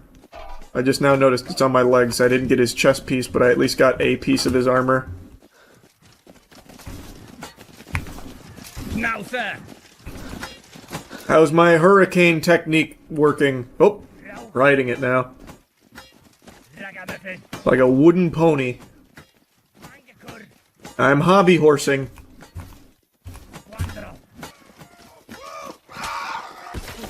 Got him. I got him. I cut that leg off fully. That's one down, one down. Oh, I'm trying to kick it up in the air and hit him with it. Can you imagine, though? I did get it on him. I didn't make the cut, but I got it on him. I'm going for like some Jackie Chan kung fu shit here with this. Now, sir. Nice. I made them hit each other. Oh, it's up there! It's up there on his neck! Oh, close. Close. Shit. I can't get winded. I can't pick it up again. Oh, I got it. Ah, fuck. I dropped it again. What an inspiring run, though. And I'm still not done. You pussies can't stop me. I'm a force of nature. Ah! I will grab your shit. I will haunt you in the afterlife.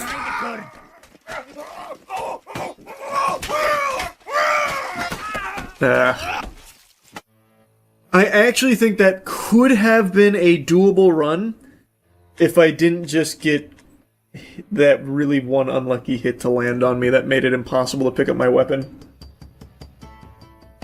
I'm not getting a lot of the armor drops, though, it doesn't seem.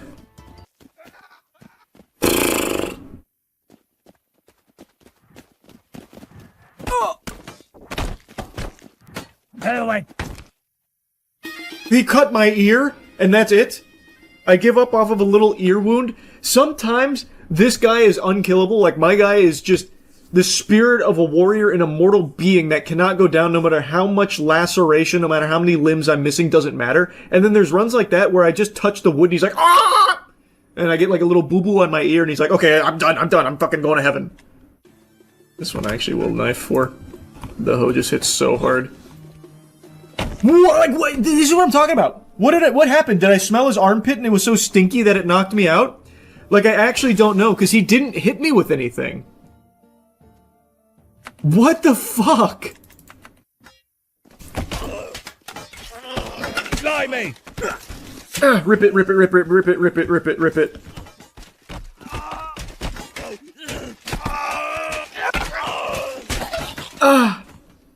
Nice. Better armor. Better pizza, Papa John's. Alright, come on, baby. Fucking great shot.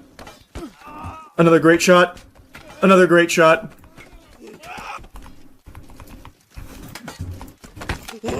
This is uncharted water. We haven't been here before. More armor. Oh! Ah, come on!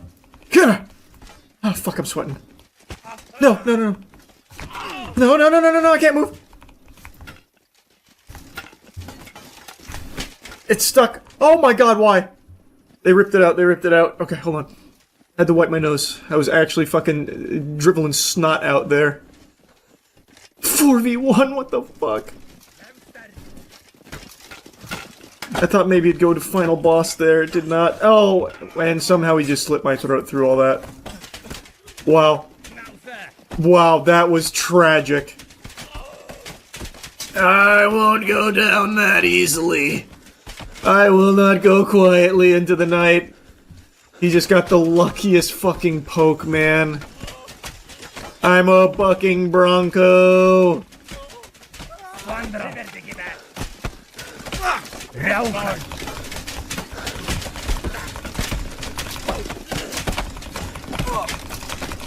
I'm just grabbing everything on my way down, hoping they'll start to kill each other.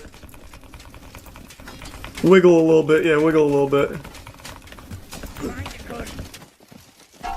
No way. No way. Grab it with both hands. Firmly grasp it. Gallop away. Oh. Damn it, I dropped it.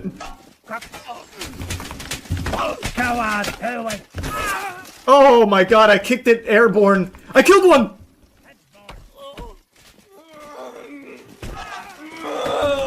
Oh no, I didn't. He was hiding. I'm just trying to kick this in the air and hopefully kill one with it. Same strat I used earlier. I heard something. I heard someone get hit there. Wasn't me. Oh, I think they finally got me, yeah. Okay, that was our best run so far. That really could have gone the distance if he didn't somehow poke me in the fucking carotid. No fucking way. Just crashed. It just crashed. Oh, it just That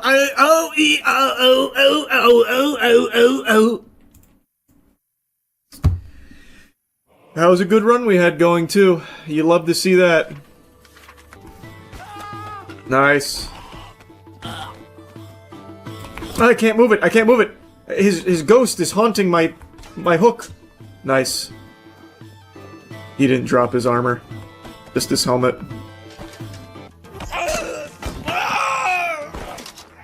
Ooh, boy. Let's just try and get in there. It ran right into it, trying to get around him. Can't help but feel like this isn't hurting you as much as it hurt me.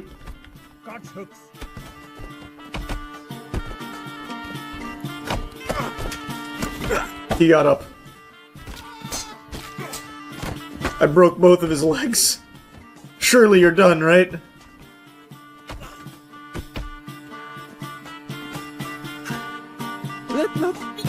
Good, thank you.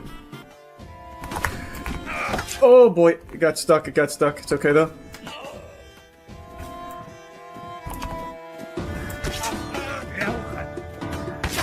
Nice. Oh my god, I can't believe that. I walked it into me after stabbing him in the leg. That's so incredibly unlucky. How did it even do that much damage with that little force? I slowly ramped it up to me like a fucking Hot Wheels car, and it still did that much damage. No way! No way, no way, no way. It got stuck on me and did so much damage. I can't run, I can't run. We're all limping. Yes. It's the Baron, it's the Baron, it's the Baron. Come on! Half sword it.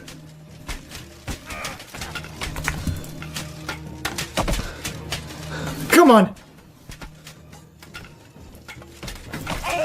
No!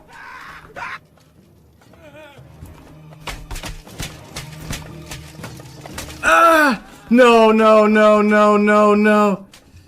Ah, come on, get up. Get up, get up, get up, get up. Get up. Get up. Ah. Oh, oh. Ah! Come on! Get up, get up, get up! Please! Ah! Ah! Ah! Ah! Come on! Alright, just kick him a lot, just kick him a lot. It's all I can do, it's all I can do. Kick it into him, just keep kicking it into him.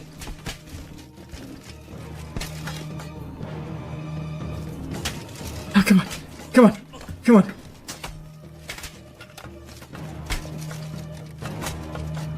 Fuck! If only I didn't take that damage to my leg, man. I could have had him. I could have had him. It was so close. Oh, it was so close. My leg was just too injured. So every time I got in there for the half sword, I kept going too low. Fuck! Oh! Blimey! Zones! Swipe! Gosh! That is absurd. Yep, I mean, it just killed me. He brought the wood down. I got stuck in his nipples there, and he just brought that wood down. Nice! He got tripped! Oh, the Playcon is helping me! And then it ends just like that, huh? That's the way it ends? Just a random, unfortunate hit? From a weapon that's not even all that spiky? Really, man? What unlucky circumstances? Ah, the way most of my runs end. He didn't even find an opening, he just got real lucky.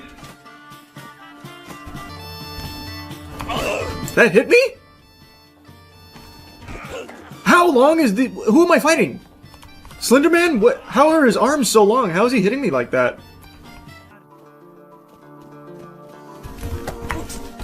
It's not piercing him! He's got the iron cock! What? What? I put that right in his goddamn groin. And I ran at him, too, with it poking him. Hey, again, what does he have under there? A body of steel? Who is this, Zangief? He's actually gonna kill me, too. I literally can't kill this man. Yeah, I actually could not kill that guy. It wouldn't pierce him. What the fuck? I'm a little hurt, boys. I'm very hurt now, boys. They found a way around my shield. Trying to get these two stuck on each other. That was with a kick, by the way. Just a kick. Started out with a kiss. How did it end up like this? Nice, nice, nice, nice, nice. Please, get off of him. Get off of him! I had to kick his body part away. I was glued to it. I'm a little hurt, though. I'm a little hurt. By that I mean I'm pretty fucking hurt, it seems. No, no, no! Somehow Palpatine returned. Somehow he brought that up and got me.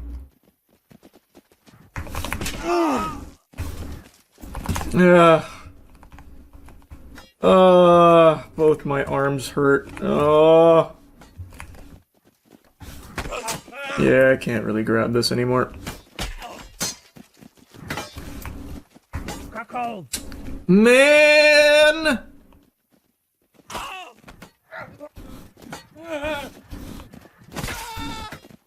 I'm fucking windshield wipering, and he is still galloping around with basically no legs. That leg is completely fucked, and he's still hopping. How about that? How about that? How about that? That enough? There's no way.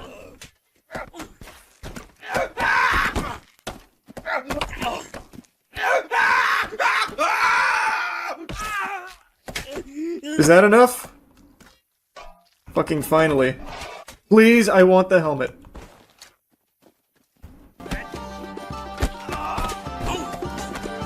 He will not let me go. I cannot get out of that. He actually bear hugged me until he suffocated me. That was unbelievable. Wow. That was really something special. Instantly dead too. That's what a combo. Wow. Okay. Can't move very fast. They give me a big headache. Oh my god, really? Really? I have to make sure to cover my nose? Thus I have to drop my weapon? Really? No! No fucking way I couldn't pick it back up! Oh, that just made me so tilted. That made me so tilted. Oh, okay. No, no, no, no. Oh! Double disarm! No, no, no! Hold on, I'm winded, I'm winded, I'm winded. Okay, okay. The terrain did me a great service. Oh! No! No, no, no! No, no, no, no, no. No, no, no. Limp away, reset. Reset. Please grasp it. Please firmly grasp it. Did he hit my arm? Is it no good? Okay, there we go.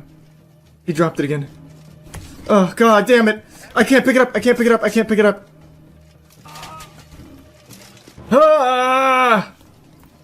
Why? I can just try kicking as well. Just really fucking full send. If I can get that mace from him. Wait, I'm two-handing it. Whoa, whoa, whoa. How'd that happen? Wait.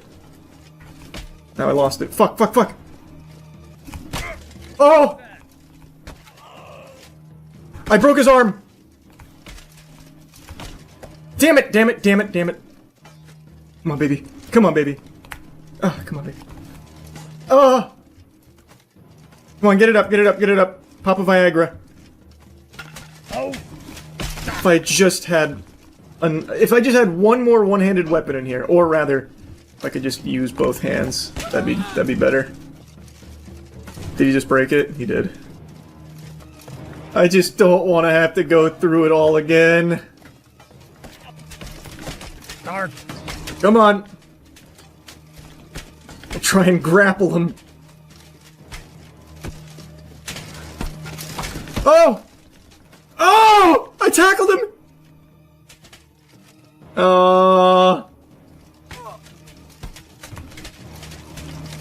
Just stay on his nipples. Just stay on his nipples.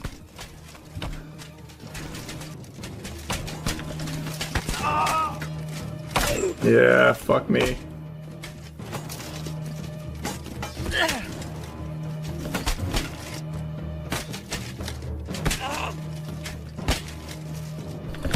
Oh, that's so sad. I really thought I had it there. I really thought I had it there. I should have had it there. I just couldn't find the opening. Unlucky, he's actually holding me for his teammate. And it worked really well. Unbelievable. That was unbelievable teamwork. It's actually inspiring what that guy just did. That's what makes Half Sword magical right there. You're the real wow. You're the real hero, bud. Come on, you fucking cowards. If I can push this guy over. Oh, I kicked that other guy's weapon away, it seems. Just spam kick. There's no reason for me to keep this going. This is just wasting my time more than theirs. I'm gonna go for a grappling takedown. Choke slam.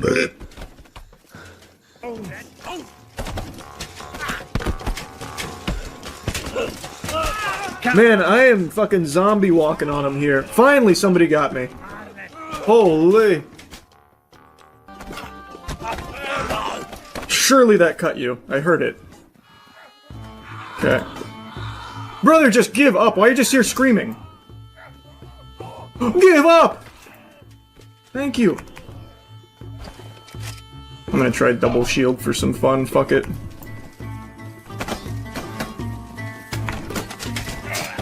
No, no, my shield's stuck! He grabbed it.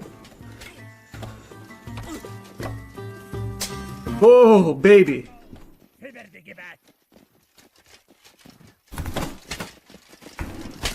Oh my god, what a shot. He caught the dodge. GG, GG. What a miracle. What a fucking miracle, huh? That's how we do it. Any one-handed weapons around here?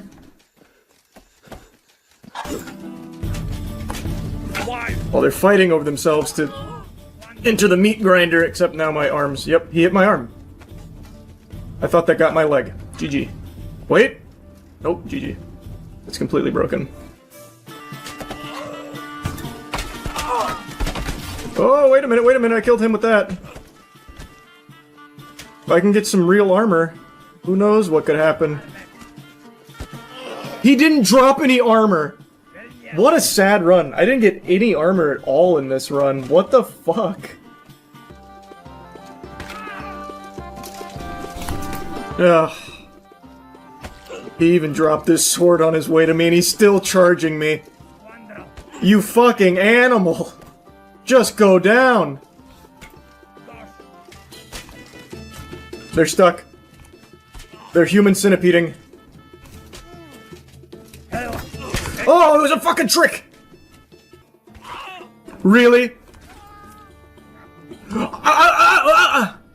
Sometimes, man, they just refuse to die, and then I'm dead. And then just like that, I'm dead. Just like that, he ended the run. What a kick! Instantly dazed me with that. Holy shit, that kick was unbelievable. Wow. Wow. I had a perfect dodge on the thrust, too. Wow.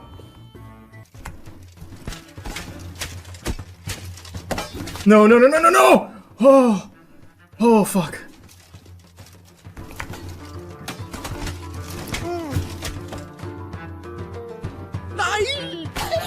Baron.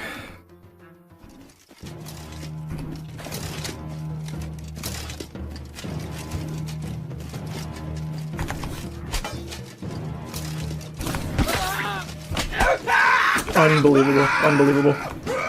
The only spot on my body not covered, he found it.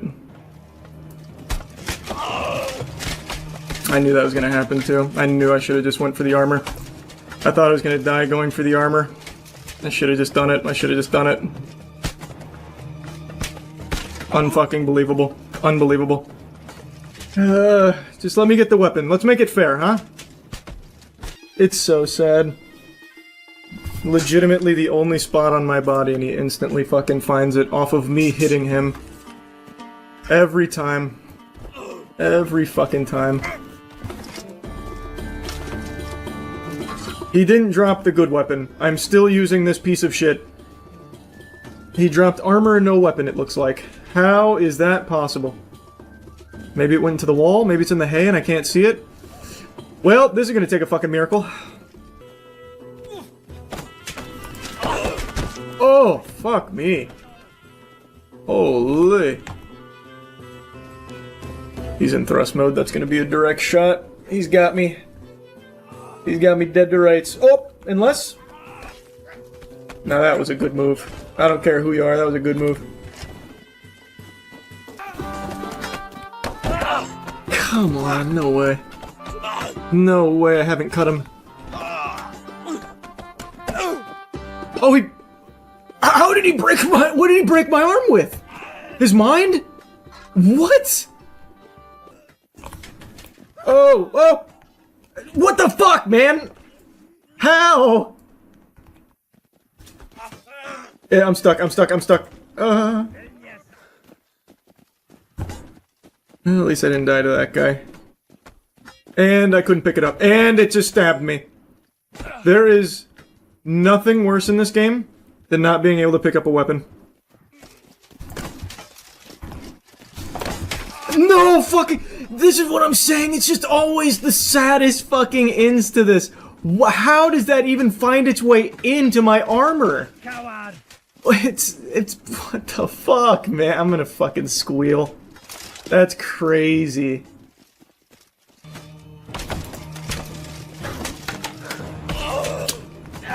Crazy. I had fully armored legs, too. I don't even know where that opening came from. I'm just praying for a miracle, please. I just don't know how he's doing this every time. He's finding, like, the one weakness, and in this case it wasn't even a weakness. Is what it is. I just can't beat Baron. I can't do it. I don't know how he even broke my leg. I really don't. I really don't. I'm so armored. Oh, fuck me. He got really offended when I picked up that shield. Wow, that had a lot of malice behind it. What a shot. Come on, baby. That's it. That's gotta be it. That's gotta be it. Come on. Yeah. I fucking did it. I fucking did it. I fucking did it. Yes. Yes. Before anyone accuses me of any, like, shenanigans, we did it. We did it. Yeah. Oh, thank heavens. I just read something crazy in the comment section. There's a Baron in the Abyss. Had a hair in my mouth. But also, that's sickening. So now, there's another challenge for me here in Half Sword. I've got to beat Abyss Baron.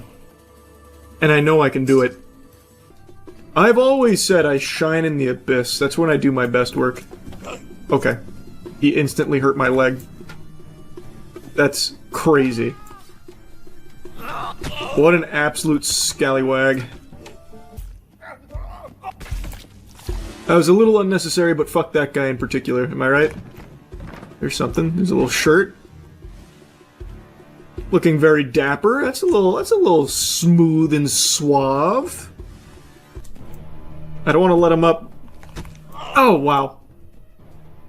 I could not I can't believe this has happened. I can't believe how poorly this just went. I couldn't adjust my shit here. I'm not even sure if he's gonna drop this. I'm gonna end up breaking the helmet first before he ever even gets it off his body. Mercy, good son. Have mercy. How are you still here? Finally. Okay, he takes it with him. That's what I was wondering. Oh my god, that was scary. Stand back, man. Holy fuck, that was terrifying. Oh, I thought I was still inside of him. Brother, you don't even have a weapon. Why are you still doing this? Alright, I actually get to use this. I've never had a run with this. This will be fun. Up! What the fuck was that noise? Alright, this thing is fucking amazing. Whoa! 2v1s, huh? Now rip, rip, rip. No! He cut me in half with that? I thought I was out of range of the hand axe. No! That's what I was trying to do to him. I was gonna try and swing through and take his whole body off. Get in! Wait! Oh! Oh, ow. Scary. Ow. Oh, wow. Man went from planting seeds in a garden to planting his seed in my mouth. My god, what a shot. Oh!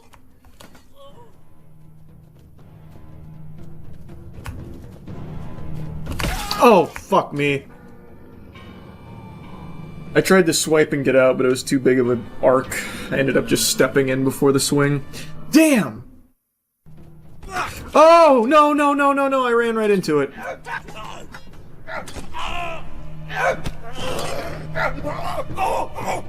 Hold on, I'm balancing, I'm balancing, I'm balancing! Come on, come on! Use your other hand! Pick up the... pick it up! Alright, I'll pick up my own leg and sew it on, maybe? Oh, this is cool. That's a good technique. Ah, come on! Come on! Come on! Keep kicking him! Ah! Ah! You haven't won yet. Oh! Okay, let's play around with the Baron. Here I come, pussies. Single combat. Who wants this meat one-on-one? Man, I am tall. Hey! Oh, yeah. You're not built to handle this much man. Huh. Oh, yeah. Oh, boy, that's embarrassing. Ooh! Collateral. Alright, are you ready? I'm coming for you. I'm coming for you. Come for those little legs of yours. Did I get him? Oh, nope. Hold on. Picked up a weapon of mine. Brother, stay down. You're not who I want to fight. Okay, thank you. Hey, now pick him up, pick him up. Ah, come on. Oh, shit, shit, shit, shit. I got him, I got him. Oh no, I got him by the head. That's fine. Oh! Too heavy. He's too heavy. At least by the head he is. Alright, what about you? What do I have? What do I have you by? The arm? I can't tell. What do I have you by? Stop running in circles! Let me pick you up! Let me give you uppies! Oh! Yes! Yes! Yes! Nope, I dropped it. Why can't I grab you with my right hand? Oh my god. I actually can't grab you with my right hand.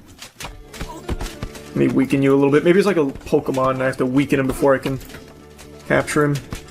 Gave him a couple new bruises there. Yes! There we go. Oh my god, he broke free. Man, grappling is hard as fuck. I don't know how that guy on YouTube did it. Got something, got something. Now arm lock? Nope. Surely the Baron's strong enough to pick up one of these mere mortals. This probably can't be this guy. He's too stubborn. Oh, you are light as a feather, I can tell. Here we go, here we go. Here's something, here's something. Nope. I think I got him by the leg. Yep. Come on, uppies! Pardon me.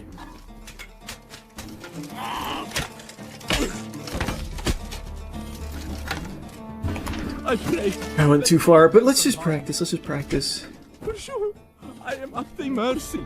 Let not thy hand be heavy upon me. Betray me. Stop crawling away. Yeah, I can't grab for very long. For the love of God. Oh, my arm is injured, I guess. Maybe that's why. How many runs have you done to get this far? Huh? You haven't put in the work! Why? Okay, can I only grab with one hand with Baron or something? There we are, there we are. Yes, I've got him off the ground, I've got him off the ground. I'm breaking my own arm for this. Just throw him over my body or something. Hip check. Hip there, hip toss, hip toss. Ah! He's got me scarecrowing. There we go, I think I got it. No!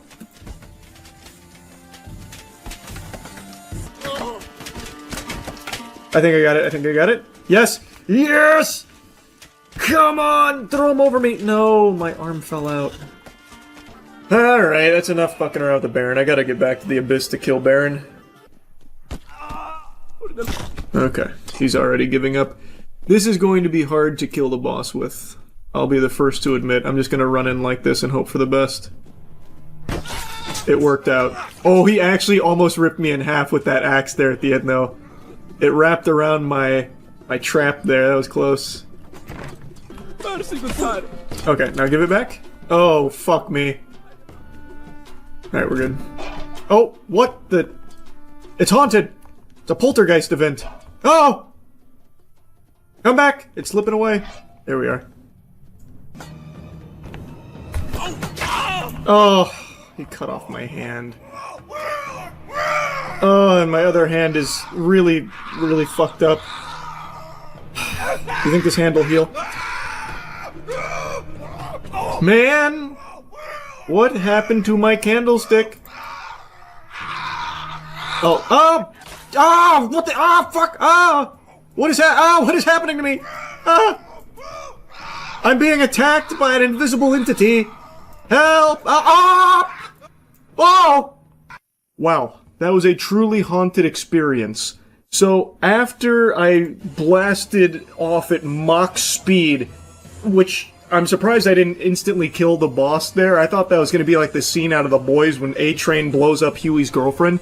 But after I blasted through him and got launched into space like Team Rocket blasting off again, my whole computer got titty fucked.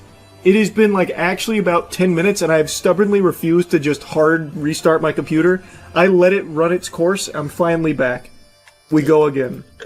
That doesn't count. That run was lost due to unexplainable circumstances around the death of this character. Not my fault. I wonder if that's a replicatable glitch, though. Because being able to fly like that fast, I bet I could kill every enemy just by running into them. Oh, not again. This is how it started last time. Oh, Jesus! Oh my god, what? What does it all mean? What has gone so wrong? Ow! New shirt, maybe? Ow! You seen a candlestick nearby? Oh, pitchfork. Ow!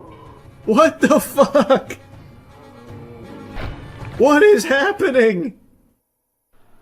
We are having some cursed ass runs here. Actual last run of the night. I need last run magic. This is crazy. I think something might have like actually happened in my game. Is this safe to pick up? Okay, we're good. Well, I wonder. Yeah, we're good. Oh, fuck. There we go. Don't you ever try that shit with me again. Ah. Ah. There we go. Keep the change, you filthy animal. Ah! Ah! Ah! What is happening? Help! Ow! Why is this happening? Oh, you're having the same problem over here, I see. Jesus.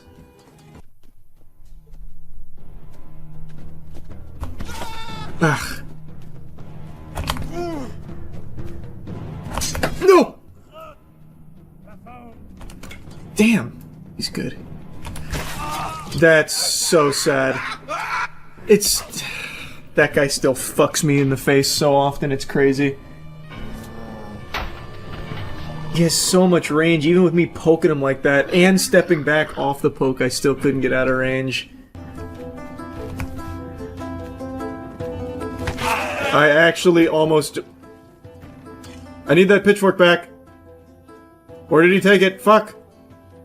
No! I had that man spinning like a fucking Beyblade and he stole my pitchfork.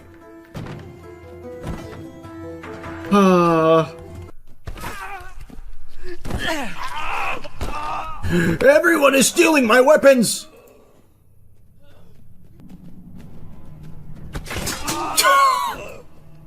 An excellent fight. You taught me so much.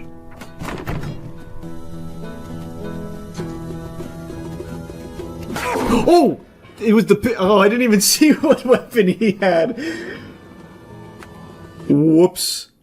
He had the pitchfork, I see.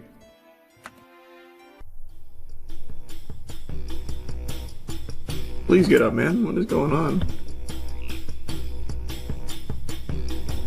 But brother, get up!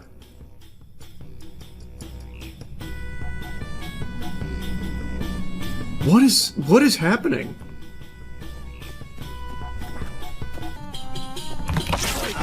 Oh, no fucking way. You take this shit out of my arm right now. You know that's baloney. Take it out. Take it out here. Oh, nope. Take it out. Take it out. Grab it. God damn it.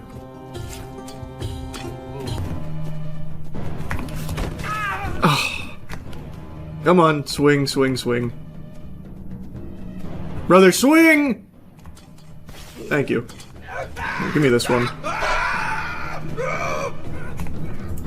You didn't give up? How about now? You're missing both arms. You still haven't given up? I don't know why you haven't given up. I actually want to see what you're gonna do here now. Okay, it's about time. Alright, I broke my shin on that. Alright, let's get some armor, huh? What say you to a little bit of armor? That's a new- Oh! What the fuck, man? Well. Oh, that's bad. Oh, yikes. Now rip! Rip and tear! Crazy. What? I am having some awful luck right now. I don't understand what is happening. How was that not a kill? It's not piercing you!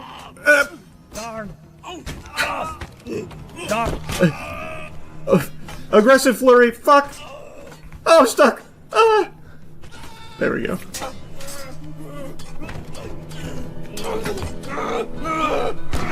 Drop it! Drop it!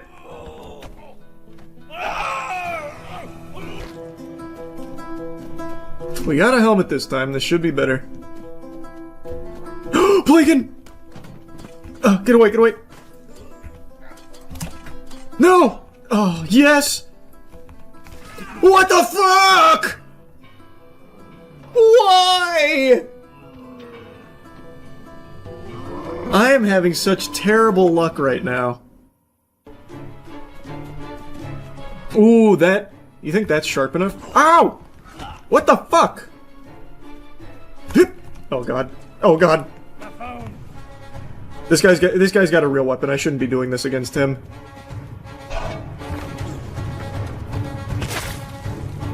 I need to do that against a guy who literally has a wooden stool or something. Oh, that would have killed him if that hit for sure. I just need to aim it properly. Let's half sort it. Oh my god, I think I can cut his head off for sure. That's getting a lot of good, like, grease on it. Ugh. Nice. There's a cut. Ah! No. Oh my lord.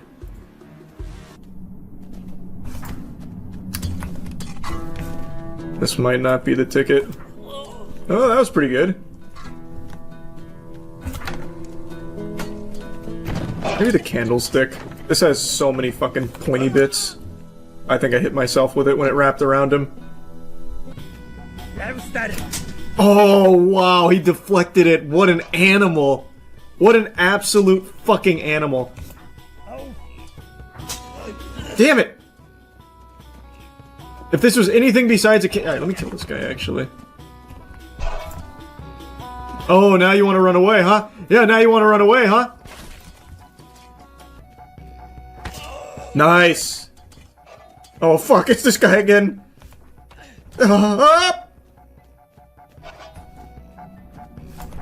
Oh, shit.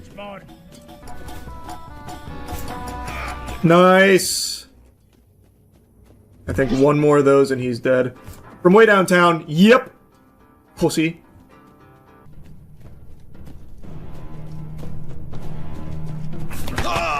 Grip! Okay, it's okay. How? Why? I need to swap off the scythe. This has just been sad. Alright, half sorting. There we go.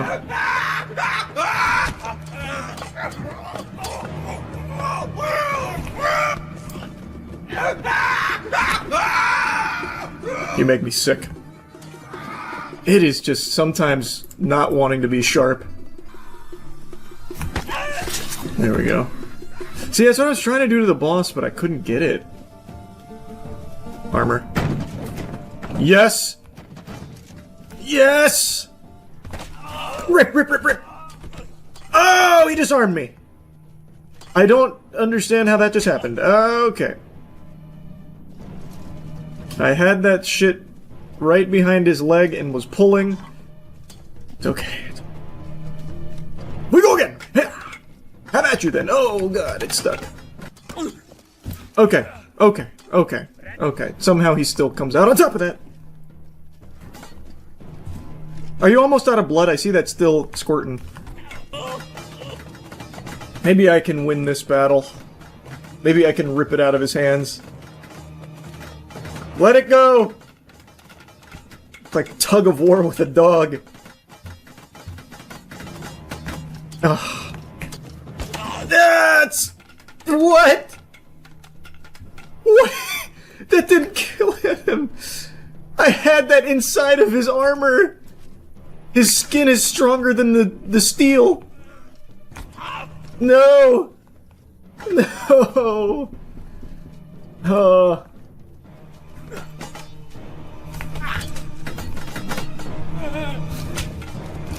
Yes. Finally. Oh.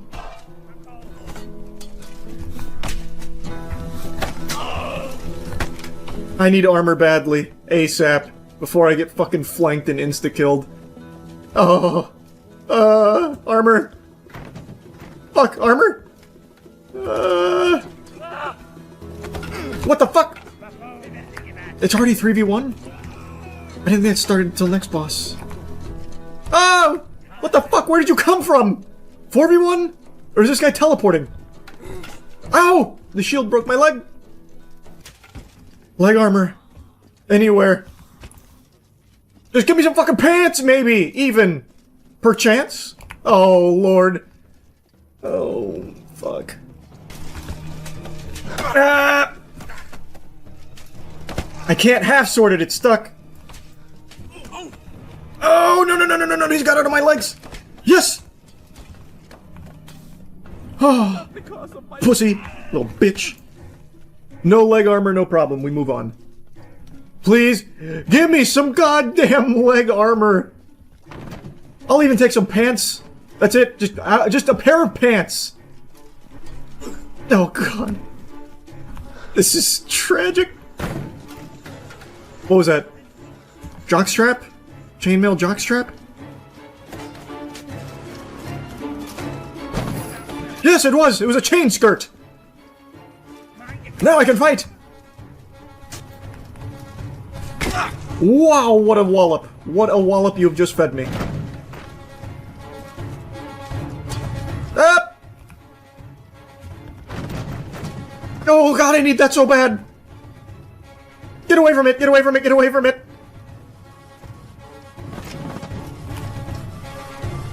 I thought it was legs. Oh, wow! Oh, it was legs for my thighs. Not good. Oh, not good. He ran it against my back. That could have been it right then and there. Yikes.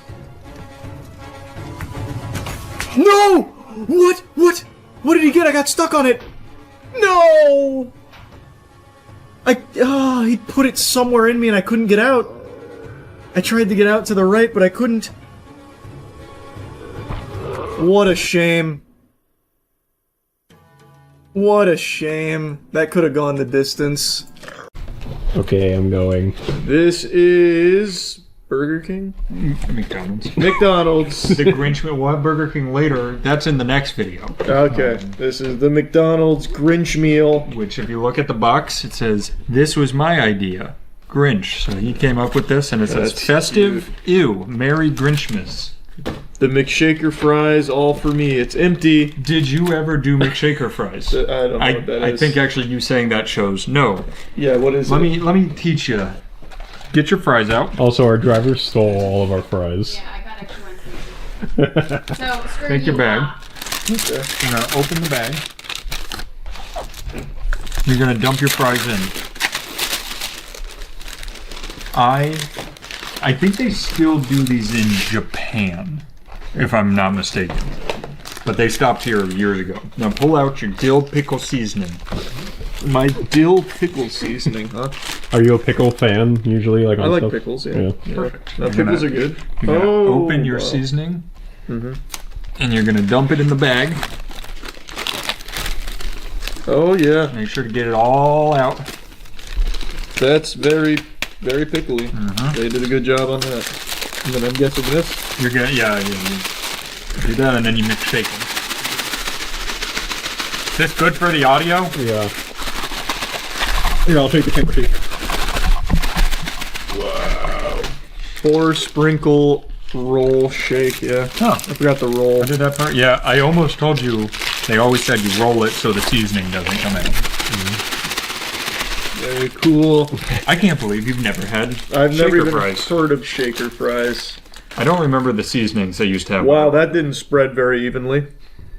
No, yours did That's not. 'cause Look you at didn't mine. roll Look it. how beautiful it is. Ah, well, a lot of good pickle coming in. Want I me to guess. shake it for you? No, I'm fine. I made my bed. I'll lie in it. Wow. Can you see that? Yeah, you got a lot on that, buddy. Alright, maybe I will. I'm gonna mix shake that shit again. That's just an instant kidney stone. I'll try the pickle. Wow. Oh, wow. I'm saying wow for different reasons. My reason is these are good. That is actually pretty good.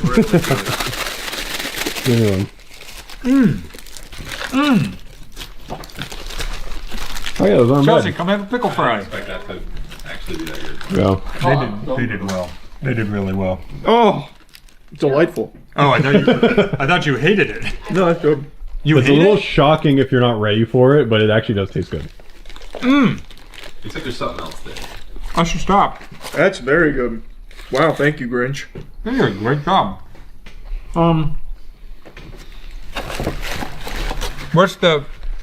What do you do to my nuggets? They're just, so that's the meal. It's like the shaker fries. Are there 10 nuggets in there? Toy, I think. Something. Is that the toy? That's the toy. You okay if I open the toy? Yeah. I really. Well, you should have one too. Yeah. Are they different? I don't know. Are there multiple? They're multiple. Do you I also have guarantee nuggets? Yep. No, I have a Big Mac. There's a big difference. The meal is Big Mac or chicken nuggets. And there's nothing special about those? Other than the shaker press and the toy, I guess. Well, to answer the Grinch where he says this was my idea, it was a shit idea. I got socks. I got socks too. They're the same fucking socks. Same socks. I think that's a pretty good, like, is a as an good toy. adult, I That's a think good that's toy. pretty good. I don't know if a kid would like socks, but I would can't like read socks. it because it's on the bottom. Nose hazard. That's, I can read, right? That says nose hazard? Yeah. You got sticky feet, man. Yeah. I was smelly. thinking like somebody would kick me in the face. All right. Yes, that's what the Grinch is known All to right, do. Danny loves socks. I'll wear those. All right, and then Yeah, put those over we got the Big Mac. Big Mac. Yep, Big that's a Mac. normal Big Mac.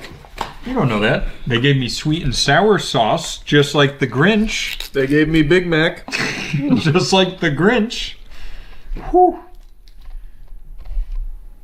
Am I dumb, or does that patty look a little different?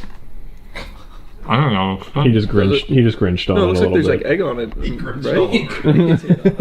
right? Is it that layer right there? It doesn't look like a little egg. Yeah. Yeah. Like lettuce. No, maybe it is just. Yeah, maybe it is. I don't know if it's any different. Is it eggy? No, it's just a Big Mac. Is it good? I think it's a Big Mac. Here, I'll try Farm. it. Farm. You want a Grinch nugget? Yeah, I'll take a Grinch nugget.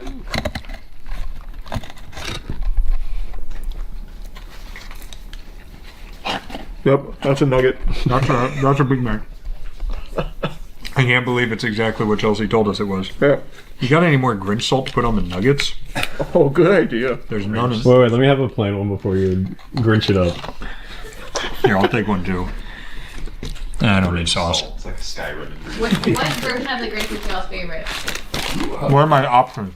Do you want to know? Original or the Jim Carrey one? Or the elimination one. Yeah, the end. Oh, I forgot there was a new snack family. Definitely the Jim Carrey one. Yeah, I've only ever seen the Jim Carrey one. Jim Carrey was made to play the Grinch. Yeah, have you seen the original animated? I know. Oh, wow. I've only seen the Jim Carrey one. I read it in the book though. Yeah. I've never watched any of the animated ones. Show it to us in school. The Grinch definitely. You have to kill him. There was a really shitty horror Christmas movie that I watched recently where they like the Grinch is the main bad guy. It is probably the worst writing I've ever watched, and it was beautiful. It was absolutely beautiful. That's fun. That's always fun. You would probably really like the party. I think the I know I Grinch would. was, and this probably isn't a hot take, extremely justified to be the way he was. They were horrible to him. I don't remember. What did they do to him?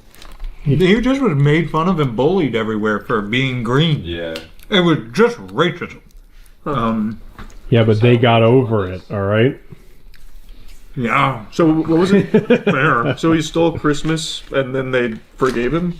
I don't remember the story. He stole Christmas. No, he stole Christmas and then he realized his wrongdoings and became Brought nice. Christmas back. Yeah. Made his heart Thank feel you. the normal Yeah. The And then- one non-racist who treated him like a human being. Yeah, but No, go ahead. essentially, beginning, the umbrellas carrying the babies accidentally blew him into the wrong town. So he was supposed to go to the Grinch land. He ended up in Whoville. Nice family You hate accepts to see him. that. Treats him really well. It is. Yeah, that's the lore. Nice family accepts him, treats him well. And then as a kid, the mayor fucking shits on him. The kids in his class shit on him. He tries shaving his face. He gets little scabs. They make fun of him. It was just mean, so he hides up in the mountains away from everybody. The lore is that he was meant to go to a place with other people that look like him. Right, it's literally racism, the story. Why was that? I'm not kidding, it is. Like, No, it I literally mean, is. The baby delivery system was flawed at the Yeah. time. You didn't come out of a person. You came in on an umbrella egg thing. Right. How So babies are born. yeah, Right. so big wind. Battle Royale. Yeah, where he Legitimately, dropped, he was playing Fortnite. he dropped in and a big gust Pachinki. So why have we never seen Grinchland? I'm sure they have they never shown Grinch It's Land? kind of like in Avatar when all the airbenders are dead. Yeah. That's why when Untapped market right It is. When Yeah. he's fixing Christmas, he gets those arrows that start glowing. Yeah. Also, this Big Mac was pretty good. Yeah, it's a Big Mac. I would say, I mean, you get a meal. yeah, very underwhelming. You get socks. And you get socks. I appreciate the McShaker fries. That's cute. I Those are guess. great. I think they should bring back shaker fries all the time. What other flavor though? They could have done others. Yeah, like garlic, parm type stuff like that. I feel like we're not used to. You don't really see McDonald's doing a shit job. They normally put their best forward, like that Saweetie meal. Yeah. Wait, wasn't that literally just the sauce? They actually just get. She was like, I like putting nuggets on my burger, so they'd give you nuggets and a burger, so you could put But nuggets on. it did have sauce though, if I remember. Oh, right. that's right. The Saweetie Saweetie sauce. and sour sauce or something Oh, like yeah. that. It was something like that. Yeah. They had the BTS one too. That one was the most lazy. What was that one? That one was, I think. It was literally. Yeah, it was just chicken nuggets. I think they didn't even give you a special sauce. It was just chicken nuggets. No, They they didn't do anything They gave different? you sweet and sour sauce as well. I think. I think they were on. And no, they gave you the Saweetie and sour sauce again. I think also the Jujutsu Kaisen one was really bad too. That one was just like We instantly thought of 400 better ideas with that one. Like they didn't do one thing right with that one. This one, they just needed to do more. Like at least make green mayo on the burger or something. Yeah, it's just very uninspired. No one cares anymore about these collabs from the corporate perspective. They fucked up. Good dill pickle sauce there, salt though. Yeah, I'm gonna look it up real quick because I'm pretty sure. Why is my microphone on my phone? Who's listening to me? You got a wire on you? He's trying to voice No. the voice so he never forgets. Do you think the Grinch, the Grinch saw a return on this deal that they put together No with McDonald's? shot. What do they even get out of this? The Dr. Seuss estate. Yeah. What if when you finish the shaker fries at the bottom of the bag, it says the Grinch will return, and they have like a really gritty remake of the Grinch coming out? The Grinch Doomsday. Yeah. All right, here we go. They have roasted garlic butter shaker fries in Japan. That sounds much better. Ume nori, they're called shaka shaka fries. Red pepper, they have a lot of flavors there. That's cool. So, And they used to do it here? they did. When did they stop? It said the 90s when I looked at it. I was gonna say I don't remember doing them. Yeah, I don't I'm an old man. So, I guess that one was underwhelming. It was fine though. I liked it. That was a special experience. Oh, why McDonald's is permanently replacing this from November 23rd. Replacing shaker fries with. Normal fries. Okay, this was a scam site that brought me to an AI thing. Whatever. It was fine. Yeah, it was fine. I mean, it is what it is. It's, Alright. it's fucking fries and nuggets. Or fries and a Big Mac. With one of the disappointing turnouts from McDonald's, do you think Burger King SpongeBob collab beats it or falls flatter? It can't fall flatter. This is It can two be. items. It can be bad though. It can be bad. Like, it can Right? taste bad. Yeah. But I feel like as far as, like, what you get, it can't be less than this. Well, actually, I mean, you got socks. You got socks. I did get socks. You, got are socks. right. We're discounting that because they're not edible. We got Yeah, socks that's true. and shaker fries. That's true. And a box. And a box. And a box. That's true. I didn't think of Which, remember, it's Burger King. They may not give us a bag or box. They may not do anything for it. It might just be called SpongeBob. That's true. I just feel like there's no, like, it can't go lower. It's just my hunch. Well, and as Burger King says, we can. they do typically do that, yeah. Are we doing... I know your answer based on the extent of what was in this. You want one video or two? Let's see the Burger King meal. All right, show All right. us. Just in case. Yeah, let's just do an outro just in case. Yeah. Before the outro, I'll do a little... Are you editing this? Here's a screen wipe for Charlie. All right, do an outro. Burger King, McDonald's Grinch, fuck yeah. Love that guy. It was fine. That's the guy. Thanks for the collab, McDonald's. You did it again. You knocked it out of the park. You're sounding more and more like Rick and Morty. 2 days, no sleep. It's rough. It's You dip into Rick and Morty land. Yeah. It's the Bikini Bottom Burger King blowout. We got the Burger King SpongeBob collab. They made a box. We thought they wouldn't. They got the pineapple box. They got the Flying Dutchman brew. They got the bag also with the Flying Dutchman. This is concerning to me right off the bat. You didn't drink any of this. It just was like that. It's a slushie. So They left room for Jesus. Yeah, they left a lot of room for Jesus. I didn't know he was that big. So this definitely melted then. So there's some that's like the one that Matt has is just the slushie, and then the one that you have is the float version. So it's a slushie. It looks so good. Oh, yours has cream. Yes. All right, should we drink these before they melt even more? Yes, I would like that actually. Ah, wonderful. I'll mix it up so it's a slushy again. That actually. What flavor do you think it is? Green. 2 salads. Green apple. I think it's Diet Dr. It's Kelp. kelp flavored. Is that what it's supposed to be? I would presume. One would presume. Yeah, let me see what it says. Frozen drink. It says frozen Fantapa. Oh yeah, Fanta Tropical. Oh, Fanta, I see. It's very sweet. Yes. Here, would you like to try it sans ice cream? Sure. I didn't taste the ice cream in mine yet, so. I guess I know what ice cream tastes like, and I know what that tastes like. So. Definitely tastes the same. Yes. I'm getting the ice cream. Pineapple tomato slush or the pineapple. Oh, pineapple. That makes sense. That's his home. What did they call it? The frozen Fanta pineapple. Oh. And then Pirates frozen pineapple float. Oh. I guess they. So that one's not yours. Isn't as special. Yeah. So you can try the ice cream on top there if you want. It's fine.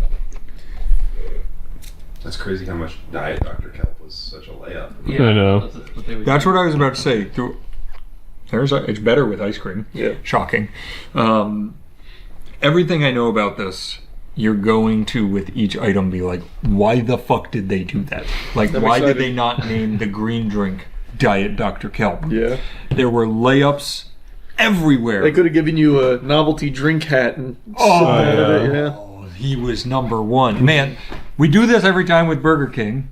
We just make it better immediately. Just hire us as consultants. Restaurants that do meals like that where they have a different drink. Like it's not, it is like Dr. Kelp or whatever. I don't know. How much do I you wonder think if there's some weird law around that. That's a good question. I wonder how much is like Viacom being like, no, you can't actually use that. Oh, maybe. Yeah, that's ours. We don't want you to have it. That'd be weird though to just give them nothing. I would love to. Because why do it at that point? All right, what is this? These? That is Patrick Strawberry Shortcake. That's a weird word. These are cinnamon rolls. Oh, never mind. Oh. I think they messed up. They're Gary shells. It's just, yeah, it's part of the Krusty Krab Craving Bundle. Do you want to save the dessert? I didn't mean to go straight. All right. I don't know what else is in here. There's 2 bags. All right. What is this? That, I believe, is one of Mr. Krabs' cheesy bacon tots. This is so silly. You don't remember the episode where Mr. Krabs loved cheesy bacon tots and he talks about it all the time? You're SpongeBob. You're gonna have to cook up something new. Arr. Cheesy tater tots. I can see a correlation between crabs and bacon, like money, making the bacon. Isn't that a thing? Something like that. Bring home the bacon. That's it though. That's like It's the a only stretch, line but I can look at there. Crab legs in there. Oh, Crab leg? Such a layup. This is a banger It item is. though. It is really good. This is a good item. Wait. There's. Oh, that goes. I think there's another one in there. Too. There were 2, but one was simply an empty bag because Burger King has done it again. No, that's the one. This is the other one. That just spilled in there. Wait, so what are those? It's also 4-piece jalapeno cheddar bites. That's That's just part of the Mr. Krabs bundle. That's good. That's a bacon tot. Let me get a bacon one if there's more left. There's one left. One in the box. Nope, that's a jalapeno popper. That's all right. that. I'll live. That's good. I'll have a jalapeno popper. Those 2 items immediately much better than everything McDonald's did. Some of the best that Burger King's ever done, to be honest. That was extraordinary. Jalapeno popper. Oh, that's We've said this before. Anytime Burger King makes something in a fry or bigger shape, it's good. Yeah, they fucking crushed this. I like that a lot. Do you think they know they're bad at burgers and they just keep making them because it's in their name? Yeah. I feel like It would just be king. Yeah, we're this far. It's the sunk cost fallacy. Man, those were good. I'm sad that you didn't get a bacon cheese. Yeah, that's all right. I'll go get one myself. Well, I later. have a half-eaten one in there, but my hands were dirty. No, that's all right. I'll be fine. Still horrible tie-in to the show. It doesn't really good. Doesn't match the theme, but great food items for sure. Like, I would actually say they should have just made those and not put. I have a question. Yeah. Have any of you watched current SpongeBob? No. Maybe Mr. Krabs took a weird bacon cheese twist that we don't know about. Bacon cheese. I started watching the most recent Sandy Cheeks movie. I did not know. And that I was a didn't thing. see Mr. Krabs mention anything about cheese nor bacon, but that movie did suck major ass. what was the spoilers coming? What was the through plot like? The premise. I don't remember, but I recall it was half animation, half live action. It Like was, where they put them on popsicle sticks and walk them above the nope, water. it was like Oh. 3D animation meets like Disney like That's So Raven type sitcom thing. Oh, I didn't sounds finish it. weird. Who played Sandy? Well, Are you saying no, like an actress? No. Like it was still like more realism animation. Yeah, they had the same 3D animation that SpongeBob has become known for now, which is awful looking. Terrible. And then they had like a live action cast that was like the bad guys. Oh, I see. Kinda, yeah. Huh. But really, it was terrible. I didn't finish That it. sounds atrocious. And not a single mention of bacon cheese bites. Not in the first 30 minutes. What about Cine Minis? I didn't hear anything about Cine Minis in that movie. That's a weird consistency. Yeah, I like that consistency of glaze. What's that remind you of? It reminds me of the sea, me boy. This is... What are these? Just cinnamon rolls? Mm-hmm. No. There's a cinnamon roll. There's a cinnamon roll. What's the name of those? Mini-Cinnies? Cinnamon rolls. Yeah, there's called City Minis. There's no tie-in to SpongeBob. No, it's just part of the Krusty Krab That's Cravings fine. bundle. That's fine. No, that's all right. Sometimes you just need to put a dessert in there. There's like City Minis for But I thought maybe they'd be like, like Gary's shell. The chum bucket, cinnamon macabooming. Exactly. I didn't know John Daly was here. We got more. Okay, I think this one is supposed to be SpongeBob and Patrick's F.U.N. meal. Oh, okay. See, that's much cooler. right. I will say they're crushing McDonald's. Yeah. These items are so much better. I think one of those, I think one of those would be one of the bacon ones. That's what we're eating. That's good. Did it come with the pie? Oh yeah, and then with the pie. We've got Patrick Starr's berry shortcake pie. You remember Starberry shortcake pie. Remember that episode? If only they had a whole episode based around them pie. having pie. Yeah. If only. That would be crazy. It'd be so convenient if they had that. Yeah, they'll get there. And then We got- the most upsetting of them all. Just a Whopper. No, it's the Krabby Whopper. It's the SpongeBob's Krabby Whopper. Oh, I only if saw only in the show there had something to do with. I wonder if there's some burgers. reason they can't call it a Krabby Patty. I will say they did a yellow bun. They're encroaching on Wendy's territory. They are. Oh, wow. It's a pretty patty. Pretty patty. Incredible. Somebody eat it. Nasty patty. He killed the health inspector. Get it? No, get it with. Oh. Dun, dun, dun, dun, dun. Wait, Dan. Can you get a shot of when Charlie goes to bite it? Can you do like the. Oh yeah, that's the Squidward.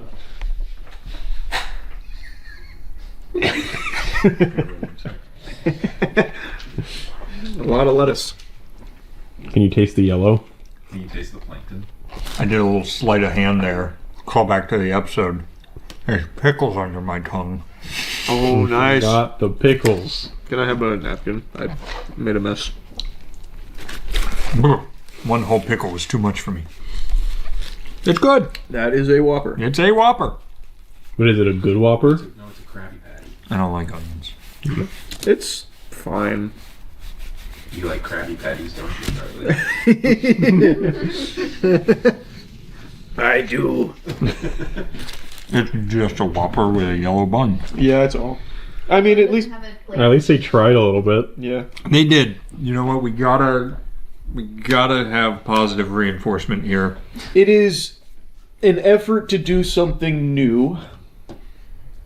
And I'll say, effort on their part is new. Yes. They've never tried before. They're trying. You're right. That is Burger King with all neurons activated. Yeah. Keep going in that direction, and they took our advice again and made more poppable food. Yeah. Oh, there's one more in here if anyone wants it. No. They really understand poppable food. Yeah.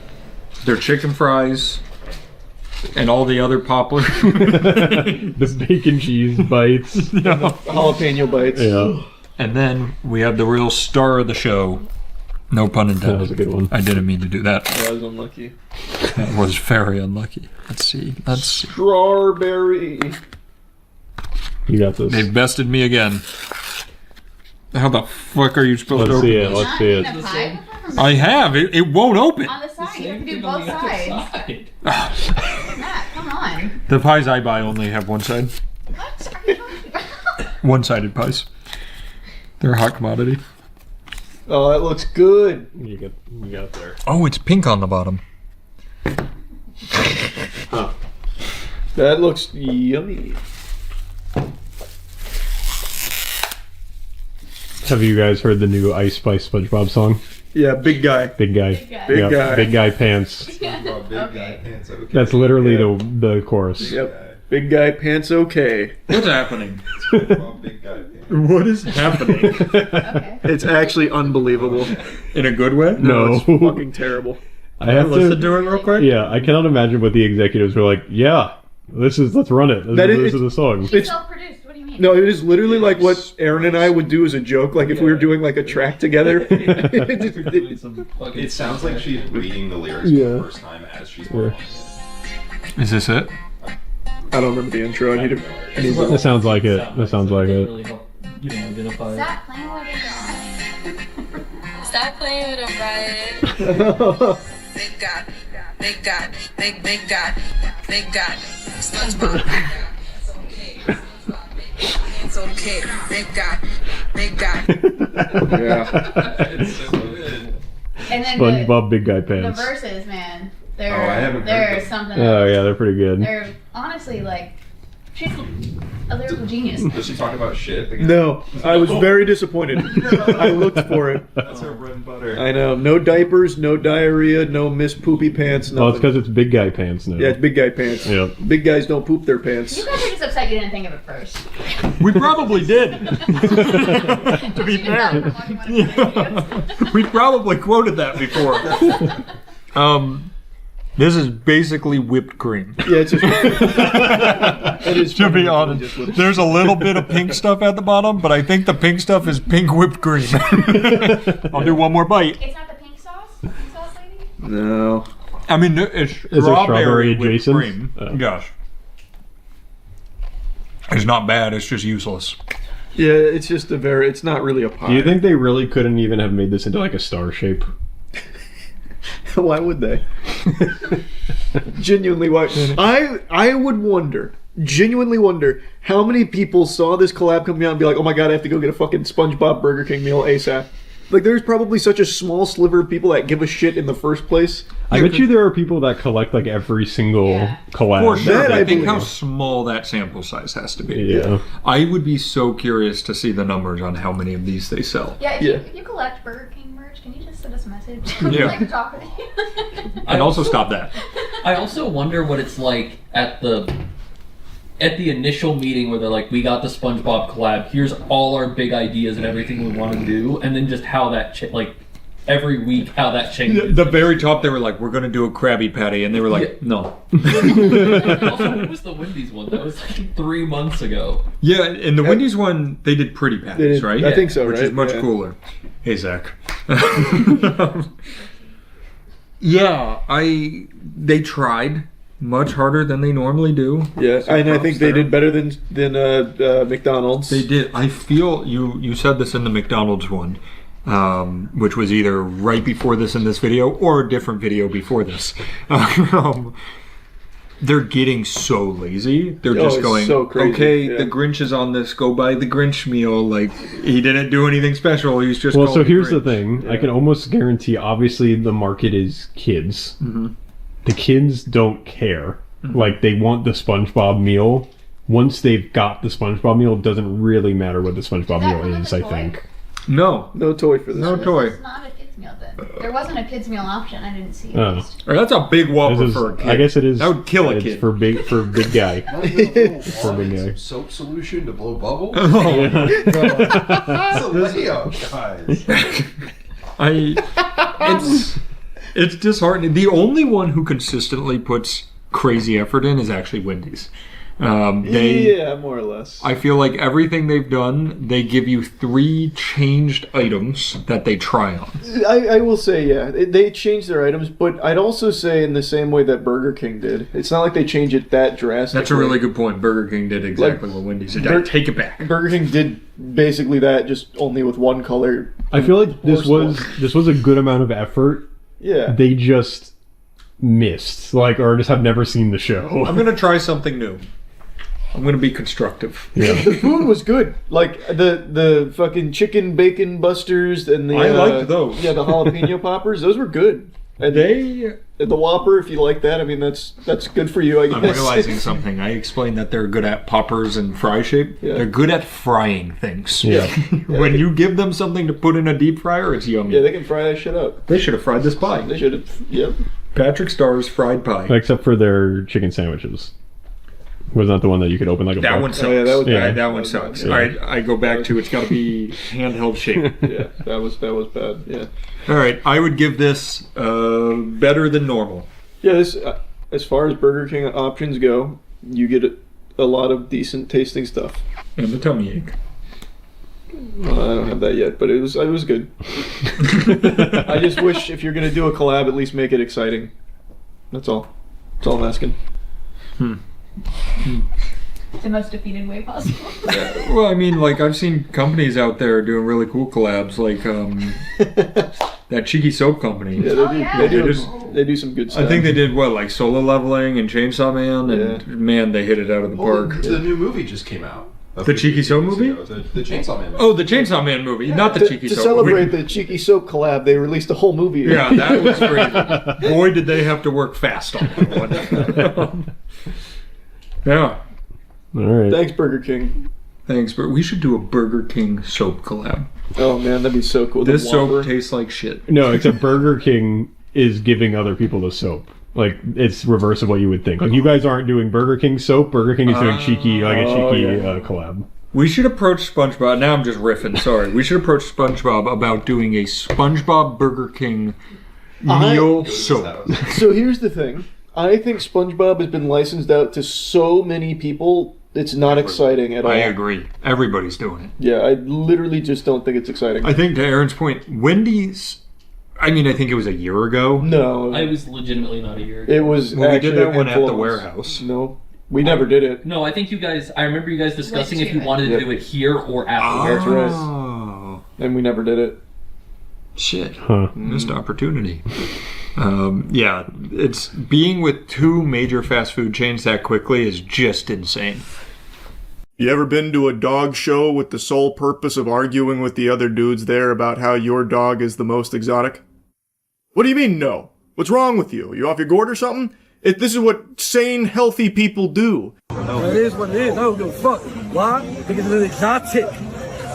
This right here, everybody has. This right here, nobody has. Exotic is something. I got the Ain't nobody Bluffy got this out. though. Everybody got Bluffy. Nobody got this. Bluffy And exotic got the smash mug, not the long snout. You Long heard? snout. How you figure two? That's them 2 Long fingers. snout. He could breathe. Compared to the rest of the Wait. You got a tail? You got a tail? matter. You got a tail? Oh matter. shit. It's pure chaos here at the Westminster Dog Show. It's going nuts. There's blood and guts everywhere, and there will be no survivors.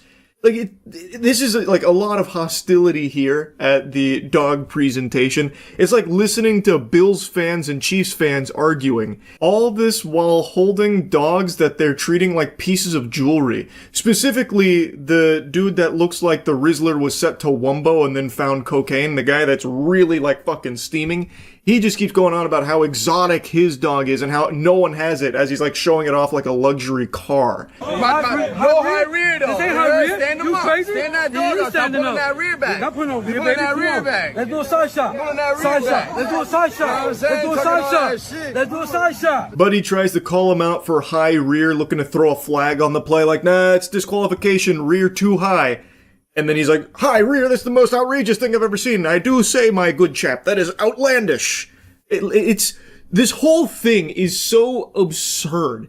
And I feel horrible for the dogs here. They all look like they have been bred for the sole purpose of being in these kind of shows from these fucking weirdos. So I imagine they probably have like a lot of health problems. Like, it's no secret, this kind of garbage can cause a lot of like genetic issues in them. And it's very sad. Especially the one that the protagonist here, the main character, is really liking to show off. That poor dog looks like one of the fucking guardians from Ghostbusters when the main villain shows up.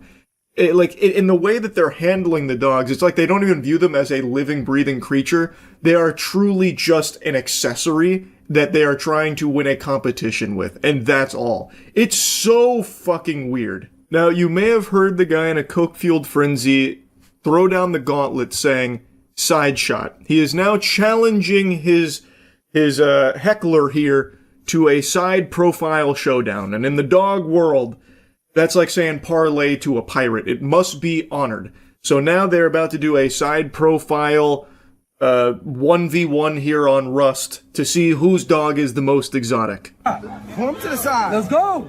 Side shot. Put that motherfucker to the side, bro. Wait for. Let's see that shit. Fuck what the judge saying. You talking that shit. I'm gonna talk what the judge saying. You talking that shit. Let's see that shit. Let's see that shit. That shit got that Chihuahua face. That shit ain't got a bully face. That shit got a Chihuahua face. That's a fluffy Chihuahua, nigga. It is. Fuck out of here. It is. You're talking that shit. Get that face. But look at that Ringo. Oh shit. Talking that shit. Wrong ass bus. Get that fucking bus out of here. This is high-level dog management right here from the owners. Did you see that technique? He turns his dog to the side and immediately hits the Ric Flair woos, woo, over and over again. Like, did you see that? What happened? This is some impressively pathetic stuff here. I don't know how these dudes go home and look themselves in the mirror without tears in their eyes, crying at the fact that they're such huge fucking losers. It is shocking to me. Even the dogs look embarrassed to be there with them. Get that bus out of here, baby. Come on, man. Get that bus out of here. Your dog's scared, fam. Your dog is scared. Man, be scared. Your dog is scared. He's still more exotic than yours, though. He's still more exotic than yours. Long hair don't make it exotic, bro. That's a chow chow. What it makes it then? What it makes it then? That's a chow chow. What it makes it then? Do you have it? That's a hairy mutt. Show the pedigree. Do you have it? Show the pedigree. Ant-Man, baby. Ant-Man, baby. I can't believe a fight didn't break out right there between those two. The second he called for the pedigree check, oh man, I thought there was going to be some haymakers swinging there. I thought that was about to get real pugilistic real quick. Yeah, all day. Yeah, show the pedigree, show the pedigree, show the bloodline. There's somewhere down there. There's some fucking fluffy down there. Babe, baby. Ain't no babe. Ain't nothing babe look like that. Not like babe look like that, bro. Not like babe look like that. I know what I did. I know what I did. It don't look like it. It don't have to look like it. Don't worry. You know what I'm saying? Get ready for what's coming, though. Get ready for what's coming. Oh, I'm ready. Man's out here talking like he's in the NBA championship game. Get ready for what's coming. I'm dunking from the free throw line like Air Jordan. I swear to God. Brother, calm down. You're at a dog show. Get ready for what's coming. Mayan calendar predicted end of the world's 2012. Guess what? It's 2025. I'm shutting the world down with my dog right here. You're not ready for this. We waiting. We waiting. Get ready. There won't be no long snout shit. This ain't what snout? What snout? What snout? That shit more Yorkie than bully. Let's see who can run and come back without breathing. That shit more Yorkie than bully. Let's see who can run and come back. You know what I'm saying? Let's see who can run and come back. Functional. He's functional as fuck. You know what I'm saying? None Fully of that functional. bullshit. That's good, baby. Get that clout off of Bluffy. Get that clout off of the Bluffy, my girl. I don't need clout. Sure. I don't need clout. Real bull's back in style. And that ain't no fucking bull. Yeah. That ain't no fucking bull. Yeah, hell yeah, it ain't no bull, baby. Fuck out of here. That shit mutt. These owners are getting so feral there for a second. I thought they were about to start eating their dogs there for a moment. Just like actually like, oh yeah, not functional. Well, he can run there and back. And he also tastes great. And then just takes like a bite out of him or something. Shit was going like actually Insano style. This guy's now bubbling over with rage. That ain't no fucking bull! And the other guy's like trying to get on his ass for clout chasing off of his, I think he calls it a bluffy, is what he was saying. I don't really know. But man, they are like actually foaming at the mouth here.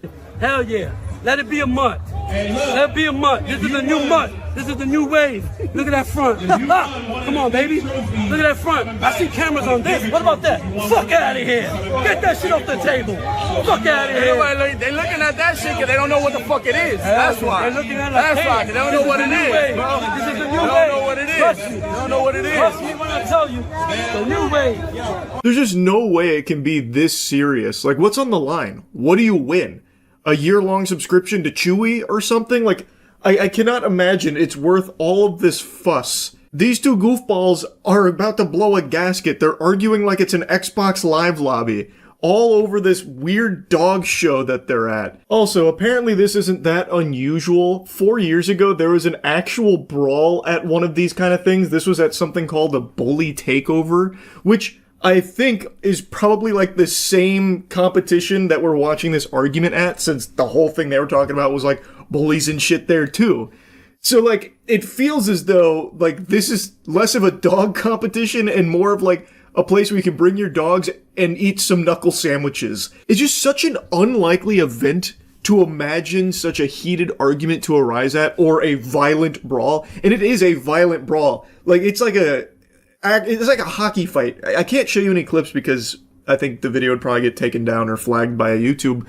But like, it's an actual like hockey fight where one guy's grabbing the other guy and they're just fucking exchanging blows. And apparently it was a full brawl. It wasn't just those two, but in that video right there, they were like kind of the centerpiece to all of it. So it's just so weird that these dog shows apparently are so incredibly hostile. Like, maybe all the guys who show up are the ones that are actually neutered, not the dogs, so they just go there with a chip on their shoulder or something. I have no fucking clue. But it is wacky to watch. Anyway, I saw this today and I just had to yap about it a little bit. I don't know what animal there won the competition, but really, there are no winners there. And again, I feel so fucking terrible for those dogs. Not only are the owners just loose cannon, unhinged lunatics, but the way that they have been bred, I think no doubt has led to them having health issues, most likely. And that's just super sad. Anyway, that's about it. See ya. Backing projects on Kickstarter or Indiegogo is a lot like sticking your penis into a glory hole. You never know what you're gonna get, or in most cases, what you're not going to get. You roll the dice with your wallet by backing something you think looks good, but a lot of times it doesn't deliver, it never had a chance of delivering, or you get something that's super shitty or not at all what you thought it would be. But Indiegogo, I think, is far worse than Kickstarter in this department, because a lot of the projects that go up there just seem like they have no vetting whatsoever, where they'll have these products that aim to cure climate change by making you put a butt plug in your asshole or something for $50 on their campaign. It's just outrageous pseudoscience nonsense. And to illustrate this point, I found the latest one that I think is quite the banger. This is the Lucha T8. Life on our planet exists in balance. Or at least it should. Yet, as we shaped our world, we've tilted the scales, and now the natural balance between us and our planet is lost. Yeah, that should just be all kinds of red flags. Unless you're like an anti-vax mom, that right there should just tell you this product they're about to sell is super bullshit. They're making it sound like some Star Wars shit, you know? We're just way out of line with the Force. We've lost our connection to it. Like fucking Dragon Ball Z, we can no longer draw energy from the planet into a spirit bomb. We now live in a world no longer naturally in sync with our bodies. But not all is lost. We may not be able to go back in time, but we can go back to our roots. Back to our true selves. It just sounds like the plot to a Neil Breen or a Tommy Wiseau movie. And I'd like to point out something right here, address the elephant with the condom in the room.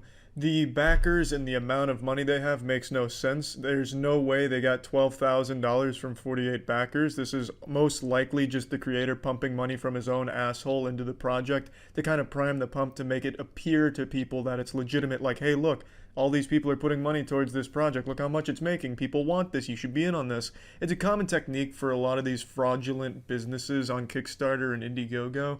So I wouldn't be surprised if that's what's going on here. But I also wouldn't be surprised if it is real and this product just caught fire in a bunch of those soccer mom, don't trust science Facebook groups. Lucha T8 is a health improvement device that creates and emits the Earth's natural frequency, of 7.83 Hertz. By emitting the Earth's frequency, Lucha T8 utilizes the naturally occurring synchronicity between our body and our planet to support regeneration of the organism. Sci-fi fanfic from middle schoolers is more scientifically grounded than that explanation for what this piece of shit is and what it does. They make it sound like Earth is constantly emitting a 7.83 Hertz frequency to the cosmos like a distress signal, like a fucking SOS. It is just a mindlessly ridiculous product that is very common on these crowdfunding websites, and some of them do get real funding from real people, which is the saddest part, that people buy into this garbage. But I mean, you have these people going crazy for essential oils, damn near giving a suppository to their children of eucalyptus leaves because they read one article on the internet that said that that would help somewhere, and then you trace it back and it turns out it was just a joke started on 4chan that now people are actually buying into. It's sad how easy it is to exploit this growing movement of distrust science and believe garbage, because there's definitely people that would look at something like this and go, wow, that makes a lot of sense. If I wear this block of wood on my neck that just has a blinking red light on it, it's going to help, because the video said the Earth is constantly making a synchronicity titty at 7.83 Hertz, and if this thing's emitting the same frequency, well then man, the science checks out. You'd be dumb not to buy this thing. It's just pathetic. Lucha T8 helps eliminate lack of energy, exhaustion, anxiety, insomnia, stress, tension, migraines, and different types of pain. Yeah, the only pain this would help with is the pain of having too much money. If you're too wealthy, you can throw some money to this thing and it'll help with that problem. So how does Lucha T8 work? All you have to do is place the device close to a painful or troubled spot for no more than 30 minutes at a time, and it will balance the body's energy, metabolism, and polarity in a way that gives the organism a chance to recover. It's just a blinking red light. You could get the same effect if you have a wireless mouse. Just put that on some painful spot on your body. You'll get the same effect. And it's also very evil from this creator to say to hold it there for 30 minutes. That's fucked up, man. You know some dumb fucking idiots are actually going to hold that thing there for 30 minutes. I mean, you could have just said 10 seconds, they'll believe it and do that, and that's a lot less time consuming. But maybe this guy hates his customers, and to be fair, you'd have to be pretty goddamn dumb to buy this in the first place. You may as well just laugh about it, like, haha, made this guy actually hold that thing there for 30 minutes, just wasting their time. Could have said 5 hours, and I guarantee someone would have done it. Lucha T8 is made to be by your side all the time. It celebrates the fact we only thrive when we align ourselves with the forces of the planet to which we owe our existence. Lucha T8 is not an instant cure or miracle medicine. It's a symbol of where we've been and where we're going. Yeah, but you just said it helps actually cure some of these things and work towards making them better. You're calling it a regenerative device. That means you're saying it is helping to cure those things and improve those things. But now you're just saying it's a symbol of where we've been and where we're going, so it's just a fucking souvenir from a gift shop?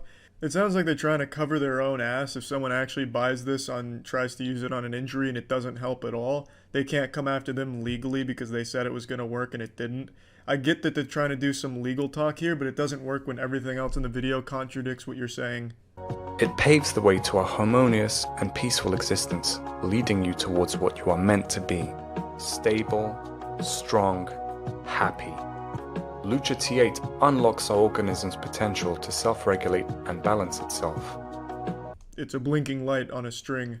But that's Indiegogo in a nutshell, baby. That's what you sign up for when you're looking on Indiegogo for something interesting. You get shit like this. There's also one I saw a while back that was about water, a special kind of water that they hyped up as like this panacea that would cure anything because it was water that they made listen to Mozart for a month before selling. It was as dumb as it sounds. But yeah, that's Indiegogo, just the kind of shit you find on there. That's it, see ya. There's plenty of sad, pathetic losers on the internet, but above them all stands one YouTuber named Onision. I have more respect for adults that film themselves shitting in diapers than I do for Onision. For those of you fortunate enough to have never heard of this guy, and I imagine that's most of you watching because almost no one remembers this guy, he's a fucking fossil on the internet that's only remembered as the butt of every fucking joke online now. But he used to be a pretty big YouTuber, a really shitty one. He had 3 shitty channels, one where he talked about shit horribly with these pseudo-intellectual hot takes, one where he made the worst skits ever created on the internet, and then one where he made the worst skits ever created and also talked about shit poorly. He's fallen into obscurity these days because over the course of his career he fell into many controversies such as reports of being abusive in his relationships, manipulation. He also used to have this series where teenage girls would send pictures of their body to him so he could rate them on it. It's all weird, fucked up shit. And for the last 2 or 3 years, all 3 of his channels combined for like 100,000 views a month, so he was pretty much dead on the internet. But this week, he came up with a new strategy for gaining attention, which was posting weird, cringy 50 Shades of Grey fanfic shit on his Twitter, saying things like, I can't wait for you to fuck me, I want to wake up in the morning with your pussy around my asshole, things like that. And it was too hard for people to not make fun of him, because this man's just a human punching bag. Calling this guy a human is giving him a very generous title, because he's not. This dude's like a fucking pinworm. He just lives in your asshole and makes you itch, and to scratch that itch you have to make fun of him. He's pathetic. Imagine your life revolving around having to get made fun of just so you can make a paycheck. I really don't know how this cockroach can be happy with his legacy. His whole existence revolves around going online and making people hate him and laugh at him. Hemorrhoids have more support than Onision. Urinary tract infections have more fans than Onision. People like broken bones more than they like Onision. His real name is Greg. Greg, how can you be happy with this? If you ever have a child, don't you think that child's gonna be so fucking, just embarrassed of you? Oh yeah, what's your dad do for a living? Oh, he goes online just to get fucking laughed at. Oh great, that's awesome. Okay, cool. Bring him in for show and tell so we can laugh at him. It's fucking pathetic, and I didn't want to talk about this guy because he thrives off this kind of attention. Whenever someone mentions him, no matter how negative, it's always the only thing that even boosts his dead channels by even a slightest amount. But I figured since he's all over the internet right now, it was worth talking about because he actually is getting investigated for child grooming, which sounds about right given Onision's past and all of the alleged things against him. And also just taking one look at his content, it looks like the kind of shit someone that grooms children would make. But anyway, let me just show you a clip from some of his content so you get an idea for the kind of person he is and the kind of shit that he thinks is entertaining, even though it's some of the worst jokes of all time. Keep in mind, this came out this year, March 11th of 2019. Donegan, and tonight's top story. A special ed school got shot up by a former U.S. Marine? Yes, according to our reports, 100% of the special ed students went ahead and died because instead of running away from the muzzle flash, they ran towards it. Apparently, for some reason, they mixed up the gunshot sounds with a popular rap song, and a lot of them kept screaming, "That's my bop!" One of the former U.S. Marine that shot up the school, coincidentally, was also the surviving teacher, who got a high five for making the world a better place. Some real side-splitting comedy, Onision, real gut-busting stuff. Sticking your fucking head in between 2 dump trucks colliding would be less painful than sitting through an Onision video.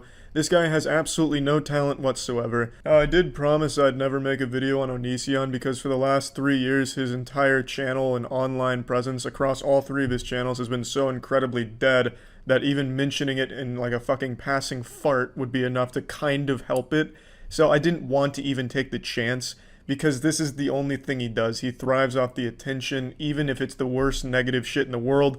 It's the only thing that matters to him, and it does work because his channels have gone from 100,000 views a month across all 3 to now up to 3 million views a month on just a single one, all because of his Twitter antics and being investigated for child grooming. It's all he cares about. This is the kind of person he is. I mean, just take a look at this channel. Look at those views compared to the one he just posted today on his Twitter, which is about all of the drama and shit. It's the same for all of them. His channels have had a huge boost in views, which is extremely sad, and people are talking about his meltdown video, which is obviously just him thinking he's untouchable and trying to capitalize off the drama. But he did actually lose his Patreon, which is great news, so that means he's now lost $10 a month that he was making over there. But yeah, anyway, just want to make this quick video talking about this fucking loser. Hopefully all this attention doesn't revitalize his online career. And yeah, that's it. So yeah. Hey, tough guy. You know what these are? Huh? Yeah, that's right.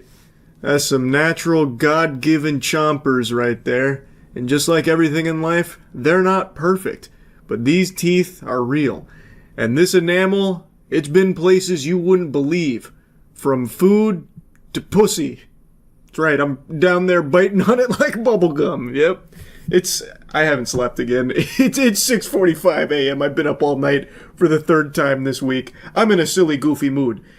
Point is though, I've got real teeth, which is becoming less and less common now online. A lot of the people you see on the cyberspace is rocking veneers. It's become extremely common, and now there's even huge scams revolving veneers with people that are claiming to be veneer techs. Meanwhile, they're just greasy goobers that like read a single Google article on how to like potentially install veneers, but it's just a bunch of mumbo jumbo. It doesn't actually make them qualified. They basically just say install the veneers with rusty nails and toothpicks. And I just learned about someone who basically took one of those courses and opened their own business with it. I learned about her from Atozi, who just covered her. Her name's Emily Martinez, and she's actually in my neck of the woods down here, baby. We are getting some absolute lunatics recently in the headlines down here in the old swamp. Emily Martinez is facing some serious years in the slammer for practicing dentistry without a license. She had been running a business where she would give people veneers extremely cheap because she would just crazy glue a set of veneers to people's mouths, which inevitably led to people getting infections and needing emergency care. Came here to Tap In Beauty Bar to get a smile makeover, but they left with pain and injuries. Police say that Emily Martinez used crazy glue to put veneers on her victim's teeth. She's not smiling in her mugshot, but giving clients a bright white smile with veneers is what Emily Martinez advertised on social media. Video after video shows her claiming to transform teeth from drab to fab, except she is not licensed to put in veneers. She has no schooling to do veneers. And in the state of Florida, obviously, you have to be licensed to do any kind of work like that. An interesting scheme, and surprisingly, she's not alone. She is, to my knowledge, the only one that's been like busted for this, of installing veneers using crazy glue. But as I briefly touched on, there is this new practice of veneer techs that are popping up, which are just people that Googled how to install veneer and read the WikiHow guide that popped up first. Like, they're not actually experts, but they're getting business because veneers are expensive, like real ones are expensive, and people like Emily Martinez are charging a fraction of the cost. So people are like, oh, I'll save money and get some real nice teeth, and then they go get their shit fucked. Something her victims didn't know. 2 separate customers reported Martinez to Pinellas Park Police this summer after they had complications, and Martinez refused to fix the work or refund them. They were told by an actual dentist that the veneers that were placed in the victim's mouth appear to have done with crazy glue. On average, a single veneer at a dentist office can cost between $900 to $1,500 per tooth. One victim paid Martinez $2,500 for the entire mouth. And no doubt that mouth is going to need more than $2,500 to fix everything that went wrong after that visit. You can't just let crazy glue go in there and rot your entire oral hygiene to smithereens. So some people got infections, others needed emergency care, all because they wanted to pinch a few pennies on getting these veneers to chase this ever-increasing beauty standard from shit that they see online and then get hypnotized into thinking that they need to do it. Veneers have become very popular. A lot of celebrities you see have veneers. A lot of influencers online you see have veneers. So now this market is booming and people following this trend, which has led to people like Emily Martinez exploiting it and trying to squeeze some doubloons from some gullible people. I struggle to imagine the people that will see an Instagram post, a complete stranger claiming to be a veneer tech and just rationalizing it in their head that it's a good idea to make that purchase. They must know what they're doing. All because they saw an Instagram post. It's crazy. And I know it's not anything groundbreaking or new. This happens in every industry. You can probably go on Facebook Marketplace right now and find Big Bubba's Tires offering BBLs in the back rooms. Like, you can find all of these, like, back alley surgeons to do these procedures for cheap. And it's always going to be horrible. It's always going to be the most atrocious work possible that is going to really damage you in the long term. Maybe not even in the long term. Maybe immediately it will hurt you. There are people that have died from botched BBLs. Like, I'm getting sidetracked. As far as we know, no one has died from these veneer installments. But people have got infections and needed serious care to fix it, spending significantly more money on the maintenance and fixing of their teeth than what they saved by going to Emily Martinez for a cheaper set of veneers. It's not the first time she's been accused of this crime. We learned in March Martinez was arrested on charges of unlicensed dentist work in Hillsborough County. She was released and performed the work on Pinellas victims in June and July. And it may have been more than veneers. We also got information that possibly pulling of teeth. We did also get information that maybe even like children's veneers. So this is still an active investigation. From the sound of things, people that paid a visit for those veneers viewed her as a dentist. So they started, I guess, requesting like tooth extractions and shit. Or maybe she was just offering that for funsy. Like, hey, this tooth looks a little rotted. Do you want me to just yank it? I'll only charge you like $1,000. They're like, oh, great, what a deal. I wonder how that extraction went, by the way. She probably just got a pair of needle nose pliers and just yanked that bitch right out. Or maybe just took like a hammer and chisel and just fucking whacked on it or something. Like, I bet it was the sloppiest, most painful process ever for a tooth extraction. I imagine finding your dentist through a veneer tech post on Instagram. It blows my mind how anyone would let themselves do that. And according to the report here, she was also allegedly doing veneers for children as well. What the fuck? The American Dental Association issued a warning last year about unlicensed people claiming to be so-called veneer techs on social media. The ADA says any dental procedure that may alter the physical structure of an individual's teeth, gums, or jaws without the supervision of a dentist has the potential to cause irreversible harm. A statement like that is so painfully obvious that it's sad that it actually needs to be explained to people.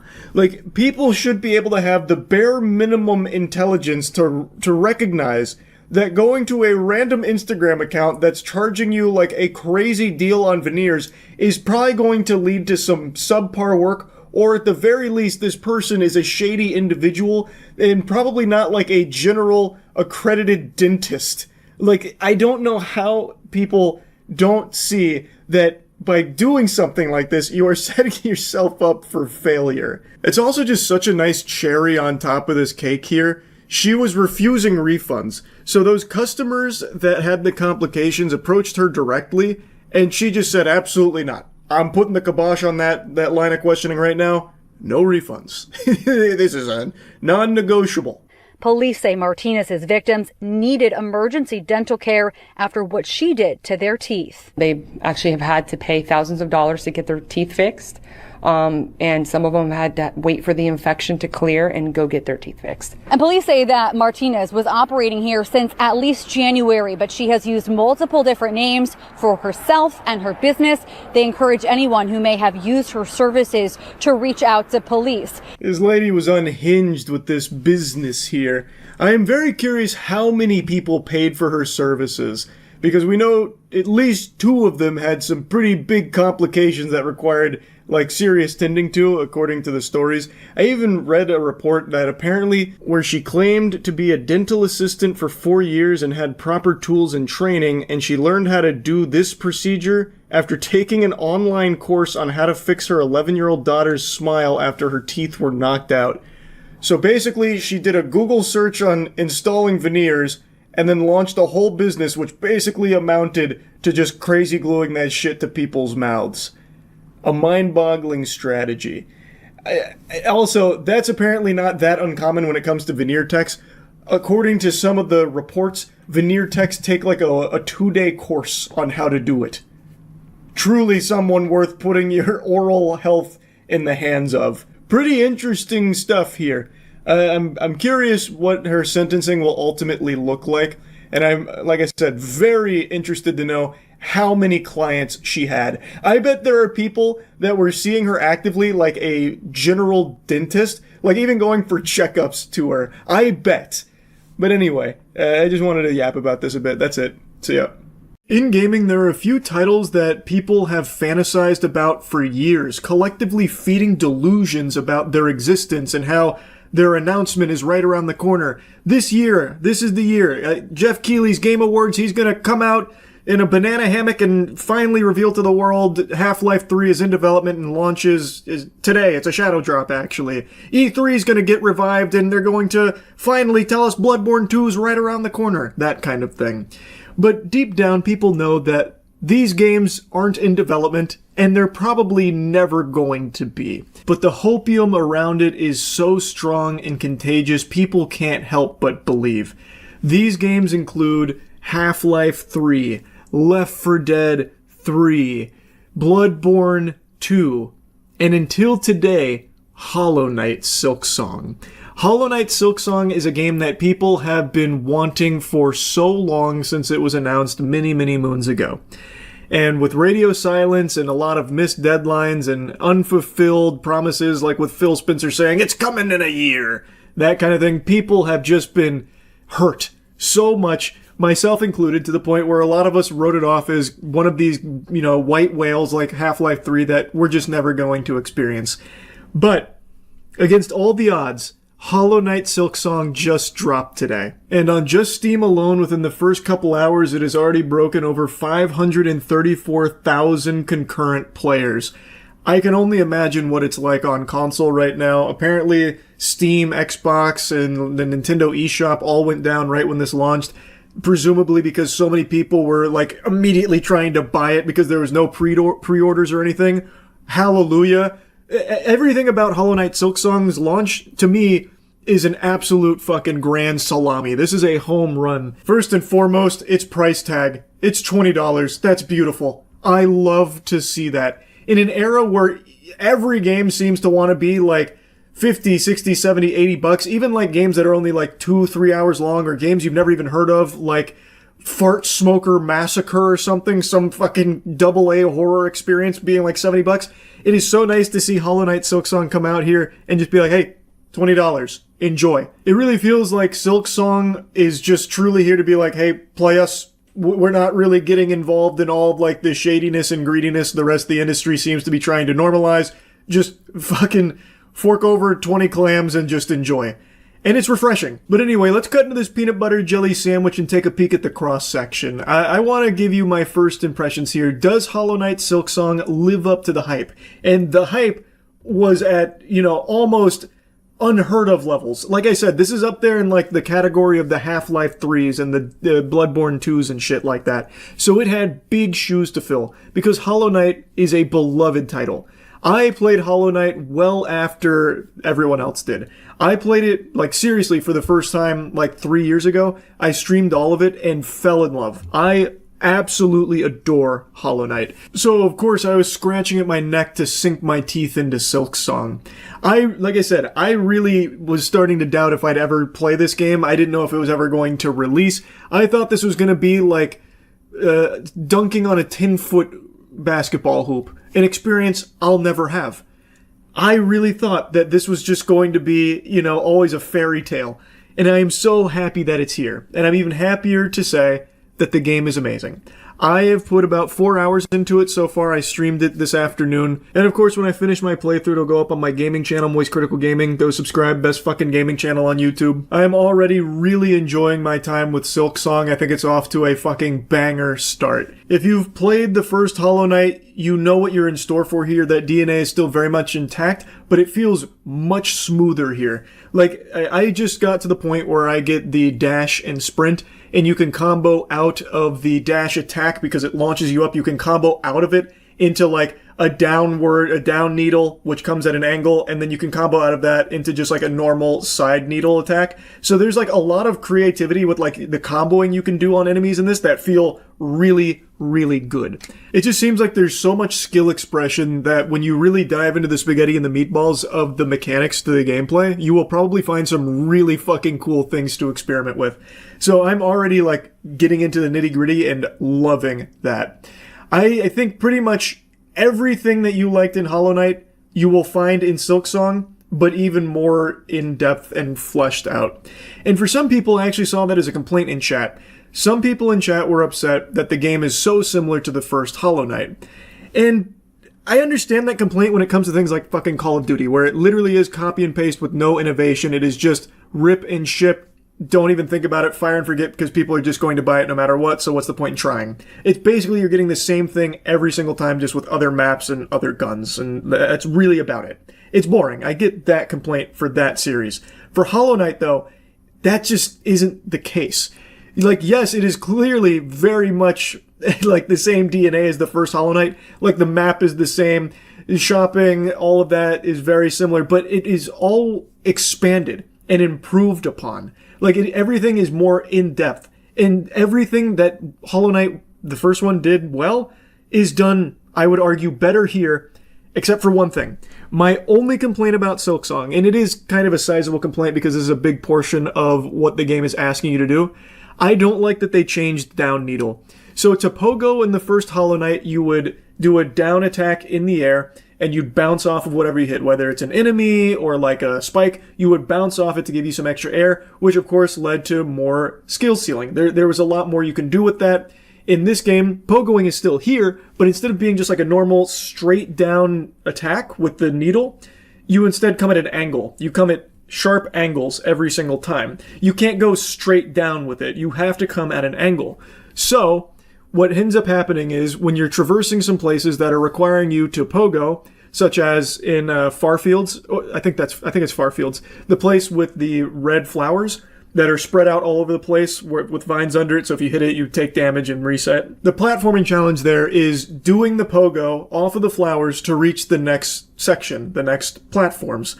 And in the first Hollow Knight, that's obviously there too, but it felt much more intuitive to just do a normal down needle, pogo off it, go to the next one, rinse and repeat. Here, since you're coming at angles, and since you have to go from right to left pretty often, you have like these sharp angles that you're doing that sometimes just feel inconsistent, and oftentimes actually, at least in my playthrough, you'll actually like hit the hitbox of the flower without pogoing, so you'll just like attack through it. It just doesn't feel as good as just the normal down needle pogo from the first one did, at least not yet.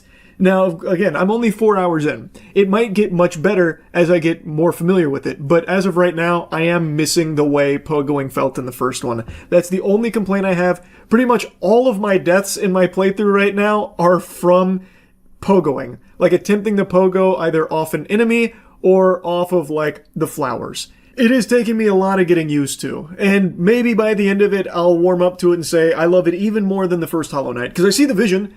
Like, it wants it to be even more demanding, like, and give you even more options for your movement. Like, I can see the vision, because sometimes I can string together, like, a really good set of pogos throughout the terrain and throughout the enemies, and it is beautiful looking. The way that you'll pogo into, like, a dash cancel or something, and then go right into the next pogo while still in the air, like, it looks really cool because you can combo all of this together. And I do see, like, there could be a lot of cool experimentation with it. But right now, like, I just feel like more often than not, it's become a headache because I want to just do like a normal down hit and pogo offs or something. But instead I go off to the side, miss, and just go straight into the shithole and take big damage or just die. Like, I don't know. It's not that big of an issue, and again, it is still fresh, so maybe I just need to get more familiar with it. That is the only complaint I have about the game. Everything else I think has just been smooth sailing, and I absolutely love it. Every boss fight has been hype. Every environment I've visited has been nice. The characters are charming. The game's sound design is a slapper. Everything in this is exactly what I was hoping for a new Hollow Knight experience, and I imagine most people that have picked it up are probably pretty satisfied, would be my guess. Like, it really feels like it knows exactly what people wanted and just gave you more of that and more options with it. So I'm excited to keep playing it. I'm excited to finish it, and I'm very happy to see that it is doing so well for Team Cherry. This has been a lot of years, baking here in the oven, and it looks like everyone's really enjoying the dessert. So I'm happy that it's doing so well, and just wanted to give you my first impressions and say that, yes, it does live up to the hype so far. And I'm optimistic that it will only continue to get better as I get deeper into the game. That's really about it. So, can you guess the emotion I'm feeling right now based on my face? Is it painted all over me? If you guessed refreshed, you'd be correct. It is refreshing to see a horror movie that finally lives up to the hype. I just got back from seeing Hokum and I really enjoyed it. Going into it, I saw all of the stellar reviews saying how great it is, and surprisingly, it didn't tiptoe over the edge like a lot of horror movies love to do, where they just slap, "Scariest movie ever made! Hope you brought your diaper! You're gonna be pooping! It's turbo extreme spookiness!" That kind of thing. Like Longlegs. And I know I've spit on that a lot, because I think it is just the perfect example. I think it is the epitome of this overhyped, exaggeratory marketing that horror movies are really leaning into these days. Longlegs was just but the advertising would lead you to believe that it's scarier than hell itself, that it was opening a fucking portal to the underworld or something. And a lot of movies now have been doing that pretty routinely, and it's just become a big pet peeve of mine. It is just so fucking annoying how just generic horror movies now just lean into this marketing of, you're gonna fart with fear, you're gonna be sucking your thumb for the rest of your life thinking about this movie, it's gonna traumatize you, don't see it, it's too scary, that kind of shit. I'm ranting about that again, can't help myself. The point is, Hokum didn't have that around it. The reviews were just extremely positive about how well shot it was and just how great it was at being unnerving and intense, and how well Adam Scott played his character here. And all of that I agree with. I think this was a really good movie. And interestingly enough, Hokum is... we're going to get into some spoilers here. I'm not going to do like major spoil. Well, maybe I'll do that. Spoiler warning. I don't know how deep into spoilers I'll get, but in order to talk about some things, we got to get into spoilers. Spoiler warning. The movie revolves around a witch that is supposedly trapped in the honeymoon suite of this very peculiar hotel. And they make that pretty clear early on, and in the advertising you can see that there's a supernatural element to this horror movie, but what really surprised me is that that's not the meat and potatoes here. This is actually more of a murder mystery than anything, with supernatural elements that are thrown in, like woven throughout it, really seamlessly, and it's great. It's like a really good marriage of murder mystery plus just genuinely good horror. Like, it does rely on a lot of jump scares, but they didn't feel cheap or anything. It actually just complemented the entire atmosphere they built up of this murder mystery really well. So I thought that was very cool. They introduced some interesting characters. Adam Scott plays a writer who's a real asshole. And you spend most of the movie kind of rooting against him. You're like, okay, when's the witch gonna fuck this guy? And by the end of it, you're like, oh, please, I hope everything works out okay, that kind of thing. They do a good job of making you care and fleshing out these characters. Even like a wacky guy in the forest named Jerry, he gets quite a bit to do. He's a cool character. It does a lot that I didn't expect it to do. I was expecting, based on the previews, or the trailers and the reviews, it would mainly just be like a horror movie about a witch, that kind of thing, just doing like creepy witch shit. But it's not. That is definitely there, and when it's there, it's done well. They do try and put a different kind of spin on it to a certain degree using the folklore, which I appreciated. It's not the most unique thing you'll ever see when it comes to that, but it's done effectively. I also really appreciate that there's no stupid characters, per se. No characters are making, like, really dumb decisions. Like, there's even a moment where they basically do, like a video game puzzle, like some shit you'd see out of, like, Resident Evil or something, where Bowman, Adam Scott's character, has to brainstorm and come up with a good plan on how to utilize a dumbwaiter without just trapping himself in basically game over there. And the solution was really creative. I just appreciated that, because usually a lot of horror movies rely on characters being super stupid. Here, not so much the case. That being said, there is something in the very beginning of the movie. He is writing a story, and it is reaching its conclusion. And there is a glass bottle with a very important item inside. And the character and a child that's traveling with them are in the desert, and they reach their destination, but then he realizes he can't open that bottle to get the piece of paper inside of it out. So his plan is pretty morbid. He believes the only way to open it is to break it on the skull of the child. So he was going to bash his skull with the glass bottle in order to break the glass to get the item out. And I think that's just a little silly. And this is something kind of important to the film because it shows Bowman's outlook. He has been through something very traumatic, so he views everything as just having bleak endings. And that's a point he makes to a waitress at that hotel while he's drinking. He's describing the ending of that story, and she says how bleak it is, and he's like, yep, that's how everything goes. And this is a perspective that he has carried his whole life after that incident that happened in his past. And even at the end of the movie, as things change and the ending of this book maybe gets altered in certain ways, it is still reflective of his outlook, and that's why it's something that's kind of important to the overall film. But even in the end, the solution of bashing the bottle on the skull is still the only thing that the characters thought of there. And I just thought that was really silly. Immediately what came to mind is, why the fuck would you decide that the only way to break that glass bottle is by killing your child there with it, breaking it on their skull? If that is let's just assume the sand is way too soft and there's nothing you can do to like stomp on it to break it because the sand would just absorb all the energy. It wouldn't actually like explode the glass. There's obviously no rocks around them because they were looking for a rock, couldn't find a rock. The skull is not the only part of the human body. Like, you could do like elbows, you could do knee. I feel like there's 100 other ways of breaking the glass there that doesn't involve just bashing someone's skull and to hopefully break it. So I had to just suspend disbelief there and just write it off as, well, it's because he wanted it to be a bleak ending, and that's why that's the only solution that he could come up with.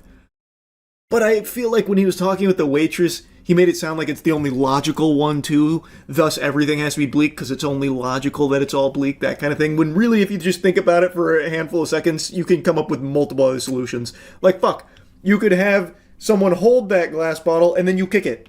Like, there's a bunch of ways to break it.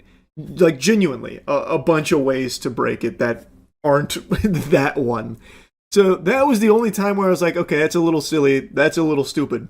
Everything else the characters do, I think, is very smart. And I know that actually flies in the face of some reviews that say that the characters are really dumb. And then they point out things that genuinely I feel like they didn't even watch the movie. So like one of the things is, he didn't even try and break any windows.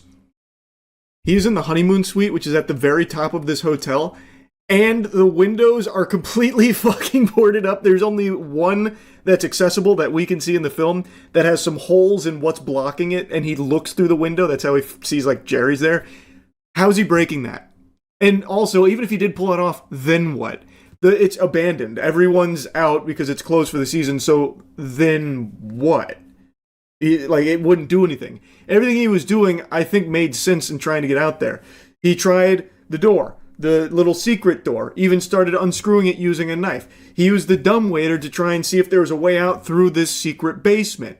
He then used the manual pulley system in order to ring the bell to try and get someone's attention for help. Everything he was doing felt pretty smart in trying to get out of there. Like, I don't think the characters made standard shitty horror movie character decisions. I actually think for the most part it was pretty sound. I don't have any complaints in that department at all. The only other complaint that I have is that I do think that when they showed the witch, it wasn't really creepy. It was a little silly. Like, all the scenes with the witch, like, creeping up and doing, like, freaky shit, I thought was good and unnerving. But then when they just show you the witch and she's taken prisoners, it takes all of the oomph out of it. It's no longer scary, and then there's, like, CGI demon things as well, and it gets just a little wonky. So I didn't think that was overly amazing there. I think it was better when they weren't just showing you the witch outright or anything like that. But yeah, anyway, like I said, I enjoyed Hokum, and I do think it lives up to the hype, where it's very realistic hype of, this is a good horror movie that has very interesting shots in it, which it does. It has some really cool shots in this film. I think they did a good job of keeping things very interesting, especially during some of its tension-building moments that they do break that tension with a jump scare, but I think they kind of earned it with what they were setting up for the most part, so I don't have, like, an issue with that. Like I said, I enjoyed it. That's really about it. So yeah. All right, you've been asking for it. I've been hearing it. You said Charles is afraid of dirty soda, but did I prove you wrong or what? I'm gonna try a bunch of these concoctions, these potions. Yup, happy Good Friday. We're trying all the Mormon soda for Good Friday. Oh, is it? Can you can you explain what this is to people who might not know? For you non-enjoyers of Secret Lives of Mormon Wives, Mormons cannot drink coffee. I think it was meant to be caffeine, and they loopholed it into just coffee, so they can drink soda. And so this company, I believe, was started in Utah, called Swig, and they do dirty soda, which is like Dr. Pepper with cream and lemon juice and vanilla syrup. This shit's like 600 calories a cup. Well, some of it. It's nuts, and they call it dirty soda. So we're gonna try it all. That sounds cool. I feel like dirty soda just has a negative connotation right away. What about should be like tasty? I think soda. it's supposed to. It's supposed to sound like a cocktail. Like you get it. I can see that. You get it dirty or you get it But neat. I think like in that the kind of show, have you seen the show, Chelsea? You've seen it, haven't you? Don't they like drink massive ones of these like all the time? 48 ounces or something. I don't know. Like multiple times a day and shit. They're on Ozempic or doing blow because they're all skinny as hell still too. All of these have fun little names, going from Raspberry Dream, the Ring King. Wow, the Ring Dinger. The old Ring Dinger, Beach Babe. So I think we work our way down the line. These look the best to me. That looks like sludge. These feel more like, I think some of these are called like refreshers, which that's like what you get at Starbucks, that kind of thing. These are, so Raspberry Dream. Does somebody want to pull up the menu? Oh. It's Dr. Pepper, raspberry puree, and coconut cream. Okay. Coconut cream. That doesn't sound too bad. Yeah, it sounded fine until coconut cream though. I can't imagine that's any good. Coconut is extremely common in all of the dirty sodas. Really? Yeah. I like coconut. It's not bad. That's probably the way to sweeten it without adding too much You don't like it? stuff. It's kind of. It's not the worst thing in the world. It just tastes like you melted a bunch of candy and then put ice in it. Very sweet. Yeah. Like super sweet. Like I don't get a lot of. It tastes like a Slurpee. I could see it. It's like a melted Slurpee to me. It's just like I don't get like a lot of flavor. I just get a lot of like sugar. Is the thing. It's a lot of sugar. It is sweet.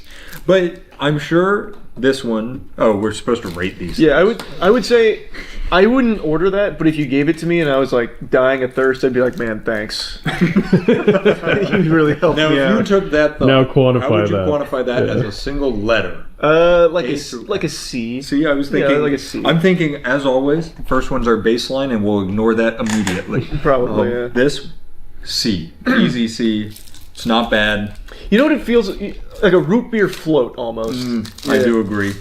But like, to your point, with the root beer float, you get like the flavor of the ice cream and stuff. This is kind of like root beer with sweet. Yeah, just a lot more sweet. Yeah.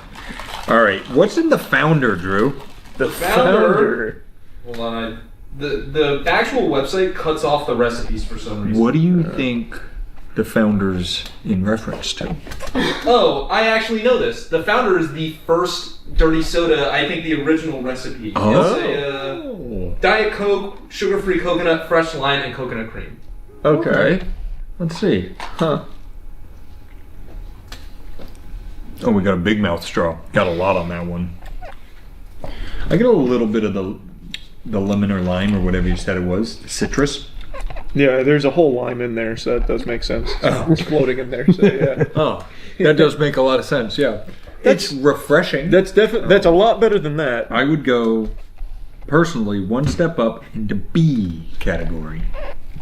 I was thinking I'd almost go like a very high B. I was teetering with A because I mean it's pretty refreshing. Like You could go A if you want. I know a lot of people here say you just copy my answers. People do say that. But they're always saying it. I don't know. I just feel like it's a little aggressive to go A for that because it's not like amazing. It's just a lot better than the other one. Yeah, I'll go A because I don't know what these are going to be like, so I'll go A for I'm that. hoping we find somewhere we're like, damn, that's good. Yeah. This one, big news on the signs, Swig is having their Sweet 16, which I'm assuming means they're in their 16th year, which is crazy because I've never heard of it until it opened here 2 months ago. And that's what that is, Sweet 16? This is the birthday girl. It's okay. They do dirty sodas, cookies, and I think pretzels was what it looked like. It's a weird combo. That's good though. What's in the birthday girl? It's Dr. Pepper blackberry, raspberry, mango puree, and coconut cream. Okay. And you Has said nothing to do with like birthdays or anything at all, huh? No. I expected like some birthday cake flavoring or something in unless there. that's the birthday girl's favorite. Yep. Here, I'll let you get the first sip on this one. You're welcome. Oh, wow, yuck. That's not very good. That, you know what that reminds, do you like that? No, that's a lot. That is a lot. That reminds me of, what is the flavored rum that everyone used to get in college because it was cheap? Anyone remember what I'm talking about? Yeah. The wacky Malibu flavors from back in the day. I'm going back in for a second. I didn't like that one. That's the worst so far. Does it tell you calories in it? Oh, yeah. I don't know. my have this one, I didn't see it. Yeah, my tongue probably illegal. calculated it. Figuring it out. Oh, for a small, 140 calories. Oh, that's not bad. Most of them are like around 140 for the smalls. How many grams of sugar? That I can't. Oh, you see. said it's Diet Coke, right? Yeah. Ah, okay. Okay. So even more sugar. Oh no. This one is Dr. Pepper blackberry, full sugar, baby. Oh, full sugar. Because this is, we were saying this one's sweet. This is just sugar. Yeah. Like sugar overload. How much aspartame is in each one, do you think? Not enough. Nobody got Not enough. I'd give that a D. Yeah, easily worse than this one. Yeah. All right, get it out. So are these all coconut cream? Because I know some on the website said half and half. I know that not all of them are going to be, but so far, yes. All right, well, this is the one I was most excited about based on name only. The Ring King. Ring King. This is, oh wow, what the fuck?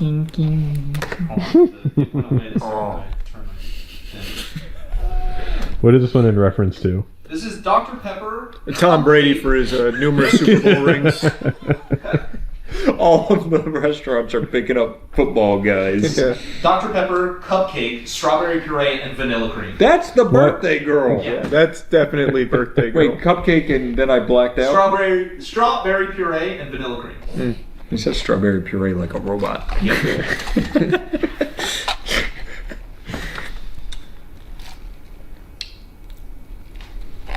All right, no spoil it for me. I saw your face. Yeah, I'll let you get your own thoughts cooking on that one, because that's a 1-to-1 with a specific cake.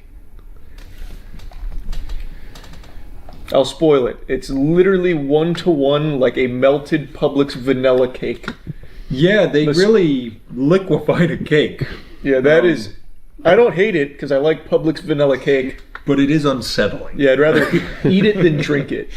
Yeah, that was... My facial reaction was, wow, that does taste like cake. Yeah, I don't know why that wouldn't be the birthday girl. Why is that the Ring King? Does it tell you anything about like the story? names? Like, did they mislabel them? They should be... Click on it, it brings me to a store. I will tell you, they should be using vanilla cream more so than the coconut so far, because this is better. That cream is better. It also, we were talking about this in the car, it's better consistency too. It's a lot. you drink one of those and you're off the fucking wall. I'm feeling it already. That is so... That's a lot of Danny, sugar. I just want you to taste the sugar in this. That's all. It's helping. Hey, you're trying to send me to the bathroom. It's like, Oh yeah, Danny's got the runs today. This will help. Some dairy soda is what fixes you up. Yeah, it's just too sweet. I don't Right, know. it's just I don't think I sugar. could ever drink more than a couple sips of that. That is kind of specifically. my thought is people, like this is a small. People are getting bigger than this and drinking the whole thing. With a meal. How? Yeah, I don't know. Well, not a meal, cookies and pretzels. I bet you it's the kind of With some thing because snacks. like I'm not a big soda drinker anymore, but I used to be. And like once you've gotten off of it, you really feel the sugar a lot more than when you drink it a lot. I feel like since if they drink it so much, it's probably like water to them. They just don't feel the negative effects. Yeah, you know what? To be fair, like even outside of these, I couldn't fathom just eating a meal with a soda anymore. Yeah. I couldn't do it. Also, are they all diabetic? perhaps. Potentially. If they weren't, they probably Yeah. are now. Well, they've got diet and sugar-free options. Okay. So that's good. Sorry, lots of sugar. I'd give that. I think that's at least as good as the other one This that I one? put an A. No. Oh, that one?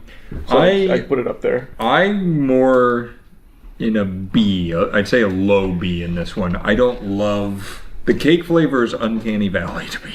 Yeah, but I like cake. That's that's fine. fair. I just don't like it's in an A tier for me. I would literally never drink it. That's actually I remember we have our scientific reasoning here. Yeah. This was our test case in our C, and we always follow our numbers. We know what we're doing here. Like Trust the process. It tastes enjoyable. If I only needed one sip of it, I'd be like, oh, thanks. But I'm done now.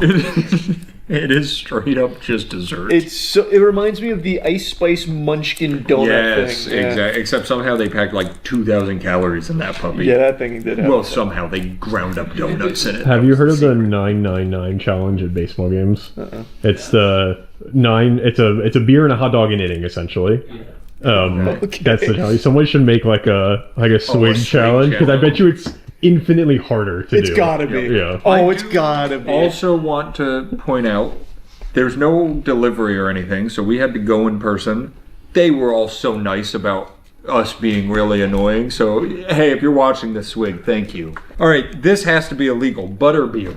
Butterbeer. Yep. Unless it's a collab. That's literally Harry Potter. Mm-hmm. Buttery beer or something. Yeah. Oh. Buttery beer. Yep, buttery beer. Also, these three were in the truck holding the trays as I'm fucking going 70 on the highway, hitting little potholes, and I just hear all the ice go the whole time. You missed the part where she asked if you were new in the area, And I said- think that she was trying to figure out if you were playing by the same rules. She was like, "Oh, are you guys new in the area?" And I was like, "Yes, we are. Yes, we are." Into question to ask the past. Yeah.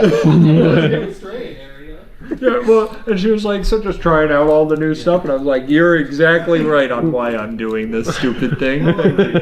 My favorite one of all time was... The buttery beer is root beer, butterscotch, vanilla cream. Oh, that's dessert on dessert. Yeah. Calories, are they all roughly the same? They're all about the same. This one, again, 140 grams, or 140 calories. Does it say how much sugar? No. No. I fucking wish it did.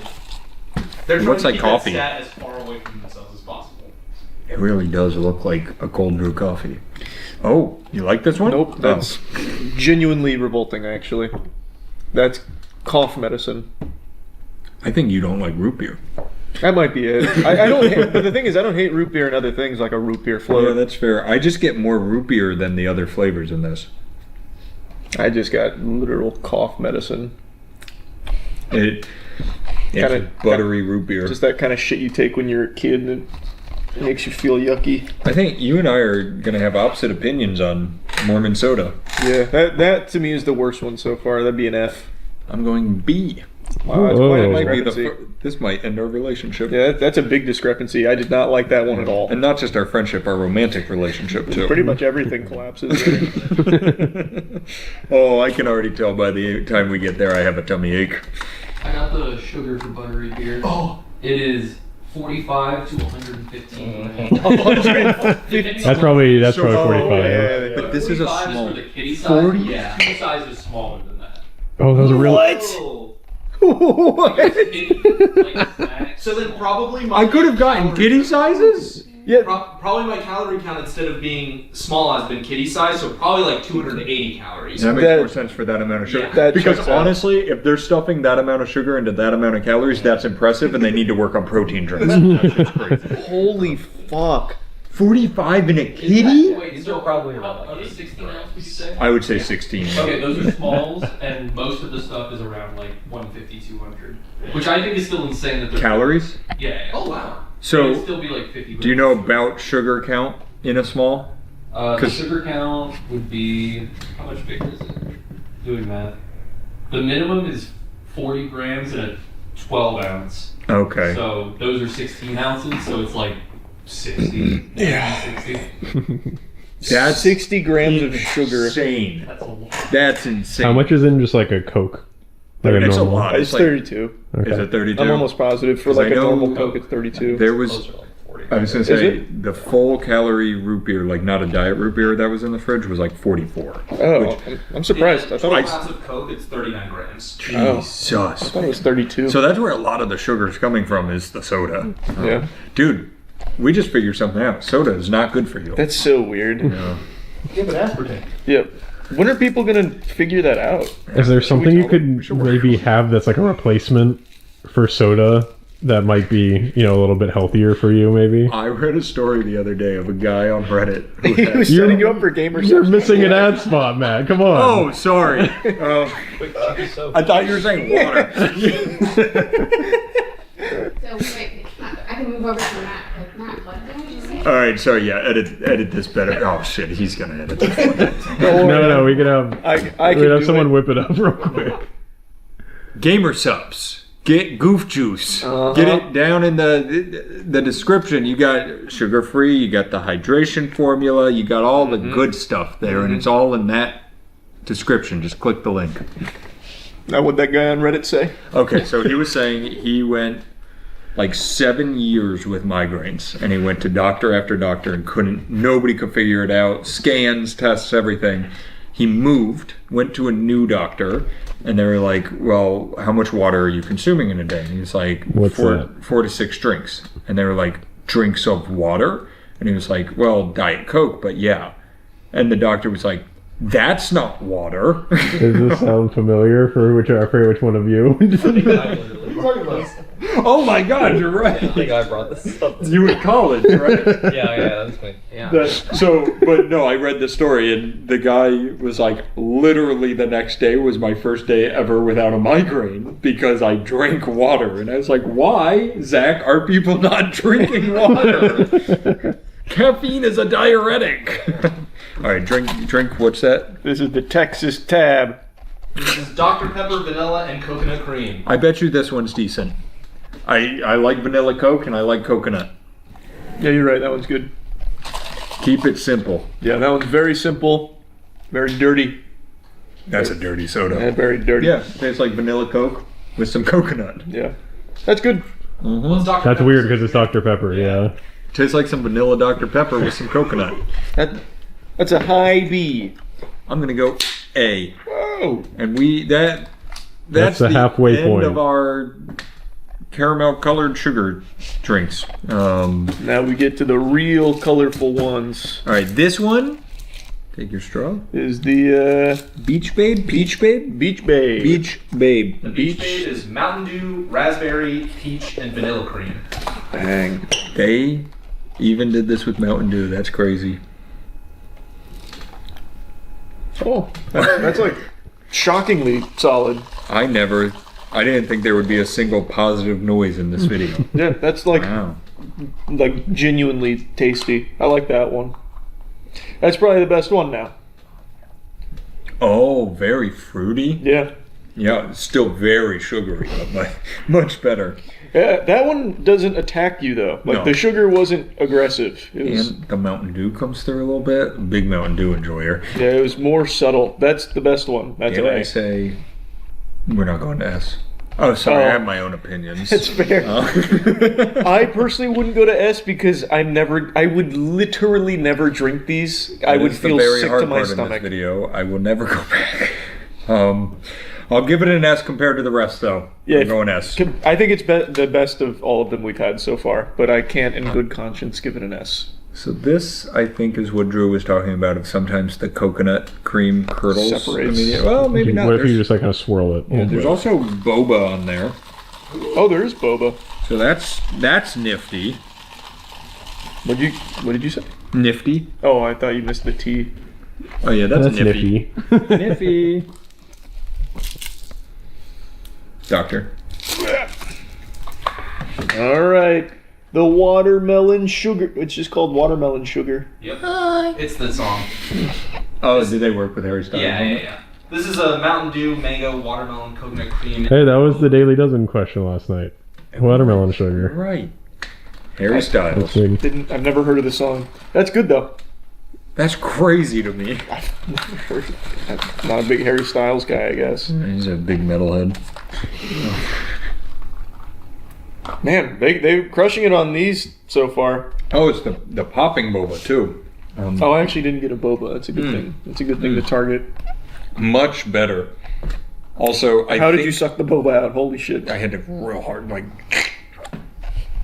I'm just getting a lot of soda and now it's gonna make me sick. Wait, I see all the bobas on this side? Yeah. Wait. Yeah, Let me get you put me on a boba. I think right around, like, hold the straw on that location. Did you get one? No. I'm getting a lot of sugar. I think it was mango popping boba. They were good. What was in this one? Mountain Dew, mango, watermelon, coconut cream, and boba. I might have The to boba go is on the passion boba. fruit popping pearls. Yeah. Passion fruit popping pearls. Wow. That's good. I actually like that one better than Peach Babe or Beach Babe. It slipped out for me. I'm not going back. It was a good try. I'm going to get sick. I like this one more than this, so I'd actually like to retroactively put Beach Babe in A and this in S. Yeah, I mean, I also like this one more than that. Yeah. They're both extremely good, though. It's good. I think I'll go back and get one of those. It's very bold. Boba in there too, I think. Or there's bits chunks. of something. The top looks like vomit. If you like, look at that. Oh, that does look very Or vomity. like stomach acid. Yeah, come vomit. take It looks a little bit like when you put some olive here. oil in water and it just kind of has like bubbles that sits on top. Get on that angle so you can really see the vomit.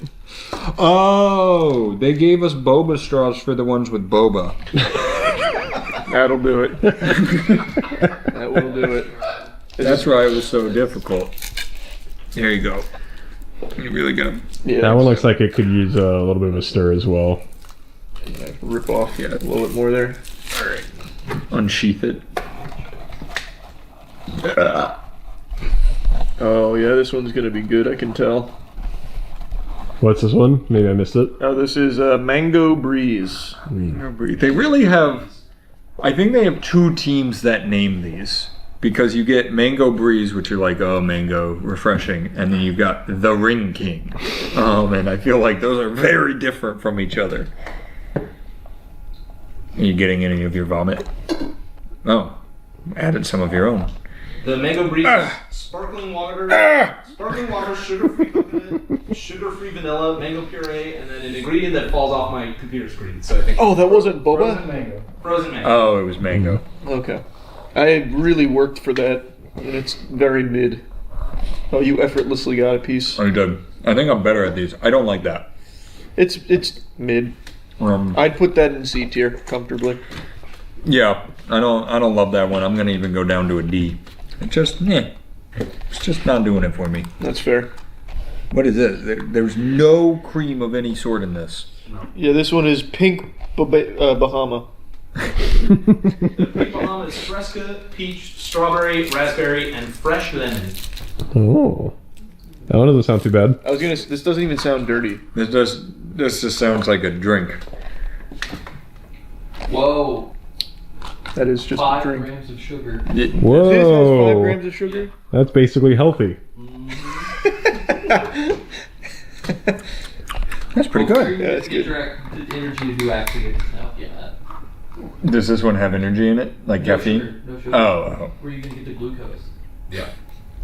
Well, that's just a side you get with one of the other ones. Oh, This is it's the chaser for your birthday girl. Yeah. I don't want to. I'm just comparing these real quick. Drastically different. Yeah, it was good. B tier. I think if they did things like that, you know what? Dunkin' Donuts is starting to do things like that, where they just put some juice with some sparkling water. That's definitely strawberry puree. Strawberry Breeze. Yeah, they pureed a strawberry in there. They sure do. I think you're onto something, and that looks like coconut milk. Yeah, probably coconut milk. Are they right, Drew? The Strawberry Breeze is water, sparkling water, sugar-free coconut, sugar-free vanilla, strawberry, and then my fucking ingredients fall off. Strawberry puree and frozen strawberry. There you go. Good. Thank you for having a competent phone. I just have a desk on my site. Oh. So, these big straws, man. Yeah, no, they're tough.